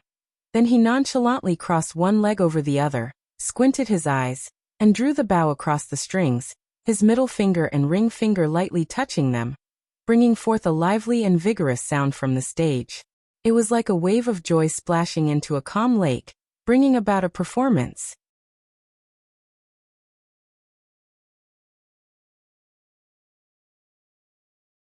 Chapter 399, 154 Shock Jianjia. Ignites the east of the city _3 An eru rang out, piercing the skies above. It set the entire eastern part of the city ablaze. The young people's eyes lit up. Wasn't this sexy love? Could their traditional instrument, the eru, actually play that? There were hardly any experts in the audience. All they knew was that this eru had a really great tune. It was lively yet carried a touch of sassiness, which didn't seem to match the serious and stern old man at all. In an instant, the lightly attended stage began drawing crowds, lured by the sound of the eru. Countless people recorded the scene, surrounding the stage so tightly that no one could pass through. When Pu Xiaohan arrived, Director Jian was desperately looking for her help. She finally managed to pull Director Jian out of the crowd, and handed him the milk tea that Bai Lian had brought for him. The two of them snuck behind a huge blue trash can to drink their milk teas. Grandpa Jian, you actually know young people's music? Pu Xiaohan took a sip of her milk tea. She had listened to half of Sexy Love. It was astounding. She had always thought Director Jian was a serious person. She didn't dare overstep boundaries when talking to him online, only to discover today that he possessed an interesting soul. It wasn't me. Director Jian's eyes were open to a new world by Bai Lian, squatting down with his milk tea. Your classmate who sits behind you played it first on the zither. She's better at it than me. That serious yet playful charm, Director Jian thought Bai Lian played it spot on. These classical instruments didn't always have to play classic pieces. Letting more people know that even the eru could play music from all times and places was important. Bai Lian. Pu Xiaohan's eyes twirled. Bai Lian only practiced the instrument at home, and aside from that one school anniversary, Pu Xiaohan hadn't heard her play since. But it made sense. That air of refined rascality, Bai Lian captured it just right. 7 o'clock in the evening. Bai Lian and Jiang Fulai were in the eastern part of the city looking for Pu Xiaohan and Director Jian. The tourist route was on the newly built Xiang Mountain Avenue, which connected to Xiangbei. Wallow Road, a popular tourist street, intersected with Xiang Mountain Avenue. The whole of Wallow Road was paved with bluestone slabs, and Peace Road crossed it, also laid with bluestone. The Calligraphy Association Martial Arts Hall was right at the junction of Xiang Mountain Avenue and Wallow Road, and the shopping center on Xiang Mountain Avenue was about to open. Pu Xiaohan and Director Jian were sitting at a roadside stall on Peace Road, waiting for their snacks to arrive. Wallow Road was 5 meters wide and Peace Road was a bit narrower, so there were fewer people than on Wallow Road. Today, Bai Lian wore a creamy white linen long dress, her long hair half-tied in a lazy style, with her dark hair draping over her shoulders. Behind her, the lights of thousands of homes blended her into the street's ambience. Jiang Fulai standing next to her seemed somewhat out of place in the crowd. He was dressed in a white shirt, buttoned up to the collar, his refined features softened by the lights, reducing their usual aloofness as he calmly followed Bai Lian through the layers of people. Pu Xiaohan didn't expect someone like Jiang Fulai to join them for street food, so she asked the owner to prepare an extra portion. Did you finish looking around this afternoon? Bai Lian sat down on the last free stool and started chatting with the two. Jiang Fulai stood behind her, waiting. It was too crowded. Pu Xiaohan told Bai Lian about how Director Jian almost didn't make it out. We didn't finish looking around. and we haven't visited the martial arts hall yet." As she spoke, she pondered how to persuade Bai Lian to record a video session. God, she really wanted to see Bai Lian playing those songs on the zither. Director Jian was very satisfied with what he had seen today. The night lights reflected in his eyes. "This place is quite nice. How about we stay here tonight, to get a feel for the local customs?" The owner brought over 2 servings of chicken strips, thoughtfully providing 4 skewers. Bai Lian speared a small piece with a skewer and handed it back to Jiang Fulai. "I thought about it, but the guest houses here are fully booked." Director Jian was troubled. Bai Lian slowly took a bite and said, "Would you mind staying at the Calligraphy Association? 8 o'clock at night." At the Xiangqing mansion, Jian Zhonghai and others had just finished dinner. They still hadn't uncovered any news about Jian Zhongyao. Ren Qian hesitated. "The hotels I checked didn't show Director Jian checked in. Are you sure he's in Xiangqing?" Jian Zhonghai held his teacup, his brows knitted in concern, only to ask Jian Rong, who was sitting on the couch, "He hasn't replied to you?" Ren Qian also looked over as Jian Rong opened his phone, the screen displaying the conversation with Jian Zhongyao. "Jian Rong. Hello, great-uncle Im Jian Rong, Jian Zonghai's grandson. Jian Zhongyao. Are you going to learn the zither?" Jian Rong. "I've never learned." Jian Zhongyao. "Jian Rong. Are you in Xiangqing?" No reply came after that.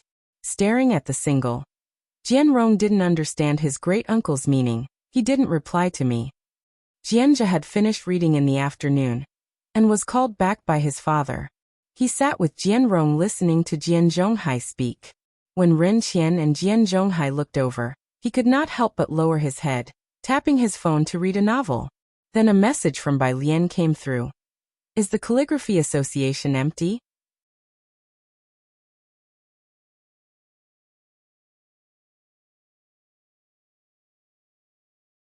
Chapter 400. Sect Leader 155, the next Dean of the Jian Institute, second update. _1 Because Wallow Street became popular, many tourists would visit during the day to see the Calligraphy Association and the martial arts schools. The Calligraphy Association would give away free calligraphy to visitors, so even during the New Year's holidays, Qiu Xuezheng did not go home. The Calligraphy Association had been closing at 10 o'clock at night for the past month. Jianjia said, "Today Mr. Qiu went home, and there's no one at the Calligraphy Association. I'll be right back." Jianjia lived at the Calligraphy Association. He had a key. Worried that Bai Lian had been waiting alone for too long, Jianjia quietly asked Jian Rong, "Can you give me a ride back to the Calligraphy Association?" The mansion was in a special location. There were no buses nearby, and taxis couldn't drive in. So Jianjia just asked Jian Rong. He got along quite well with Jian Rong because Jianjia had come to Xiangqing to replace Jian Rong, for which Jian Rong was quite grateful. "Of course I can." The Ren family had specifically provided a car for the Jian family, and Jian Rong went to find Jian's assistant to get the keys. Usually the Calligraphy Association didn't close because Wallow Street became popular, and many tourists would come during the day to visit the Calligraphy Association and martial arts schools, which gave away free calligraphy to visitors. So even during the New Year's holidays, Qiu Xuezheng did not go home. Jianjia lived in the Calligraphy Association and had a key. Fearing that Bai Lian had been waiting too long, he quietly asked Jian Rong, "Can you give me a ride back to the Calligraphy Association?" Jian's assistant overheard from the side, his voice slightly loud. "Young Master Jianjia, you said your friend is waiting for you? You want young Master Jian Rong to give you a ride to your friend?" "What?" Jian's father quickly lowered his voice and looked at Jianjia. "Didn't I tell you not to go back tonight and to study with Jian Rong tomorrow?" Everyone knew that Jian Zhonghai had found a teacher for Jian Rong to prepare for graduate school entrance exams. "I'm studying with other people," Jianjia frowned. "And Sister Bai is still waiting for me." All this talk about Bai Jian. Jian's father felt a surge of blood rushing to his forehead when he heard about the friends his son was making. "You." Their voices grew loud, and Jian Zhonghai could hear them too. He put down his teacup and glanced at Jian's assistant. "Young Master Jian Rong still has to study. You take him to the main road." One could hail a taxi from the main road. Ren Qian sat next to Jian Zhonghai, sipping tea quietly, not intervening in their family matters. Jian's assistant respectfully answered, yes. He took the car keys and drove Jianzhe. Jianrong looked at Jianzhe somewhat apologetically. He could have insisted on taking Jianzhe himself, but Jianrong didn't want to upset Jian Zhonghai. Jian's assistant dropped Jianzhe off on the main road. Take care on your way, young master Jianzhe. After the drop-off, Jian's assistant went upstairs to find Jian Zhonghai. This Jianzhe is becoming increasingly disobedient. Jian Zhonghai put down his pen with a cold expression. Didn't his father say he was going to prepare for the graduate school entrance exams too? Why haven't I seen him studying, and what is he off to do now? I heard it's to deliver keys to his friend. Jian's assistant shook his head. Let Jianrong lessen his contact with him. Jian Zhonghai lightly blew on the wet ink. Mixing all day with friends who were up to no good. Meanwhile, Jianzhe quickly arrived at the door of the Calligraphy Association. As soon as he got out of the car, he saw the brightly lit scene opposite, where Jiang Fulai stood out from the crowd. Close to 9 o'clock, the number of tourists showed no sign of decreasing. Jianzhe made his way through the crowd to speak with Bai Lian. Shall we go to the Calligraphy Association now? But why are you still here so late? Oh, it's not me. Bai Lian slightly turned her head, her tone casual. He wants to stay here. She nodded, her chin forward. Only then did Jianzhe notice in front of Bai Lian were Pu Xiaohan and an old man. The old man turned around, giving Jianzhe a small nod. Excuse me. Very polite. Ah, no. Jianzhe thought only Bai Lian would be there. He stammered for a moment. No trouble at all. A puppet show had just ended. The crowd gathered in small clusters. Jianzhe, holding the key to the Calligraphy Association, walked ahead, his steps soft and lacking strength as if treading on cotton. When he was opening the door to the Calligraphy Association, Jianzhe was still in a daze. Sect leader Jian was going to stay here? As soon as the door to the Calligraphy Association opened, Bai Lian went to turn on the lights in the courtyard. Sect leader Jian stood on the steps, observing the small table in the yard with an ink stone on it. After so many years, looking at the Calligraphy Association again, these writing supplies were no longer his nightmare. You should stay next to Jianzhe, Bai Lian had asked Qiu Xuezheng. She opened the door to the room next to Jianzhe's, which was furnished with disposable amenities. This is usually for receiving guests. If you need anything, just look for Jianzhe. After speaking, Bai Lian also reminded Jianzhe, take good care of sect leader Jian. I know. Jianzhe nodded solemnly. Sect leader Jian went in to inspect the room. Outside, Pu Xiaohan spoke to Bai Lian. Sister Lian, do you want to record a video? What video? Bai Lian sat lazily on a small table, her slender fingers adjusting the ink stone.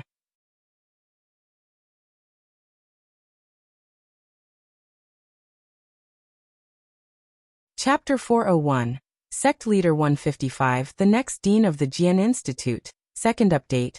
_2 this kind.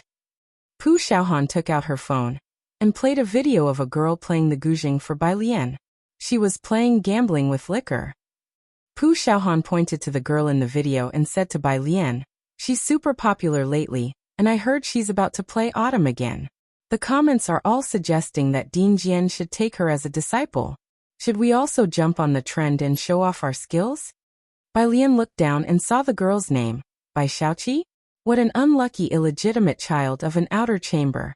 Oh, no playing. Bai Lian leaned back, crossed her arms and raised her eyebrows. Pu Xiaohan. Why did she sense a hint of rebellion? After Bai Lian and Jiang Fulai left, Dean Jian finally took out his phone, opened WeChat, and casually asked Jianzhe, add WeChat. Jianzhe mechanically took out his phone and scanned Dean Jian's WeChat QR code. Add friend. All in one go. Dean Jian's video went viral online. Recently, Xiangqing tourism was already a hot topic. It's easy for videos about Xiangqing to trend, especially when the Aero player is an expert like Dean Jian. Xiangqing, Aero version of sexy love. Strong sense of contrast. It's the era of information technology. In one afternoon and evening, the hottest video broke 10 million views, over 3 million likes, and hundreds of thousands of comments. The oppression from the Aero. This is a real rhythm master covering face. It's still the old man. Only professionals know how awesome the old man is crying. Folks, I need to make a trip to Xiangqing. Indeed, the masters are among the folks. In the midst of the regular comments, one suddenly popped up. Masters are among the folks? Why don't you check out at Jianzhongyou? Should I go? Is this for real? With such widespread viewership, people had started to recognize Jianzhongyou. Suddenly, it pushed the entire video to the peak of popularity. On the 7th day of the Lunar New Year in the morning, in the mansion, Jianrong, through the citywide push of big data, came across this video. He excitedly found Jian Zhonghai with his phone. Grandpa, great-uncle is really in Xiangqing. Jian Zhonghai took the phone agitated. Where is this? Xiangqing tourism area. Jianrong replied. Good, good. Jian Zhonghai hurriedly headed outside. Let's go find him there today. As long as Jianzhongyou was still in Xiangqing, everything would be easy to negotiate. Jianrong followed Jian Zhonghai with his phone in hand, and then suddenly thought of something. He opened his phone and sent a message to someone. Confirmed, my great-uncle is in Xiangqing Beicheng. By family. Bai Xiaoqi was reading the comments. Her social media account had also been promoted, from the first Jiangjing Music Academy video of the White Robe Journey to the current Gambling with Liquor, each one with high popularity. She knew that Jianzhongyou also had an account on this app, so she worked hard to run it. Good looks, good family background, and as a Beijing high school academic achiever, her guzheng playing also mesmerized the netizens, and she even interned at Jiangjing Music Academy. All sorts of records had netizens gasping. Willing to spend money on a social media account, her popularity with the Guqin online was second only to that of Jianzhongyou. Most comments tagged at Jianzhongyou, asking him to take a glance at Bai Xiaoqi, and to consider her the next successor to the Guqin tradition. Beside him, Bai Qiming was on the phone with Bai Xiaoka and suddenly stood up. Are you serious? Is President Jian in Xiangqing? Although Bai Xiaoka was only a freshman, he had always worked hard to develop his connections in Jiangjing. He had left for Jiangjing on the 4th day of the new year. Bai Xiaoqi, with her sharp ears, also straightened up when she caught the words, President Jian. All right, father understands. Bai Qiming hung up the phone, then arranged for money to be sent to Bai Xiaoka before telling Bai Xiaoqi. The Jian family says President Jian is in Xiangqing. As he mentioned Xiangqing, Bai Qiming subconsciously frowned. Bai Lian was in Xiangqing. He shook his head, pushing thoughts of Bai Lian to the back of his mind. Pack your things right now. I'll have the driver take you to Xiangqing, and I'll speak to the school on your behalf. Bai Xiaoqi hadn't seen President Jian for a long while, and she thought he would reach out to her after he had specifically greeted her last time, but that contact had never come. Hearing this news now, she couldn't contain her excitement. The 8th day of the new school year was approaching for seniors, but for Bai Xiaoqi, President Jian was the priority. Bai Qiming directly secured a week's leave for her. On the 8th day in the afternoon, the Ren family's stretch business van stopped at the intersection of Xiang Mountain Avenue, with Jian Zhonghai, Jianrong, and an assistant stepping out. Jian Zhonghai had not found President Jian here yesterday, and was prepared to look around once more today. The assistant got out of the car and spotted Jianzhe across the street. Master Jianzhe? Jianzhe's father, who had just exited from the front passenger seat, heard this and hurriedly looked across the street. Jianzhe stood with 2 girls and a blonde guy. One of the girls was tall with her hair half up, secured with a hairpin, and was holding a mobile phone, seemingly playing a game, while the other was holding a camera, talking to the blonde guy. The blonde guy looked like a typical thug. Jianzhe's father's face turned dark in an instant. Jian Zhonghai glanced over indifferently, then averted his gaze as the assistant subtly looked back at him. Grandpa, I'll go ask if Jianzhe wants to come, Jianrong whispered before running towards Jianzhe. Jian Zhonghai gave a signal to the assistant, who immediately followed. Upon reaching Jianzhe, Jianrong realized that one of them was Bai Lian, whom they had met in Jiangjing. Oh, it's you. Jianrong's eyes brightened. Mao Kuan, with a cigarette dangling from his lip, squinted at Jianrong without saying a word. Bai Lian slightly lifted her gaze, politely greeted him. Hello. Then she returned to casually flipping through vocabulary flashcards, polite yet aloof. not one for much conversation. The assistant stood respectfully behind Jianrong, anonymously scanning this motley crew, his gaze lingering on the blonde Mao Kuan for quite some time on seeing him measure up Jianrong in a rude manner, his brows furrowing at Jianzha's friend's lack of manners. She and her friends start school tomorrow. Jianzha walked up to Jianrong, slung an arm over his shoulder. We're planning to go for hot pot, you coming? The assistant, upon hearing Jianzha's words, refocused his attention on Jianrong's response. Not this time. Jianrong hesitated for a moment before shaking his head. I have to pick up Shaoqi's sister later. Do you want to join us? Shaoqi's sister? Jianzha was unfamiliar. That's Shaoqa, Beiqing High School's top scholar's sister. The Jian family looked down on the Bai family's mercantile ways and hadn't had much interaction. But Jianrong and Bai Shaoqa had been close friends since middle school. Bai Shaoqi very famous, recently quite big on social media, don't you know? Bai Shaoqi.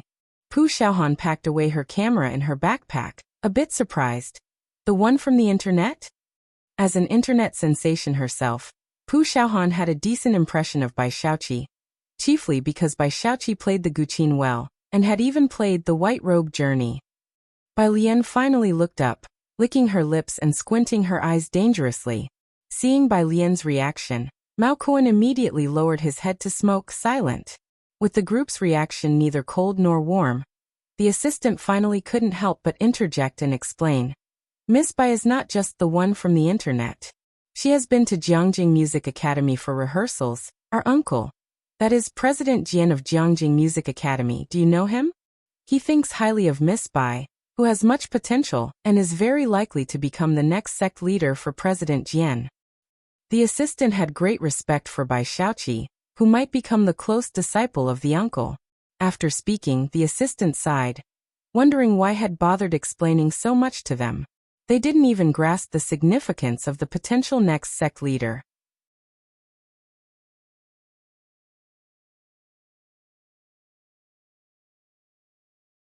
Chapter 402, 156 brought back to the Bai family to ride on their popularity _1 Mao Kuan was not one to follow these things. When Jian's assistant spoke, he just took a drag on his cigarette and glanced at Jian's assistant without giving an opinion. If you mentioned the boxing champion, he might engage in trivial chat. Pu Xiaohan was aware of Bai Shaoqi, a very famous rich second generation online. She played the guzheng well, and Pu Xiaohan admired her for that. However, when Jian's assistant brought up the matter of accepting a closed-door disciple, Pu Xiaohan looked at Jian's assistant with some skepticism. When Director Jian played the arrow last time, she had mentioned Bai Shaoqi to him. Why hadn't she heard him mention this? Director Jian, uncle is going to take on a closed-door disciple? Jianzha, after spending a couple of days with Jian Zhongyou, hadn't heard of such a thing. Yes, Jian's assistant said, looking at everyone's reactions and not wanting to say more. He then urged Jianrong, young master Jianrong, we should be going. A word out of tune is not worth discussion. After Jianrong and the assistant left, Pu Xiaohan was still asking Jianzha about this matter. Jianzha scratched the back of his head with an embarrassed smile. No, I don't know my cousin's friends either. But Bai Lian, Pu Xiaohan whispered to Bai Lian. I think you also play the guzheng very well, just not as skillfully as Bai Shaoqi. I've been making some short videos about face-changing art and traditional Chinese music lately. It just so happened that Pu Xiaohan's recent short videos involved research on the erhu, pipa and guzheng, and Bai Lian's previous rendition of Traveler in White was emotionally engaging, though it lacked a bit of proficiency. This was completely normal. Bai Shaoqi had studied the guzheng for more than a decade, while Bai Lian had also learned for 10 years, but hadn't touched the guzheng for over 2 years, and naturally became rusty. The skills might become rusty, but the emotions were her instinctive response. Mao Kun's admiration for Pu Xiaohan shot up. He thought that if he repeatedly mentioned a name in front of Bai Lian, he would be held down by her and beaten up. Mao Kun looked at the vibrant ponytail in front of him, and had a sudden whimsical thought. Was it because of the ponytail? He was pondering the possibility of tying his hair into a ponytail. The group went for hot pot. Mao Kun discussed Yang Lin's situation with Bai Lian. I reassigned a brother to watch her by playing cards downstairs. Her father didn't come back for the new year. Okay, Bai Lian estimated the time. Meanwhile, at Ji Heng's place, director Jian had not expected his video to go viral. He didn't dare stay at the Calligraphy Association any longer and took refuge with Ji Heng instead. The head of the Jiangjing Music Academy called him helplessly. "Do you know how many journalists have come to interview us, asking whether we've taken advertisement fees from Xiangqing to have you perform on stage?" Ah, Director Jian also felt helpless. "I was just inspired by the people here, and went on stage to play the eru. I'll explain it myself." He had no idea that no one in Xiangqing would recognize him. Instead, netizens recognized him. He took out his phone, logged into his video account, and posted a message. "V Jianzhongyou. I'm visiting Xiangqing for tourism. If possible, I hope to find a success to be the next Guzheng sect leader." Picture. The picture was of Xiang Mountain Avenue. Xiangqing was already a hot topic recently. Jianzhongyou was only famous in classical music circles, and most ordinary people didn't know him. But with Xiangqing being so popular right now, the curious outside the circle flocked to Jianzhongyou's page when they found out the old man from the street performance was such a big shot. His original following of over 10 million had now terrifyingly doubled to 20 million. Everyone could see his newly posted status. Not only did this set the classical music circles abuzz, but Jianzhongyou had set a new record. Suddenly, the number of people wanting to travel to Xiangqing was growing exponentially. The Academy's phones were exploding with journalists' calls again. People inside the circle knew the significance of the next sect leader, while those outside didn't. But after a wave of explanations by netizens, they also realized this was a leader in classical music. In no time, the news about who the next sect leader will be exploded across the internet, especially among the Jian family. Jian Zhonghai received this news immediately, and though he had his doubts about Bai Shaoqi, his hands trembled all of a sudden. He interrupted his itinerary, saying to Jian Rong, "I will go with you to pick up Bai Shaoqi." Bai Shaoqi had just arrived in Xiangqing. The Bai family's driver brought her over. Aside from that, Bai Qiming had also provided her with a bodyguard. As soon as she arrived in Xiangqing, she received a call from a classmate who had performed with her at the Jiangjing Music Academy. They were extremely excited.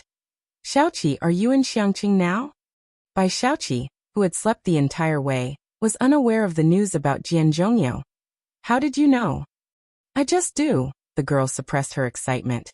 "It's most likely you who Director Jian is looking for to be the next sect leader. Such wealth and honor."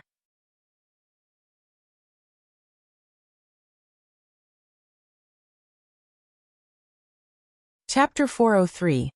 156 brought back to the Bai family to ride on their popularity _2. The two chatted for a brief moment before Bai Shaoqi hung up the phone, hastily clicking into the video notification as it came through. Upon seeing Jianzhongyou's message, she was more shocked than anyone else. Her upbringing was unlike any other. From a young age, her mother taught her and Bai Shaoqi to endure what others could not, saying that only when they became strong would others take notice and bend the rules for them. It was clear Bai Shaoqi had succeeded. The Bai family had even personally requested for her brother to return. Bai Shaoqi knew she was slightly behind her brother. Until now, she took a deep breath, attempting to stay calm, but an undeniable joy shimmered in her eyes. She had no idea what Jianzhongyou intended, but she understood the power of online supporters, and public opinion was on her side. She had originally started the video account to build her popularity, and to keep up with Jianzhongyou, aware that he had always been promoting classical music. Her videos also swayed towards Jianzhongyou, so from the beginning, fans had been tagging Jianzhongyou under each of her videos. Immediately after, Bai Qiming's call came through. Clearly, the Bai family was paying close attention to this as well. Bai Qiming's voice was gentler than ever today. "Shaoqi, if you need anything, just tell the family. Do you have enough money?" On the other end of the phone, a great-uncle from the Bai family clan watched Bai Qiming, couldn't resist snatching the phone away. "Shaoqi, your great-uncle will send you some money right away. And what about your gift to present to your master? We will prepare it for you immediately." After the call, the clan's great-uncle brought his hands together in prayer, and kindly said, not bad at all. Qiming, It's really Guo Yueqing who knows how to raise children. Look at these two kids, both remarkable. You and Yueqing should find a chance to bring her back home. It's never good to have a child out of wedlock spoken about openly. And so initially, the Bai family only brought Bai Xiaoke and Bai Xiaoqi home. As for the mother of the two, it was as if they knew nothing about her. Guo Yueqing was very tactful, stating from the start that she could stay out of the Bai family's door, even willing to let the children be registered under Ji Mulan's name. Ji Mulan refused to put up with this disrespect, and simply divorced. The Bai family did not bother with Guo Yueqing, but now, both children were more outstanding than the other. Bai Xiaoke was accepted by Jiangjing University, and now Bai Xiaoqi was about to become a disciple of Director Jian, with netizens starting to hype them up, analyzing Director Jian's stature. He was a figure on par with the Chancellor of Jiangjing University. Thinking of this, a deeper smile appeared on Bai Kaiming's face. The Bai butler also offered his congratulations, adding tea for the two, whereas for another member of the Bai family still in Xiangqing, Bai Lian, the entire Bai family had already forgotten about her. The following day, the 8th day of the new year, Xiangqing No. 1 High School's senior year began early. Today was Saturday, and Bai Lian had gone to the prison early to visit Zhang Xiai's, thoughtfully bringing his notebook for him before heading to school. As soon as the new year began, about half of the classmates who turned up were huddled around Wang Qi. Seeing Bai Lian enter the classroom, they shouted without any fear for their lives. Sister Lian. Wang Qi had a white towel draped over his right shoulder and a rag in his hand, diligently wiping Bai Lian's desk and chair clean as she stepped through the classroom door. Please have a seat. He bowed and made a gesture of invitation with great respect. Bai Lian glanced at him, and then tossed her backpack onto the desk. Wang Qi threw the rag onto an unoccupied desk in the back and reached out to massage Bai Lian's shoulders, but upon looking down at Bai Lian's pristine white shoulder and then at his own hands, "You should go copy homework," Bai Lian said, motioning Pu Xiaohan to hand the holiday homework to Wang Qi. Wang Qi was constantly tagging the entire class over the holiday. Bai Lian had monopolized the source of homework he could copy. As school resumed, Wang Qi came to acknowledge his fault. "Thank you, sisters." Wang Qi tearfully received the homework notebook from Pu Xiaohan, having come early today specifically to copy homework. Have we become internet famous lately? Those who hadn't finished their homework copied from others, while those who had completed theirs discussed together. Yeah, did you also see that local feature? That Guzheng piece was pretty good. Pu Xiaohan shared a music clip from her video with Bai Lian. It's this gambling with liquor. I learned the climax part from Grandpa Jian, and he helped me record it. She only posted a video once every half month, and they were of very high quality. She hadn't taken on any ads or promoted any products, and during the New Year period, she occasionally live-streamed the bustling scenes of the city's east side without showing her face.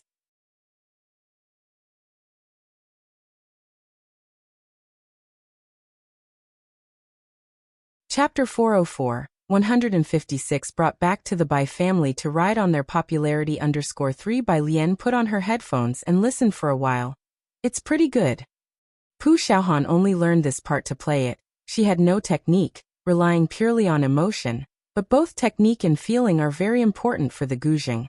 And for beginners like Xiaohan, her emotions were in the right place and her proficiency was very high. Of course, Ning Xiao, hiding behind the scenes, glanced at Bai Lian.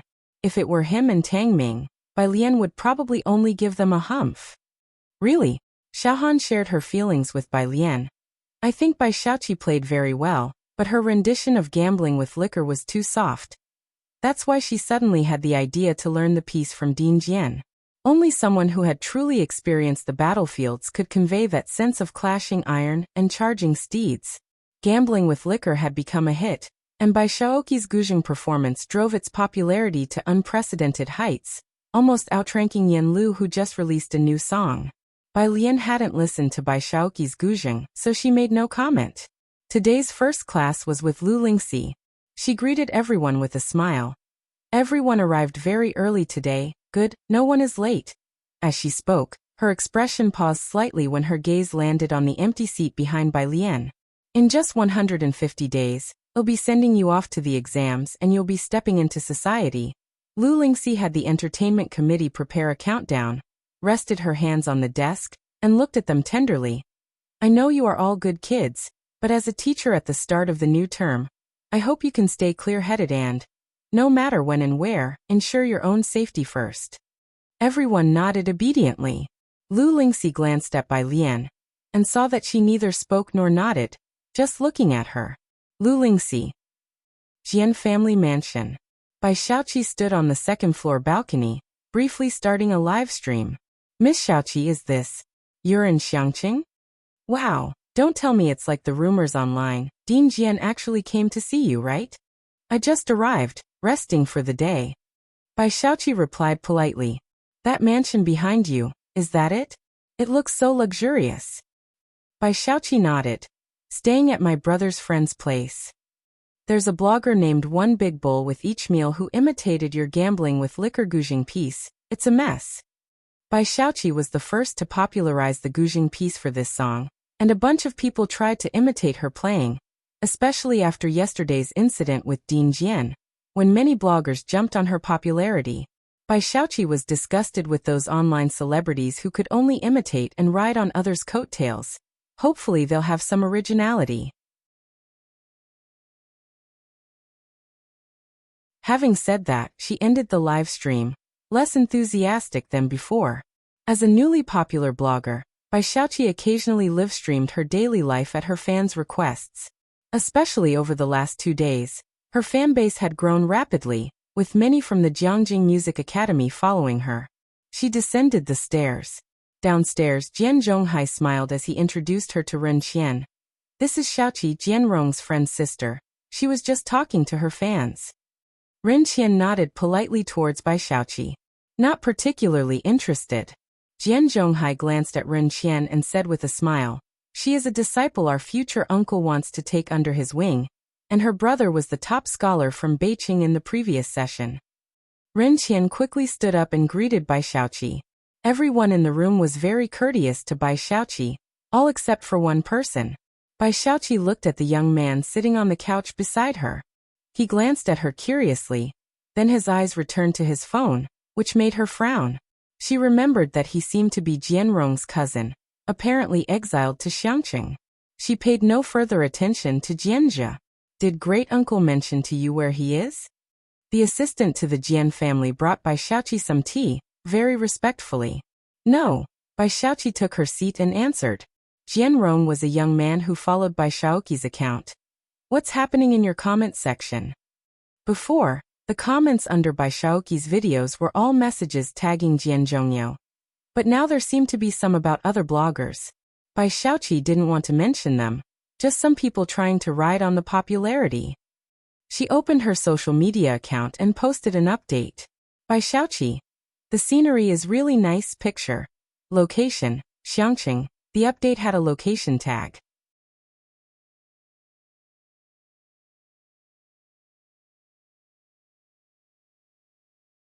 Chapter 405. 157 New Digital Vest. Sister Lian's piano recording. Second update. _1 Sunday. Pu Xiaohan arrived at school early in the morning and was talking in a low voice with Wang Qi, the entertainment committee member. Why are these people all blindly following trends? Wang Qi's voice was indignant. And this song was even written by Sister Lian and sung by Yan Lu. Xiaohan is a fan of this song, so how can they accuse her of riding on her coattails?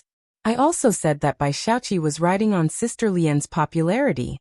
Pu Xiaohan had only used a section of Guzheng music while recording a face-changing video.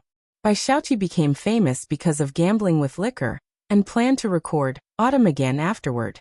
The entertainment committee member also frowned. To say they are imitating is one thing, but they even criticize Xiaohan for playing poorly. It's okay. Pu Xiaohan quickly composed herself. Having been a blogger for so long, her mental resilience was strong. It's just a few words. In a few days when the heat dies down, there will no longer be such voices. As soon as Bai Lian and Ning Xiao entered the classroom, their voices became much quieter. There was an inspection today. Bai Lian wore the blue and white school uniform, put her backpack on her seat, and raised her eyebrows. What are you talking about? Nothing much, just stuff on the internet. Pu Xiaohan shook her head. She didn't want to affect the studies of the 2A students following her, and changed the subject. What do you think about me asking your grandfather to make a Chinese-style outfit for graduation, and using that to shoot a video? Do you think he would agree?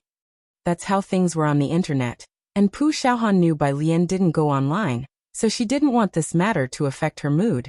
Bai Lian unzipped her backpack, took out her pen, and said to Pu Xiaohan, "Give it a try." Pu Xiaohan's eyes lit up.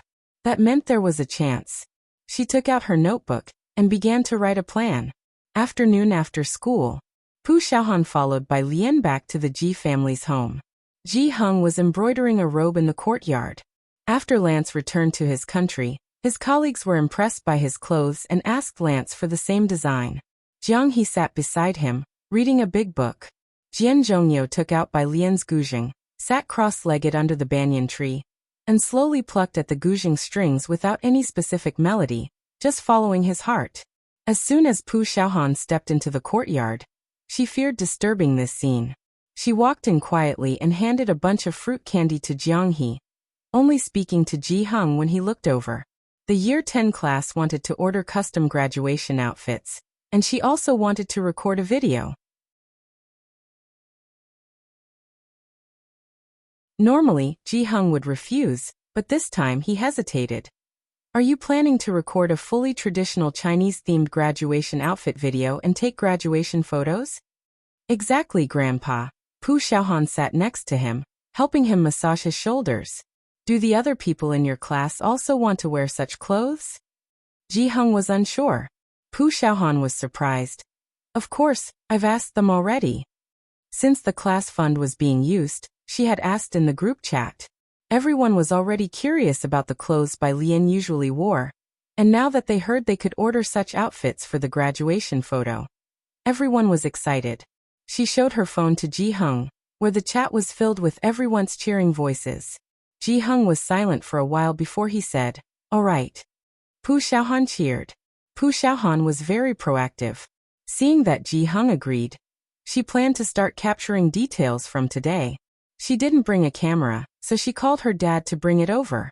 Bai Lian stood beside Jiang He, holding her school jacket, and wearing a loose t-shirt embroidered with a big cabbage that didn't fit her style, with a bright red sun on the back. Jiang He, sitting on an elevated bench, swung his legs and slowly unwrapped a fruit candy, then lifted his head and handed it to Bai Lian. Bai Lian took it. He then unwrapped another candy, and went to find Pu Xiaohan in the storeroom. Pu Xiaohan, holding her phone and busy capturing Ji Heng's collection of fabrics, didn't take it but opened her mouth directly. "Ah, Jiang He." At 6 o'clock, Pu Xiaohan's dad couldn't find the entrance to the Ji family's house. Seeing Pu Xiaohan was busy, Bai Lian put down her summary to go pick up Pu Xiaohan's dad. The alley was full of twists and turns. At the entrance of Purist Street, Bai Lian saw a middle-aged man.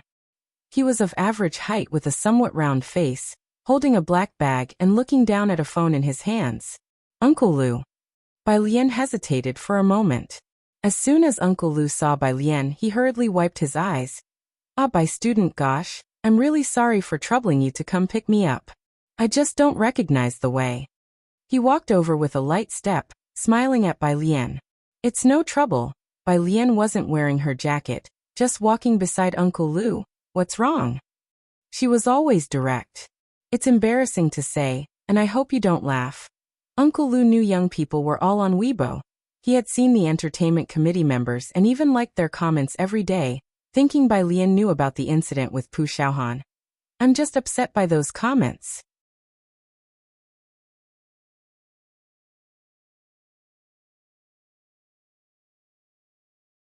Chapter 406, 157 New Digital Vest, Sister Lian's Piano Recording, Second Update. _2 Uncle Lu knew that Pu Xiaohan was a blogger, and he liked, commented, and shared her videos daily, reporting any malicious comments and sending her private messages. These last couple of days, due to Bai Shaoqi's influence, a swarm of trolls had descended upon the comments section of Pu Xiaohan's videos. There were paid trolls as well as passers-by. These people hadn't even watched Pu Xiaohan's previous videos, and were spewing all kinds of abuse in the comments of her latest one. Pu Xiaohan had long been aware that being a blogger would attract these issues, and she adjusted quickly, but her parents didn't have such thick skins. They had only this one daughter, and when she got her first troll, her dad could spend the whole night awake arguing with them. Now seeing those comments, it was inevitable they'd feel upset. Don't tell Xiaohan about this, Uncle Lu immediately said to Bai Lian, rubbing the back of his head. At his age, to be seen crying by Pu Xiaohan's classmate was deeply embarrassing for Uncle Lu, so he straightened his chest and walked ahead. Bai Lian led him to the courtyard and opened her phone to download an app. She hardly had any entertainment apps on her phone, but she remembered which video app Pu Xiaohan used, so after downloading it, she didn't bother to fill out the registration and just entered using her phone number. She sat next to Director Jian, her back to the well, eyes downcast. Resting her elbow carelessly on the stone table, she looked vaguely menacing in the gentle sunset. What are you doing? Director Jian called Bai Lian's name a couple of times and, seeing her distracted, he put down the guzheng. He came over to her. Bai Lian had just logged in. Director Jian happened to see her logged in as user 2589741, an obviously new account, and exclaimed incredulously, "You really don't go online?" He had always thought Bai Lian was just being dismissive, and the realization left him utterly astounded. MHM. Bai Lian lazily opened the search bar. Director Jian wasn't the type to peep, so he sat back down, chatting with her about Yan Lu's new song. Bai Lian searched for the one bowl per meal account. Not only did she find the user, but also a bunch of recommended videos. The first video was a clip from an entertainment news segment, showing Bai Shaoqi's live stream. It was a screen-recorded segment of Bai Shaoqi chatting with her fans. "It doesn't matter, I don't care, everyone knows I'm not bothered by it. If they want to imitate, then let them. I play softly. No problem, actually, there's no need to argue with those who don't understand guzheng. We just need to play our best." I'm still in Xiangqing, Director Jian. I'm not sure. Everyone please stop asking. If they want to use gambling with liquor, how could she understand it better than me? Bai Lian pursed her lips. She took out her earphones and listened to the segment of Bai Shaoqi's video. Bai Shaoqi had added a drum set to the guzheng piece and tweaked it slightly herself. From Bai Lian's perspective, emotionally it really was lacking and too soft, not like something she had written. Pu Xiaohan's video she had watched the day before. It was a face-changing video where she added a segment of gambling with liquor during the general's transformation. Although Pu Xiaohan's skills were average, this part had been guided by Jian Zhongyou, so the emotion in gambling with liquor was captured very well. Being from Xiangqing herself, she revered the song and, having seen Yan Lu practice the spear, only someone who understood could perceive the emotion within. Bai Lian returned to Pu Xiaohan's video homepage to see the latest video had garnered 290,000 comments. Surfer expert. Do you really not know the background music is answering the two smile? LOL. Nowadays anyone can be a blogger. Can the platform ban these idiots who know nothing and just ride on the hype? Dark night covers eyes. At Bai Shaoqi of Beijing High School, a top student who has performed at Jiangjing Music Academy. Are you going to be the guzheng sect leader in the future? May I ask the blogger, which school do you come from? Where have you performed? Oh, Xiangqing High School? Troublemakers always come from Badlands, shy. Having never been online, Bai Lian didn't know how toxic some people could be. She also was unaware of the extent to which silent spirals of this kind could spread. How good Pu Xiaohan's performance actually was, but such opinions were buried beneath the weight of the other side's comments, thus creating an uncontrollable scene, where everyone was maligning Pu Xiaohan. Newcomers to the internet could easily be swept up by this rhythm, joining in the outrage. The two highest voted comments were, "Fight the waves. Don't let every Tom, Dick and Harry come leeching for attention. Don't know anything and yet dare to judge? Do you know more about the style of gambling with liquor than at Bai Shaoqi? One bowl per meal. How fat are you to have such a username? Are you not showing your face because you're too ugly?" Bai Lian took a deep breath. She stood up with a whoosh, her expression icy cold. Next to her, Director Jian jumped in fright. He stopped plucking the strings and looked up at Bai Lian. "What's wrong?" Bai Lian shook her head, not speaking, and went to find Pu Xiaohan. Pu Xiaohan had just finished shooting Ji Hing's storeroom with her camera. Finished recording. Bai Lian quietly leaned against the door frame, waiting for her to wrap up before raising an eyebrow. Yeah, Pu Xiaohan nodded, reviewing the video shed shot. In it, her dad was talking to Ji Heng. The two of them were bragging about each other's daughters under the guise of casual conversation. Bai Lian nodded. Alright, let's make a video. Pu Xiaohan followed Bai Lian outside, taking a big step over the threshold, confused. What video? Bai Lian walked to the stone table and said softly to Director Jian. Please let me use the guzheng for a bit. Director Jian casually handed her the guzheng. It was yours to begin with. What do you mean let you use it for a bit? And he got up to give his seat to Bai Lian. This part of the courtyard was set up by Ji Heng for Bai Lian to play the guzheng, the stone slightly raised. She simply sat on the ground, casually placing the guzheng on her thighs. Bai Lian, Pu Xiaohan watched her, sensing what she was about to do, somewhat excitedly. Bai Lian, are you going to record a SE? No. Bai Lian's fingers touched the strings, cutting her off. It's gambling with liquor. Pu Xiaohan suddenly stilled, staring blankly at Bai Lian. The courtyard lights lit up, casting a chilly light on Bai Lian's head. Beneath the light, her eyes were intensely dark. Why are you acting like Yin Lu? Her fingertips remained on the strings, her posture both casual and defiant. The style of gambling with liquor. Who could understand it better than me?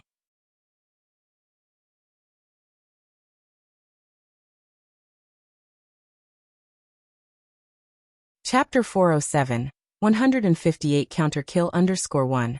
The section you played. Bai Lian raised her right hand, touching the strings to demonstrate a part in the middle. It can be more explosive. It's not about the strength of the fingers, but the power of the arm and the wrist. You need to lift your arm. Bai Lian looked up and demonstrated the section again. Her fingers hooking the strings, her wrist and arm gathering strength. Zung. The tone instantly elevated. The following part is in the bass, shift the focus forward, and the wrist must move too, to produce a resonant vigor. She was originally using the guzheng for her composition, and the strings would erupt in full force once plucked. Playing the guzheng also required strength in the wrist, arm and waist, and Bai Lian had a natural talent for it.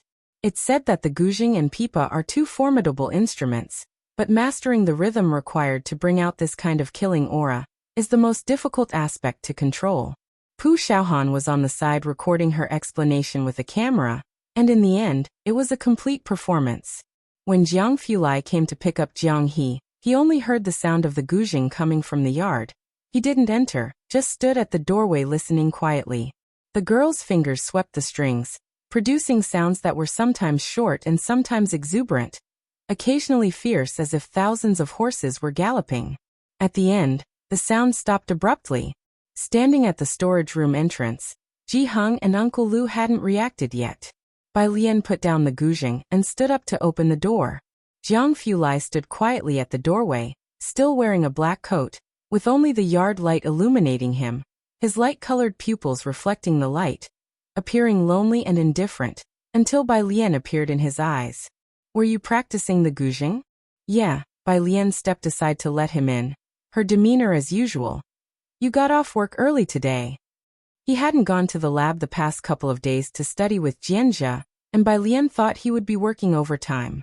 I went in early today. Jiang Fulai glanced at her before entering, and after the two went inside, Pu Xiaohan was still reviewing the video. He casually asked Pu Xiaohan a few questions. Uncle Lu initially wanted to smoke, but suppressed the urge when Jiang Fulai walked in. After seeing Pu Xiaohan finish recording, he took her home, declining Ji Heng's invitation for dinner with a smile. My wife is still at home, and it's getting dark, she's alone. Jiang Fulai stood aside coldly, taking out his smartphone to open the video app. His phone did have the app installed, and after finding Pu Xiaohan's page, he casually scrolled through it, seeing mostly insults directed at the vlogger, unavoidable skepticism and doubts within the online world. Until he saw one comment. Out of the mountain's hardships come the crafty folk. To most people, Xiangqing was just like that. Initially, Jiang Fulai's application for scientific research in Xiangqing hadn't gone smoothly until he took control of the Jiang family's power and allocated research funds to Xiangqing. Only then did the CRSF base officially settle in Xiangqing. Even now, there were still voices of opposition in Jiangjing. Bai Lian moved to bring the yard stools back into the main house, and Jiang Fulai followed her, bringing Ji Heng's teacup inside as well. You don't seem to play the guzheng much anymore. Except when writing songs for Yen Lu. I do play, but I don't enjoy it as much. Bai Lian was silent for a moment before speaking. Those who used to play the guzheng with her were no longer around, and she knew that Head Ji was always looking for a suitable successor for the guzheng. If the third princess were still here, she would definitely be the best candidate. Of course, now pharmacology was her real passion. Bai Lian quietly watched as the light filtered through the dust in front of her, reaching out to grab it. Quantum mechanics. Do you know there's a type of crystal that can preserve light for an hour? Jiang Fulai set down Ji Heng's teacup, turning to look at her. An hour? Bai Lian's attention was piqued. The theory she had learned in modern times said that light and time were elusive. The speed of light is too fast. Time is only a concept. Yes, anything is possible if you desire it. Jiang Fulai tilted his head, pausing to think. His expression softened. This crystal, combined with a magnetic field, can change the speed of light's propagation, preserving it for an hour. You can't enter the lab now, but when you get to Jiangjing, I'll take you to see it. 11 o'clock at night. Bachter Street. At the bar, Bai Lian was grading new papers, dressed in loose casual clothes, with a black pen in hand and a small desk lamp on the left side. Sun Chun wore a tight black outfit, tossing a cocktail shaker, mixing a low-alcohol drink for Bai Lian. Mao Kuren sat next to Bai Lian, not understanding.